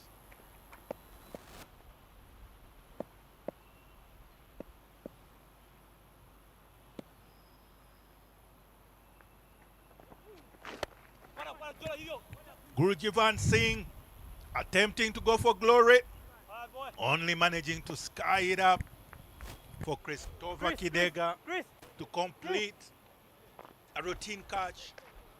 And that means that 116 all out Bunyonyi Warriors. It has been quite a mixed bag. Earlier on, a very imposing power play. As you can see in that image there, trying to give himself room, staying leg side of that ball to try and hit it straight to the screen. He gets a height on it, but not the distance. As Christopher Kidega running in is able to complete a well-judged catch, much to the delight of his colleagues that the Victoria Strikers are. They walk off in good spirits, in high attitude, knowing that they have their job almost halfway done. But that was the story. Robinson Obuya, 29 of 19. Okecho Simon, 29 of 22. And Paul Mulongo, 16 of 9. However, the story and the full completion of the story belong to the bowlers that Victoria Strikers are. Paya Soloka, 9 for 3 in 4. Kidoga Christopher, 10 for 3 in 2. And Waiswa Kenneth, 5 for 1 in 1. Altogether, the bowling department, as a unit, they did their job. And with only those particular effort, it means that it is 117 all out in 20 overs. At 5.85, will be returning for the batting period over the Victoria Strikers.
The innings break is done and dusted here in Lugogo. And it's time for the second innings. Victoria Strikers, what a shift they're putting with the ball. The Bunyonyi Warriors look like they were running away with it at 50 runs for one after 4 overs. And see what happened. The rest of the 9 wickets fell over for just 66 runs. And there was a nice little beautiful partnership for number 9 and number 10. The last 2 wickets they are holding forth momentarily. But the Strikers have done themselves a lot of good by bowling out the Bunyonyi Warriors for 116. This fixture is a repeat of the opening day and game number 1 fixture when the Bunyonyi Warriors bowled out these Strikers for 117. Similar scores if you look at the scoreboard, and they chased it down for 5 wickets with 21 balls to spare. And looks like the word payback is written in the air with Strikers looking to pick up their first victory. But to do the job, they must find some momentum going right from the top. That man has no runs in the tournament. Simon Sesazi. He must find his mojo. Fred Achelam is ruling the roast there in the middle, making the fielding changes quickly, and he gives the ball to Joseph Benjamin. He's called Benja by his mates, but Baguma, Benja is the name of his father. But the friends love to call him Benjamin. And that somehow stuck. So Joseph Benjamin, or like Karashan calls him JB Baguma. Here he comes. Yesterday he had a long chat with Karashan during the innings break. Karashan trying to show him a trick or two about what he should do as a spinner and go about his game. Because it looks like he's a man who could do the 2-week break from the game. Looks like the examinations at school have taken a toll on him because his game has not been up there. And today, stepping out with the bat and then holding the poles and then unable to smack the ball and it's staying in the air for a dolly catch. Fast ball, beautiful tweak from Baguma. Umpire will call it wide, but that was an exciting sight for everyone on the park with the ball turning like that. Achelam in the slips, the skipper for the Warriors.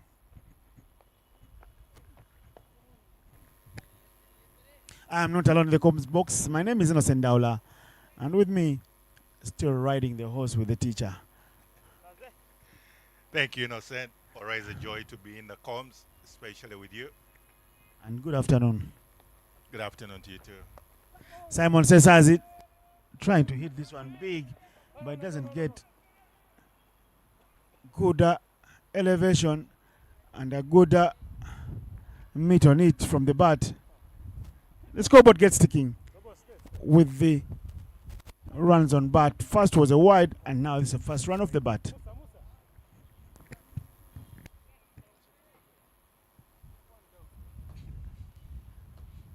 I must like the matchup here between JB Baguma, as you called him, with Simon Sesazi. Simon winning the first duel there, making sure that he picks up possible runs. Just a single, but it's good to see.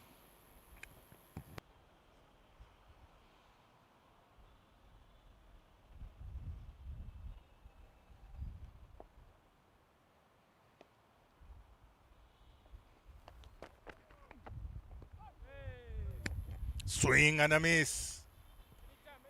Mukisa Eric saying, if Simon you can swing and sweep that ball, I think I too can.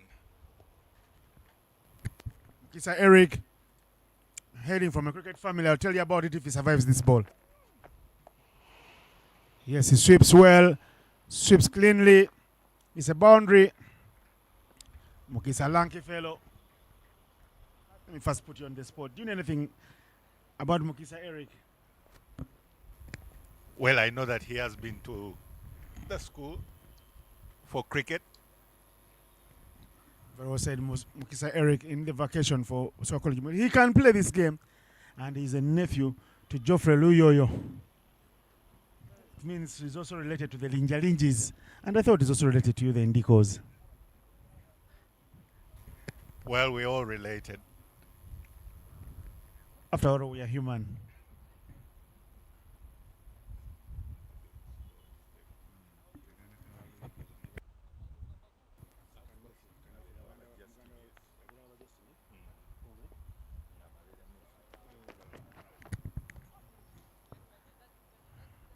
Court stretching.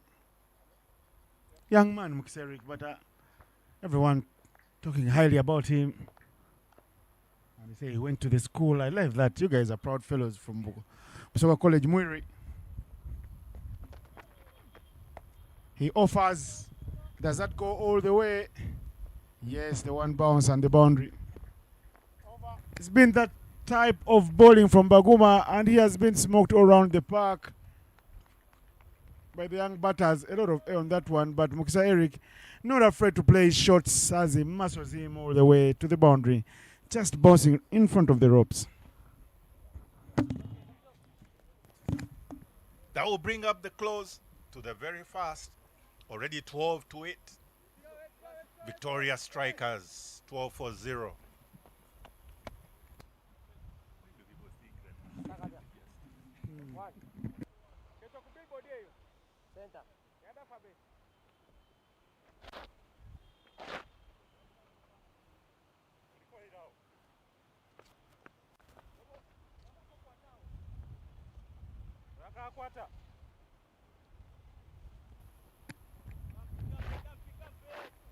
Fred Achelam would have wanted the equation of having a wily off spinner up front.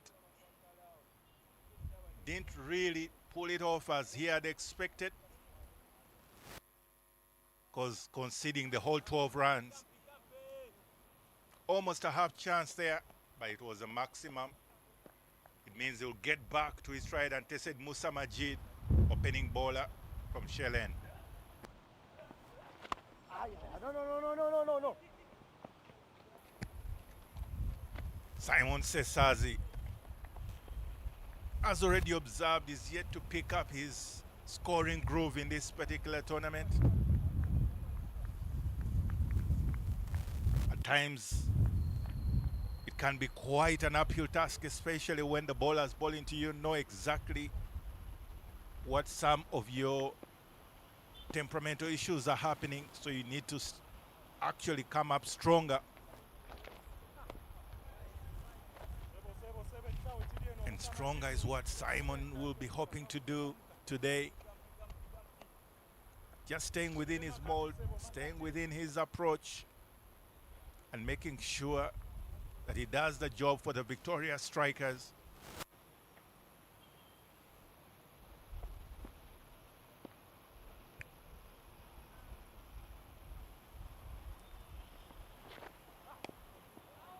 Musa Majid straying down the leg twice in a row. Not exactly what the doctor ordered. He will hope that he can quickly find his line, because the length is fair, it's good, but it has to be better than that, and definitely the line has to be on point to ask the questions if they will have a chance at defending such a lower score in T20 match. Once again down the leg, and that means it will be 3 wides in a row.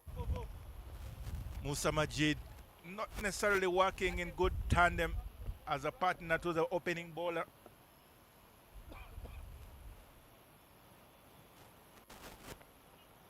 And sometimes some of those deliveries can get to a batter. The one that is actually straightened up can be almost a chance for picking up the wicket. And already some changes being rung in by Fred Achelam,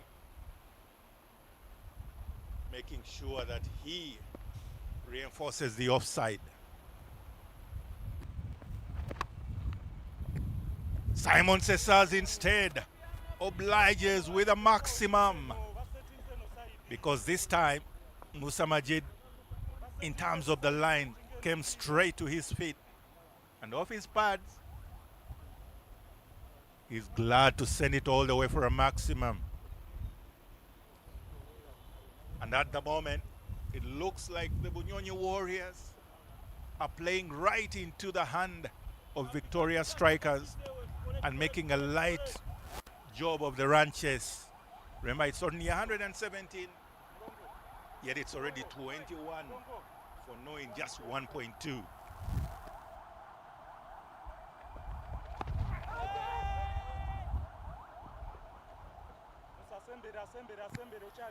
Sore is a very interesting sight. Simon Sesazi rises up as a valiant warrior that he is. He tells his partner in the middle to be exactly the umpire who was inquiring that no, it's a thumbs up, it's all well. He just survived being hit for 6. But remember, Musa Majid has cover both at fine leg and deep square leg.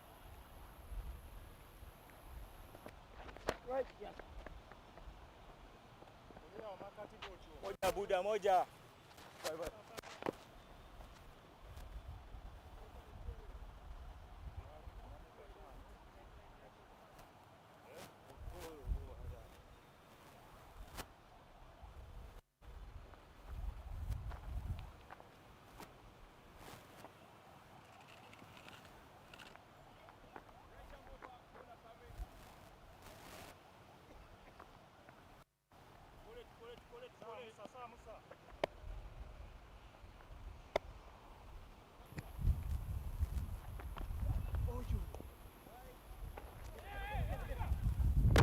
Chance of a run out, and it is indeed.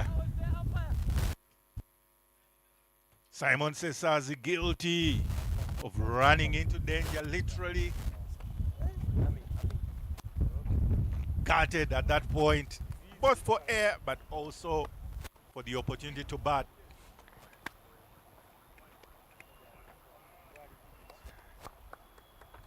Well, there's a common saying that you never run off a misfield.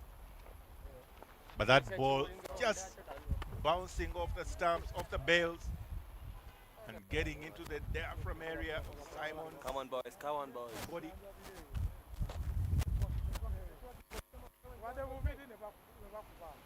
Not in your frame even. And if there is anything like fair play, probably someone could have thought, let him stay on. But no, at the end of the day, it's within his rights, Cyrus Kakuru, to ensure that he completes that run-out opportunity. And it's a strike first off for the Bunyonyi Warriors. Run-out is the verdict. Simon Sesazi back to the dugout. And that will bring the captain to the middle in Kenneth Waiswa. Musa Majid, except for the whites, it would have been a good over. But with those whites, he's already given away almost halfway the over. More than halfway the over.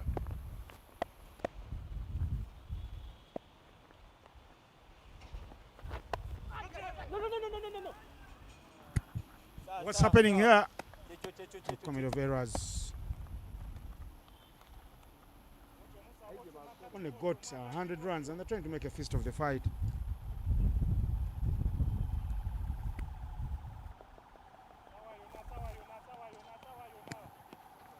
There is a common saying that you go hard in a run chase that is of a small total.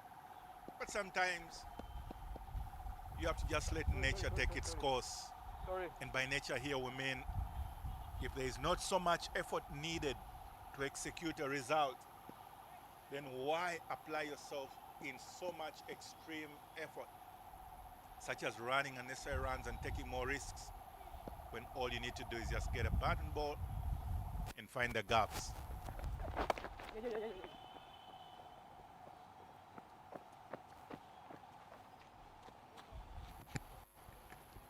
Making sure that he just picks up the gaps,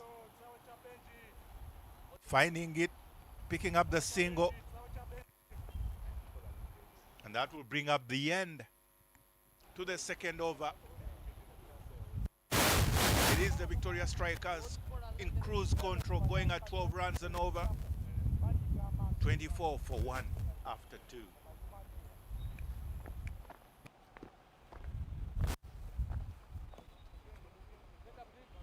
That's your center. That's your left.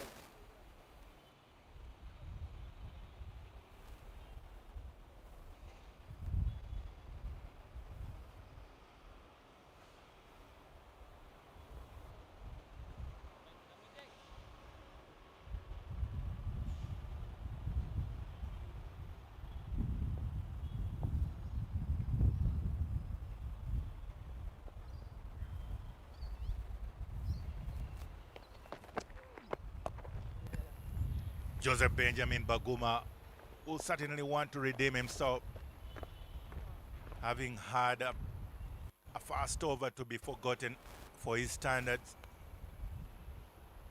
He returns. Both opening bowlers are definitely going for a dozen. He will look to redeem himself in this over.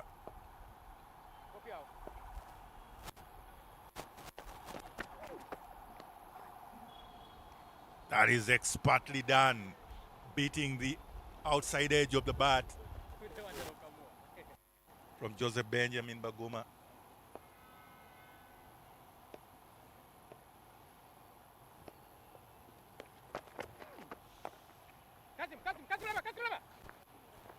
Mukisa Eric will continue in the same currency, wanting to go hard and consistently attacking that ball unrelentingly.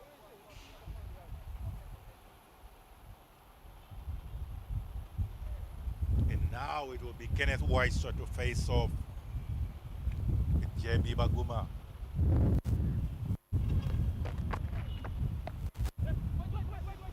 Chance of a run out.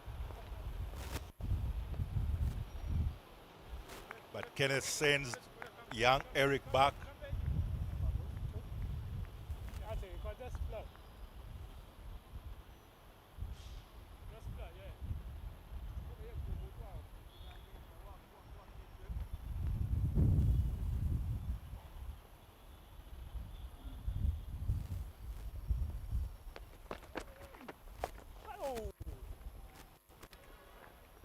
That is authoritatively driven all the way to long on. And Robinson Obuya will gladly collect.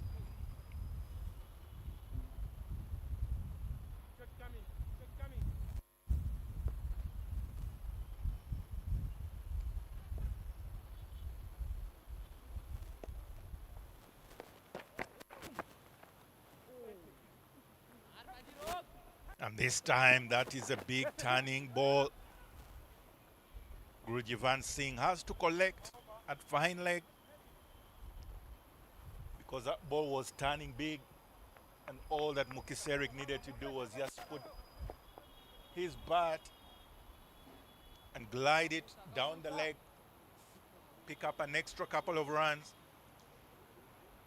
and the total for the Victoria Strikers after 3 overs is 29 for 1.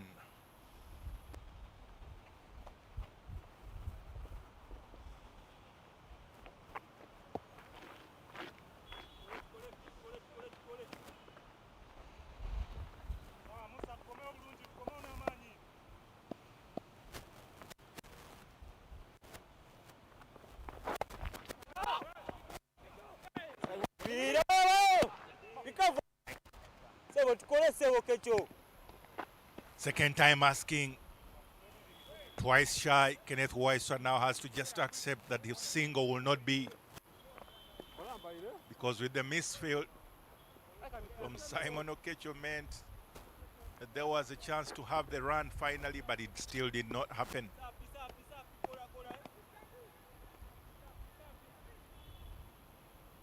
Of course, you only hope that it doesn't get into Kennedy's mind to try and force anything. They're already cruising well.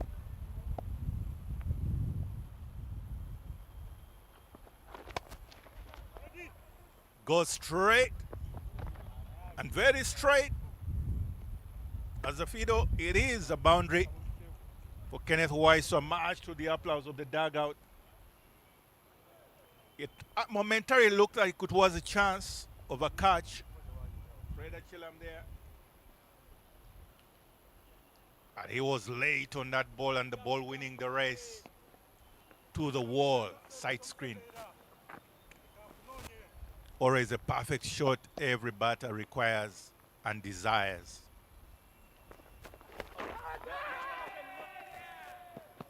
Chance of an LB appeal.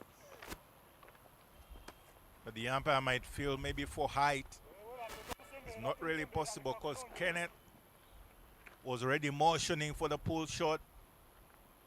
That ball stayed low on him.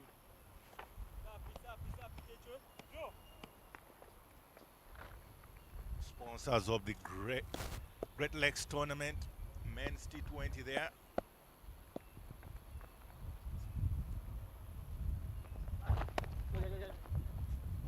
It's a Raj Gaspro tournament, powered by Dafabet.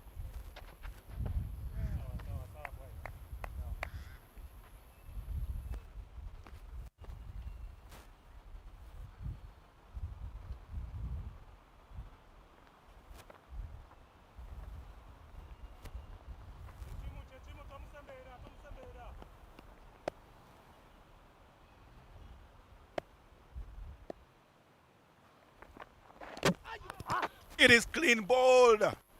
Mukisa Eric had nothing on that deeping Yorker.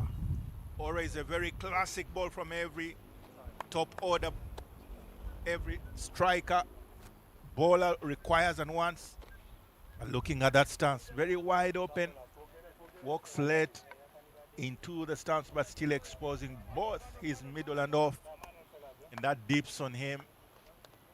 The net result, as you can see in this reverse angle, you can still see both middle and leg, and that's dipping down, expertly executed from Ramadan Musa to send Eric Mukisa back to his dugout. And that will bring up an exciting partnership here, because Christopher Kidega will join his captain, Kenneth Weiss, in the middle. And they too will go about this business of chasing down the total. And what a delivery, first off, from Musa Majid. Easily contender for the ball of the day. Squaring up Christopher Kidega. And with slips in place, that was a rightful delivery. But thankfully for Christopher Kidega, he'll say, yes, it's over. We'll catch up next time. Because it is 34 for 2 after 4 overs. Bowling change.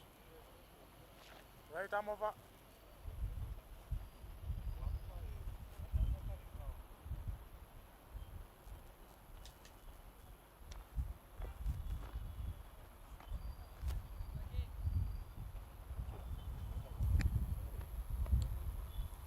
A change in the bowling.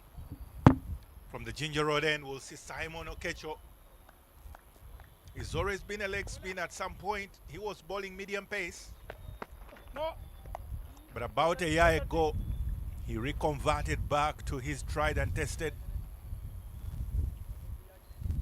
And unfortunately for him, he's guilty of overstepping.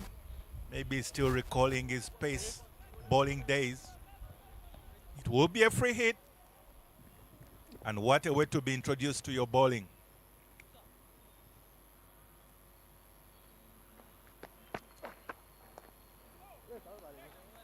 It's well done again. Just outside the off stump. Beating the bat. Captain Kenneth Weiss. It's a dot ball.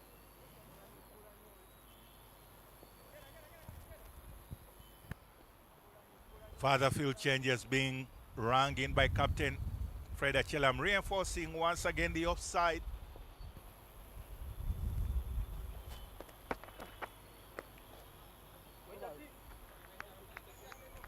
And that's very well fielded by Benjamin Baguma, Joseph Baguma.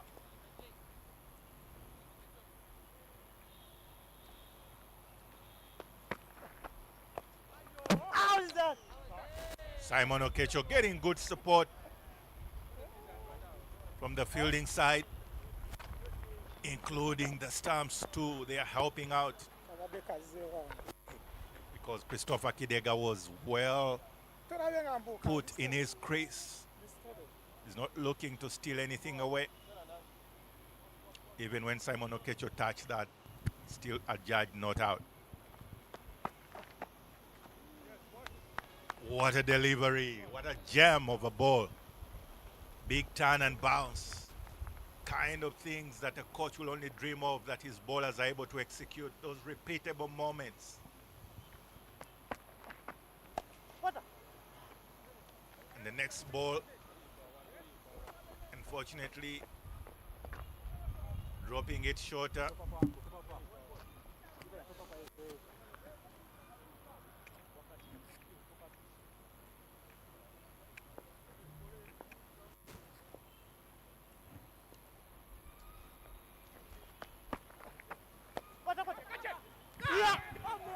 It was going to be such a catch, but unfortunately with the landing. Kasim Adam. Unfortunately, the ball bubbles out of his hands. Good leg spin there from Simon Okecho. But look at that. Adam Kasim, very angry with himself, livid to say the least, or for a lack of a better choice of words. He's hitting the ground with a lot of venom. Could have killed something there. Any ants? Even a puffer won't survive his slap.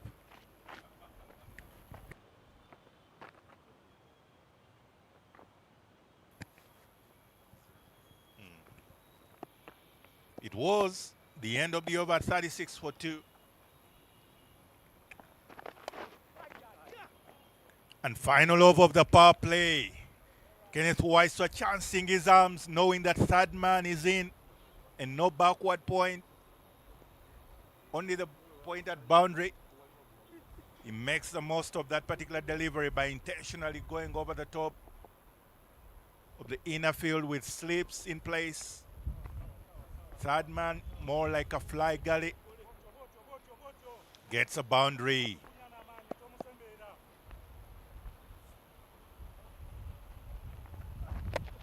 And reason why all those fielders are in such halfway positions, it is still the final over of the power play.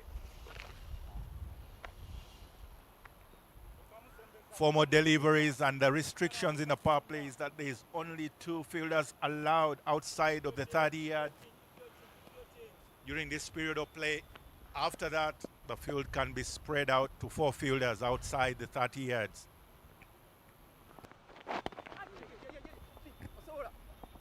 Ali Cole is for 2. And they pull out of the second on second thought, because JBB, Joseph Benjamin Baguma, very athletic, was quick onto that and could have been a chance of a run out. They don't want to have 2 in a game. Remember, Simon Sesazi was run out earlier on. They wouldn't want to repeat that as a team. Therefore, it's a good call. Pull out of the effort.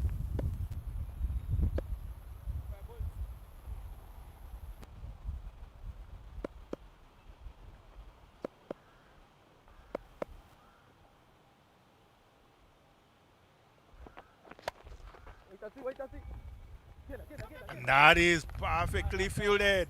Good dive in by Anas Baig. Son to a former cricket captain of Cricket Cranes, Mr. Baig Akbar. And Musa Majid obliges. Very glad that Anas Baig was able to field that way. He also recently made his debut for the Cricket Cranes in a tournament series in Namibia.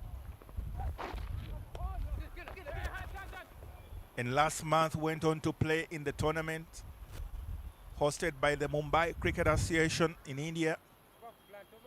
Is certainly growing in the ranks and becoming a formidable member of the Cricket Cranes setup. Of course, he's just watching behind him his coach watching must have also buoyed him up to say, I can put in a dive. Otherwise, that was a sure boundary for Kenneth Weiswer. I beg your pardon, for Christopher Kidega. It's another swing and a miss. You get to feel there's a bit of a tentativeness about the batting of Victoria strikers. They are caught between trying to go after the total very fast and exercising caution. So in between that delicate balance, it just oozes off their whole demeanor as a team. Again, another shot there right through third man region. It's a boundary. March again to the delight of the dugout. And that will imply that concluding the power play period, it is the Victoria Strikers at 48 for 2 after 6 overs. Power play is done.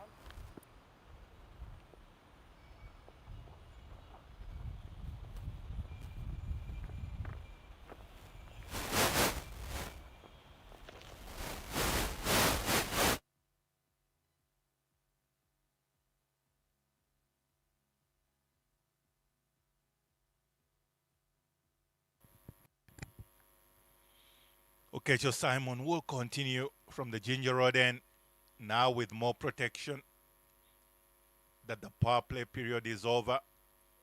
He'll get his cover of deep extra cover, square leg, mid wicket, and long on.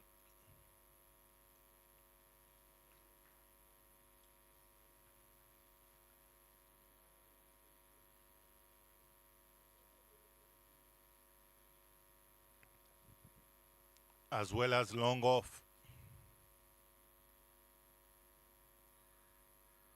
Call is 2, but they quickly pull out of the second, recognizing that the fielder in Jonathan Nero was also quick onto that.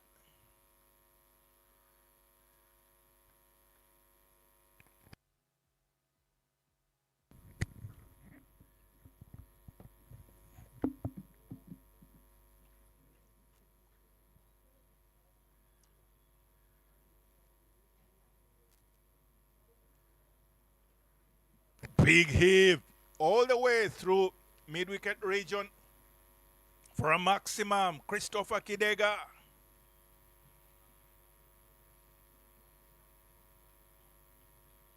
Simon Okecho, unfortunately, they are dropping it short, and Christopher Kidega early into position is able to pick up the length very well and sends it skyward all the way for a maximum.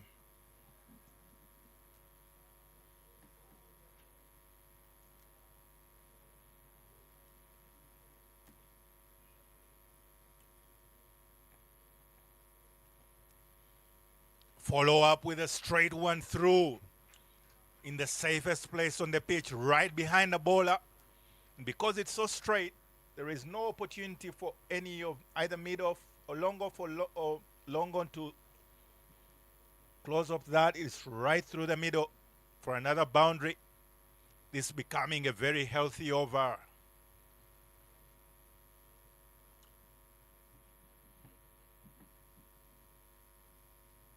Concluding it at 11 runs.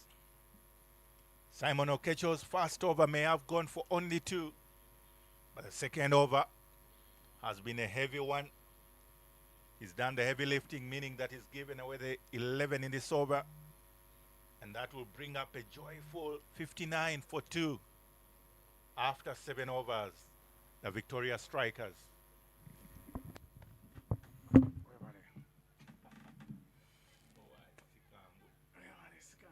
Recently, I waited in this Uganda. And to get always in India, as well. I got your back. Good man. I want to turn it on. So you're gonna call on. I'm gonna call on Jack.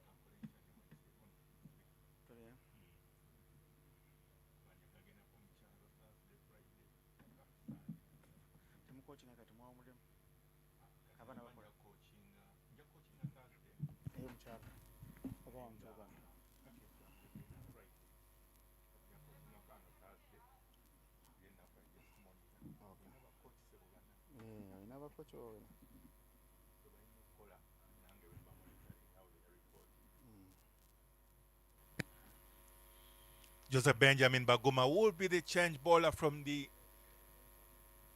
shell end. And Kenneth Weiss are gladly picking up a leg by.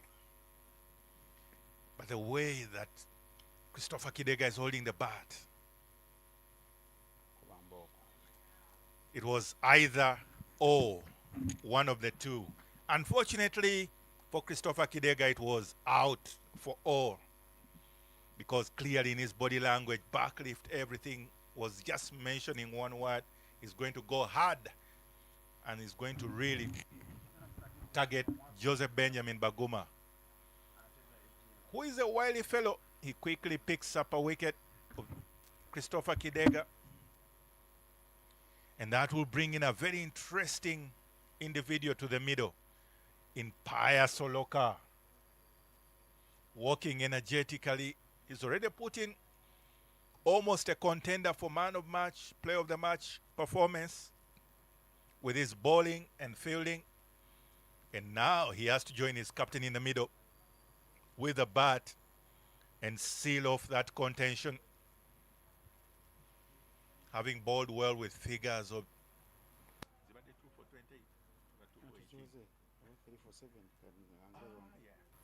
with wonderful bowling figures of 3 for 9 after his 4 overs, picking up an extraordinary wicket of a very dangerous batter in Anas Baig. He's certainly a good contender for having had the most impact on the match, but that will depend on how he bats right now.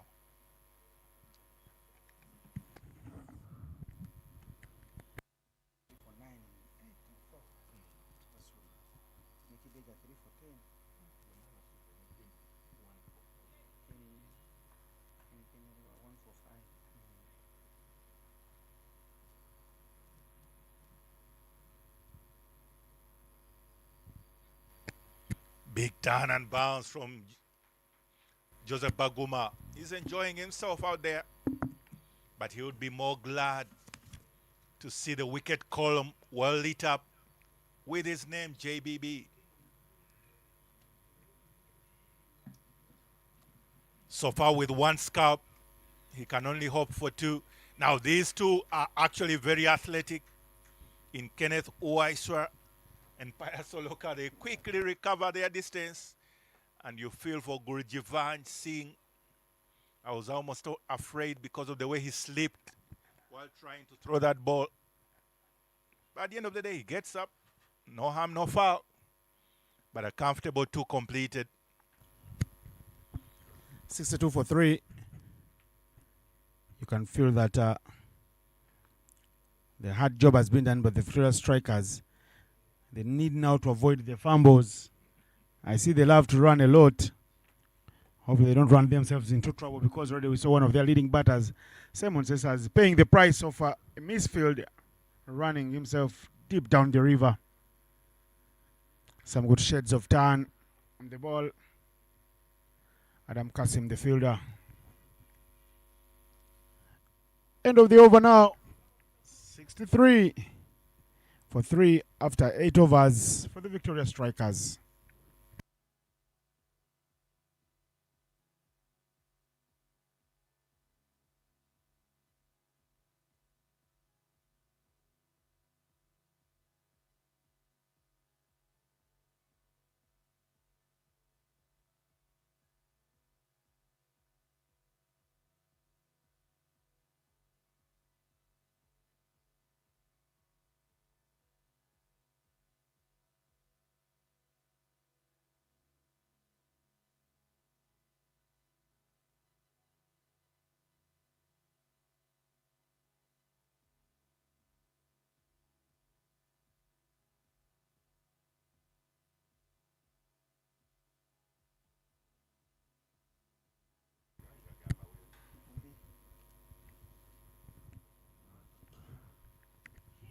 Fred Achelam on the bike, on the chase. And yes, right in front of his coach. They share a couple of smiles. Come on, big man, get off your feet off the ground.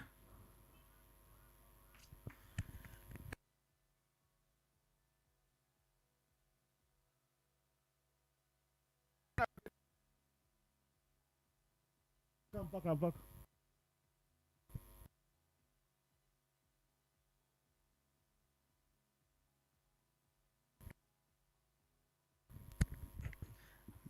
There you see it, Pius Oloka, happy to give you the full face of the bat.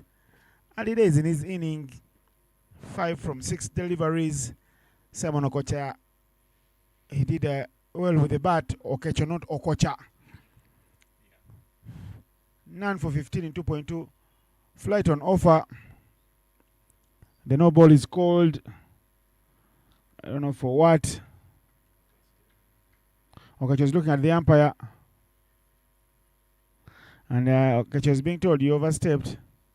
Or did the keeper say something? Does that guarantee no ball? Obstruction to the batter. Okecho is not very happy.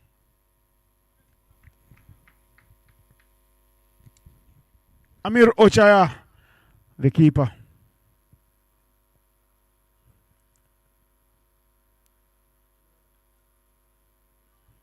The free hit is hit, but straight to Fred Achelam, who is fielding at we call it fly point.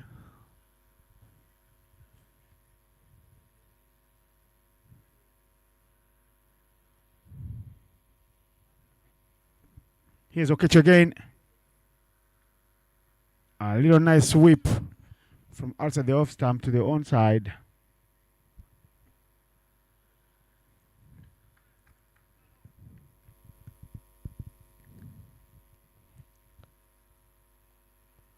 Not a happy man. But he must remember that the umpire must do his job.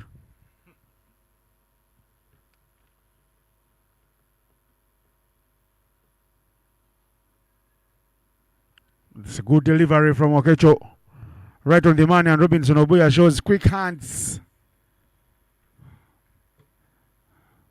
The man mountain, Robinson Obuya. A little show from him with the bat.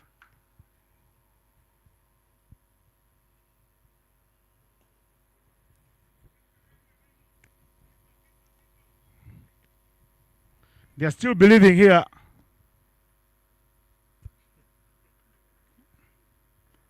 The Bunyonyo Warriors will be on a hat-trick of losses if they don't win today after having won the opening game, whereas the Victoria Strikers will be happy to get the monkey off their back if they win now, because it's been a hat-trick of losses for them, and maybe the sun will shine brightly for them and they bask in glory. That's the head coach for you. Head coach Steve Tikolo with the assistant coach of the Victoria Pearls, a legendary man, 2 legends there in one frame. Brian Makmasaba was the captain for Uganda at their first ever World Cup in the West Indies 2024. There's a good sights.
$73 for 3.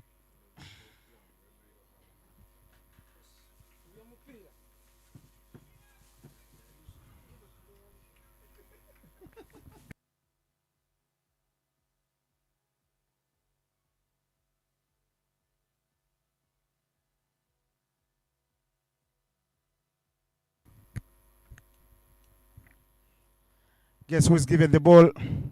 Guru Jivan Singh, player of the match 2 days ago. His only problem that his bowls a lot of looseners up front.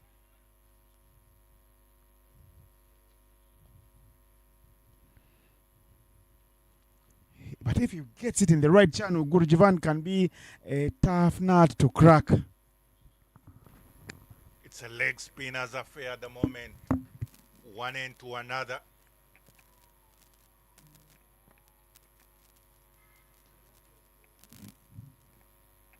Yeah, width on offer.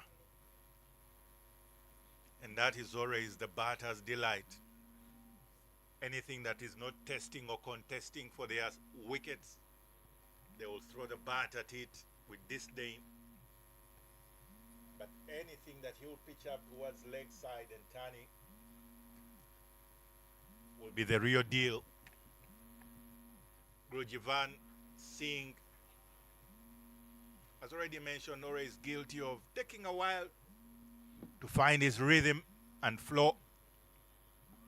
And today, the Bunyonyi Warriors don't have so many runs to work with. So he has to get it right up front. That is the kind of delivery with turn and bounce in good areas, asking the questions of the batters. That will bring up the end of the 10th over, midway period 79 for 3. Bunyonyi, the Victoria strikers at the moment.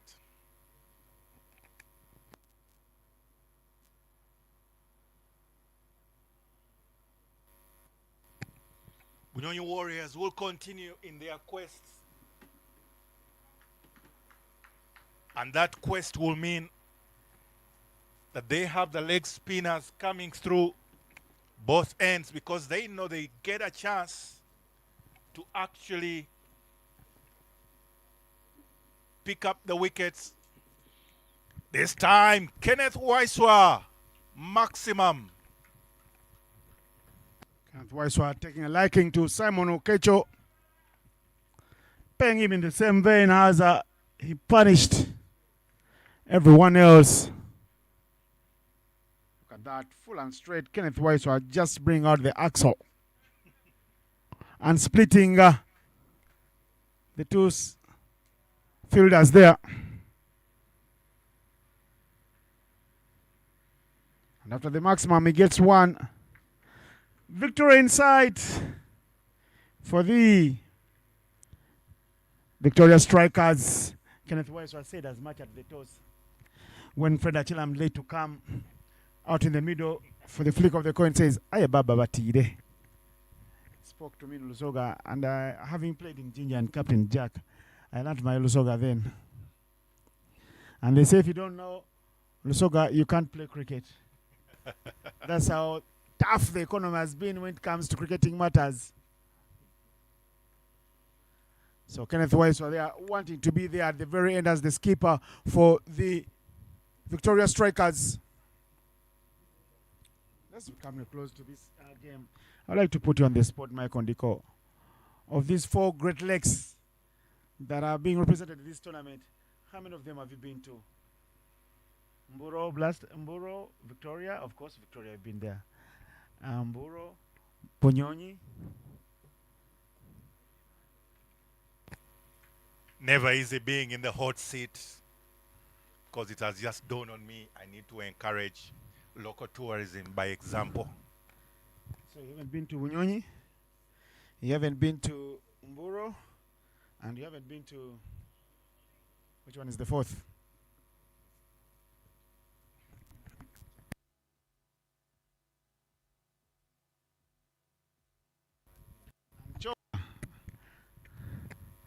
You really chance for a catch. He had to create some magic, Musa Majid, but it wasn't innovative enough. Some of these things you need to create a moment of magic to pluck out a wicket, because now they are coasting to victory. They need another 28 runs from as many as 9 overs. End of the over. 90 for 3 in 11 overs.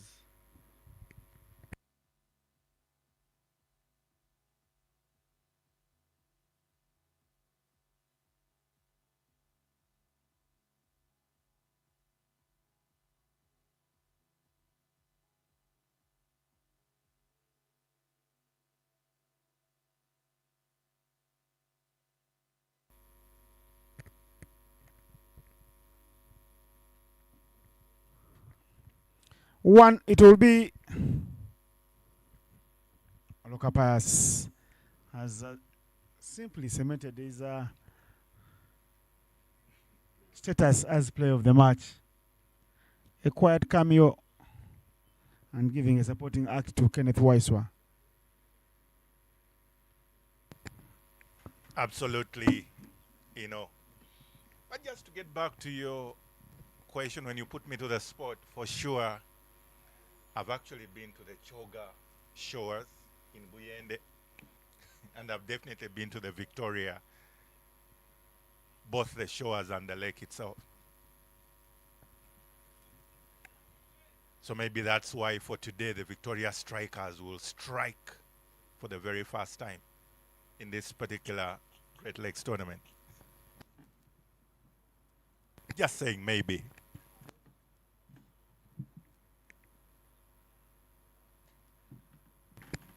And clearly with that kind of display, I think Payasoloka has gotten a bit of the wind of this message that since he's a contender, a little shimmy down the track there. Slower ball, but he still picked up the gap. One bounce. 4 runs to his tally. And now he'll be at 15 off 17, almost going at 100% scoring rate. And that's all he needs to keep going about his business.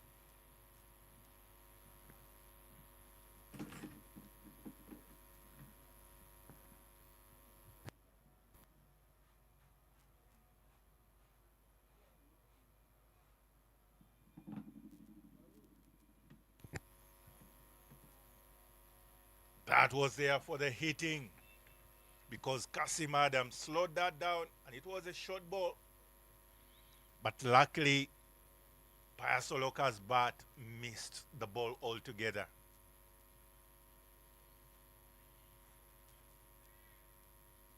Dragging him forward. But at the end of the day, it is still safe. And closing out the 12th over.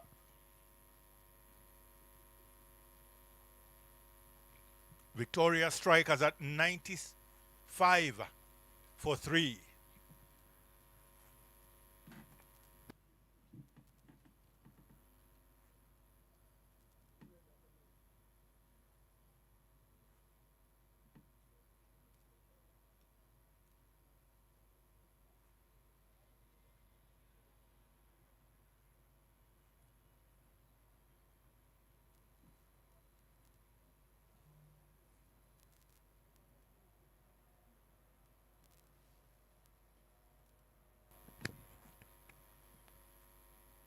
Easily done. Just going through the basics. Victoria Strikers captain Kenneth Waiswa, as mentioned, he did at the toss. He feels that today is the turnaround date for his outfit. And he's dealing in singles at the moment together with Payasoloka, who is also an able batter at the other end. Obliges in singles too. They will know that they played for the opposition today, the Bunyonyi Warriors. Lake Bunyonyi is so beautiful and arguably one of the deepest lakes in the world. Today they didn't bat deep, the Bunyonyi Warriors. Even with all the men they have on the team like Paul Mulongo there in your frame, Fred Achelam, Robinson Obuya, all the men with big muscles and the talent on show. Joseph Pagoma. And that was the undoing. Lack of depth. Fred came and disappeared in the power play for literally nothing. For the strikers, they will think now they have struck gold. And after finding their rhythm, and they will hope that they will soldier on from here and go on to compete for the title. Well, Jovan still bowling a little too short. I see they're leaning back trying to cut him. It means there are shades of shortness from his deliveries.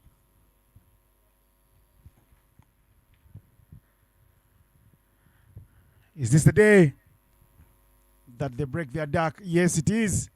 Unless a miracle of marginal proportions does happen. I know, Michael, you believe in miracles. But sometimes you need more than divine intervention. Well, the Victoria strikers have been hoping that for once, at least lightning will strike their way. So here we go, especially with that boundary closing out the over. Not only do they gladly receive such news, but they bring up their three figures as well at the end of the 13th over. It is 102 for 3. The Victoria strikers.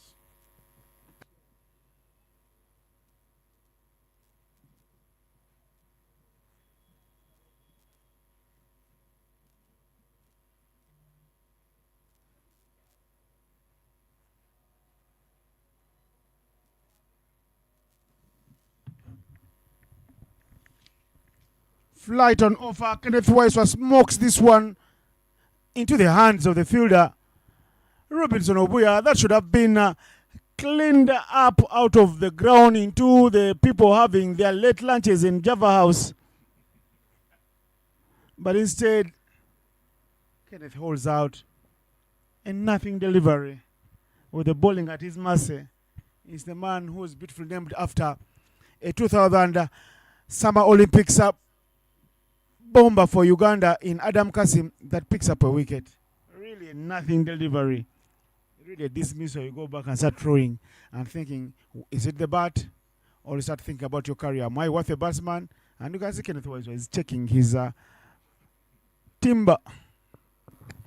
Yeah, I also got the feeling that definitely that hit the bottom of the bat. And as a batter, you always want to blame the bottom of your bat, but at the end of the day, it was in your hands. And definitely there was a chance for a maximum. Adam Kasim will know that he was very glad and lucky not to have already considered a maximum on the very first ball of the over.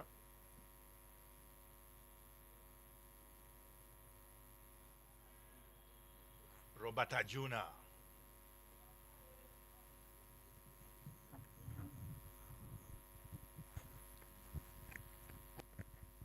Needing less than 2.5 runs every over.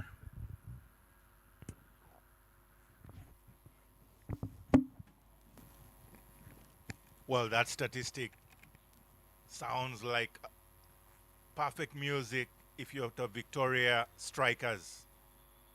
And indeed, Payasoloka will say, now that I'm the man left standing in the previous partnership, you will feel not only the sense, but also the sacred responsibility of completing the innings and bringing the victory home. And with the way they're going, rotating the strike, all they need is just the next couple of overs to reach home, because it's already 105.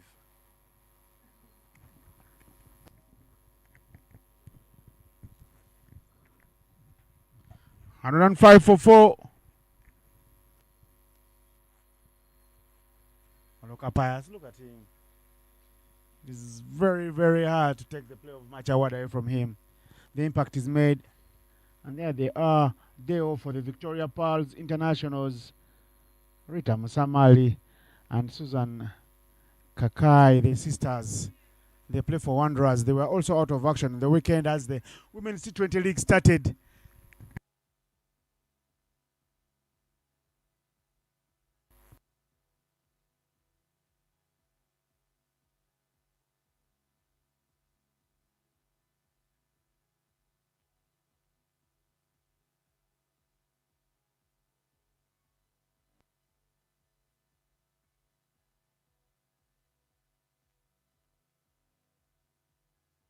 gone.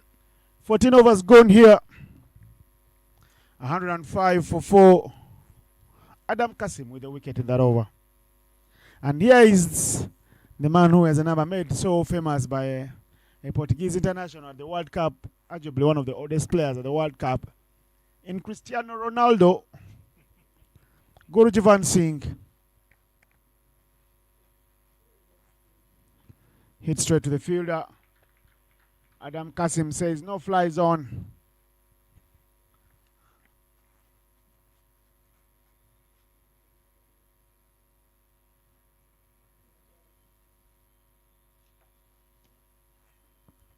Chipped to the sweeper. Paulo Mulongo, better fielding shot today. It was a horror one yesterday from him. Everything that came to him was dropped. Everything that came to him on the ground rolled past him. And is among the leading run scorers of the tournament. From Ginger to the world, Paulo Mulongo.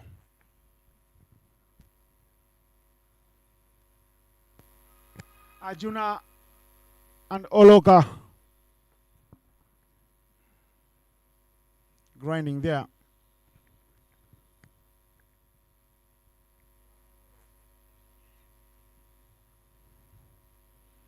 Touch and go. Look at the chase from Big Freddy. He catches up. And the throw is good. Whole tournament is done well as a fielder, Freddy, giving the young stars a chance to keep the wickets. And making a case for it. On the back of the previous week, the team had 350 over matches, the national team. And he was saying, let me give the back some rest. His wicket-keeping skills are not in doubt. It's the need of runs that everyone desires to see from him. Because everyone knows what type of leader he is and what he brings to the leadership group of the national team. But for him to be there, he cannot just be there as a leader. You've got to be a leader who leads from the front. Hit across the line, but it's on the ground. No issues whatsoever as Musa Majid collects. They're going about the chase here now ever so slowly because they are certain that the finish line is in sight and victory will be theirs. At the end over 15, the score is 109 for 4. As you look at that beautiful sight over the Nsambia area, the Arena Mall, the rooftop parking, the city from that hill in Zambia, and the place where Villa Park used to be right down there. Of course, Villa, the record champions of the Uganda Premier League with 17 titles. I was going to put you on the spot. I wish I had not said it, Michael. Well, I was going to say that they are keen to another team from England in the Premier League. Then I remembered that you're definitely part of the choir. I don't need to antagonize you. Hey.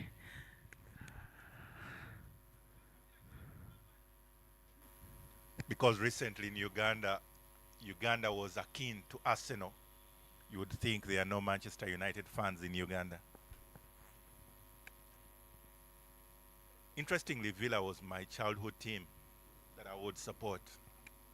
And what happened? Are you a Viper now? Are you Venom? Like the head of state, I'm now pro Uganda Cranes. 110 is up. 7 needed for victory. 2 boundaries here will do the job. Is that one? Big swing. Adam Kasim being very tight. But I tell you what, it's final fanfare.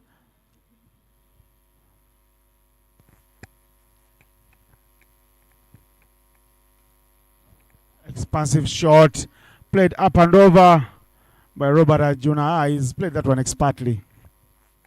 I was just about to say that, knowing Robert Arjuna, he's the one man for the flair. And you can see that very Caribbean style. And I've seen him also bat in shades. Not many players in Uganda have done that. I remember Ivan Saithamwira. Zefania Rinaitwe.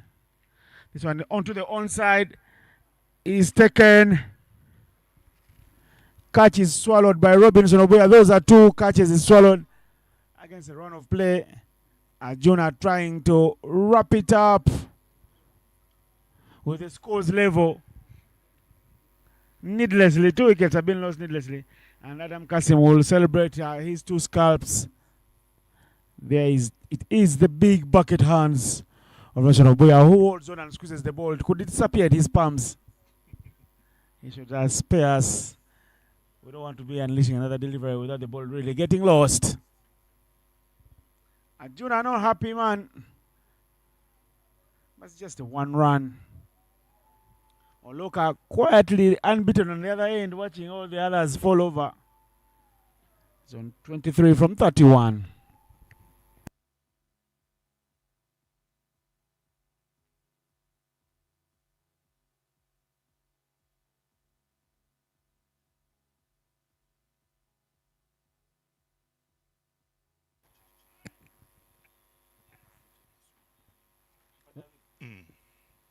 With scores at level, you feel the pain of Robert Arjuna. He feels he should have been there at the very end, especially after such a classic cover drive over that region for a maximum. And indeed, it is a follow-up boundary there.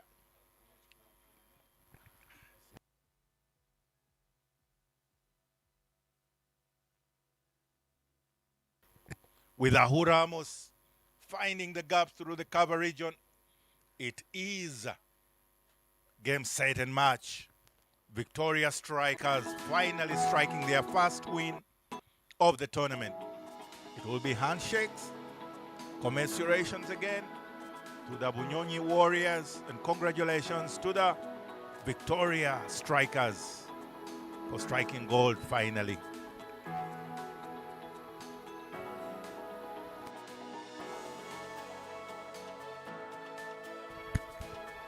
That's how it has been. They will shake hands, but guess who will be smiling? A man who called victory at the toss for his team.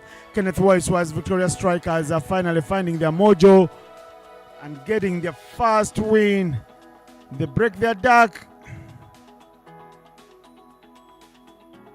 End the hoodoo and the jinx. The campaign is underway with victory for the Bunyonyi Warriors. There's something to ponder. 3 victories. I beg your pardon. 1 victory on the opening day and then 3 back-to-back losses. Fred Achelam and his boys, you've got a lot to think about. Go look yourselves in the mirror and know who really the opposition is. You got big scores, even 221 that was just done by the Mburo Blasters. And now a team you beat on the opening day has returned the favor and paid you in the same currency. They say revenge is a dish served, best served cold. And that's what they've done for you. Kenneth Waiswa, congratulations to you and the boys. And this is the match summary for the match.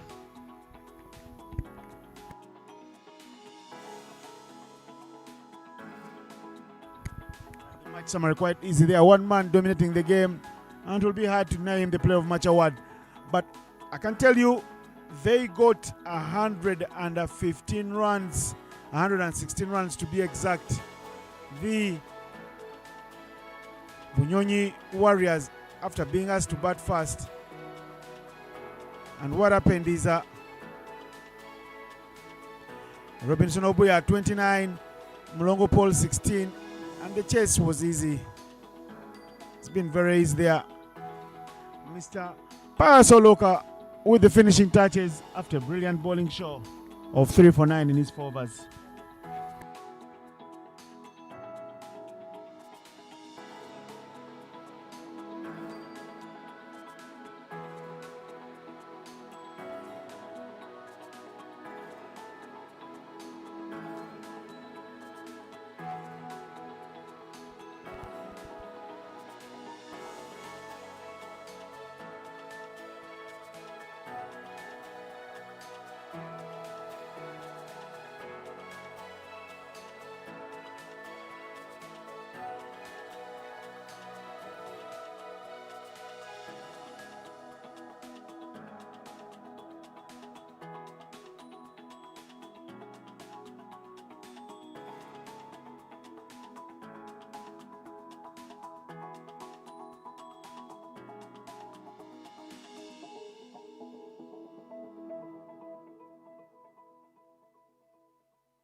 Good evening, right here from Lugogo Cricket Oval.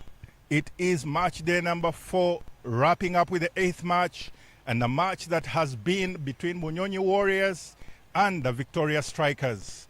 And indeed, it has been quite a swashbuckling fixture, low scores, but a lot of entertainment. And at the end of the day, the kind of result that we saw with 117 posted by the Bunyonyi Warriors, chased down by the Victoria Strikers. And joining me here in the middle will be the captain of Bunyonyi Warriors, Mr. Fred Achelam.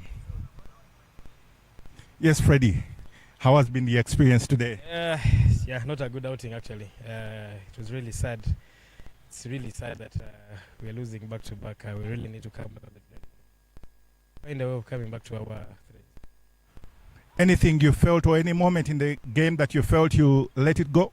Yeah, during the batting they got off a flyer. They struck early wickets in there that pushed us foot. But yeah, we tried to come back with the Yango catcher trying to do the clearing out there, which helped us push us to 117.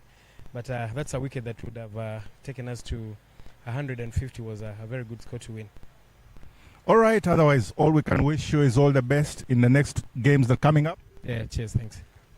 Thank you, the captain of the Bunyonyi Warriors there, Fred Achelam, giving his thoughts. And joining me also, the captain of the Victoria Strikers, Mr. Waiso Kenneth. The saying is that finally you're off the duck. Yeah, finally. I think it was about time for us to get off the mark. And today, I think we bowled very well in the power play, having them 60 for 4. That was good for us. And the way guys bowled and batted, that's brilliant. Any particular performances that you'd want to point out? Yeah, I think Pass bowled very well. Chidega, that over, he bowled the 5th over, getting 2 wickets, 2 set batters out there. That was key for us. But everyone did well today. There were no dropped catches today, which is a very positive for us after dropping many in the previous games. And yourself, having been the captain, almost was leading the side, how do you feel at the end of the day that you're not there at the end when the team was getting home? Yeah, I feel a bit disappointed, but at least by the time I got out, we had few runs to get. But going forward, I would like to see myself finishing the game for the team. All right, thank you very much, and best of luck to you. Thank you. And that is the captain, indeed, of the Victoria Strikers. Finally, they are making it their first win in the tournament. And we'll be getting to the player of the match performance. And indeed, there are some notable performances, even as the captain has mentioned there. Even Robinson Obuya earlier on, his performance as a batter. But in particular, there is one man that came out, having bowled 4 overs, picking up 3 wickets for just the 9 runs. And then picking up a spectacular wicket, Smith and Asbaig earlier on, coming back with a bat, 22 of 30, none other than Pasoloka. And to present the player of the match will be the Victoria Power Vice Captain. Madam, please, you're welcome. Musamali. Do us the honors, please, presenting to Pasoloka.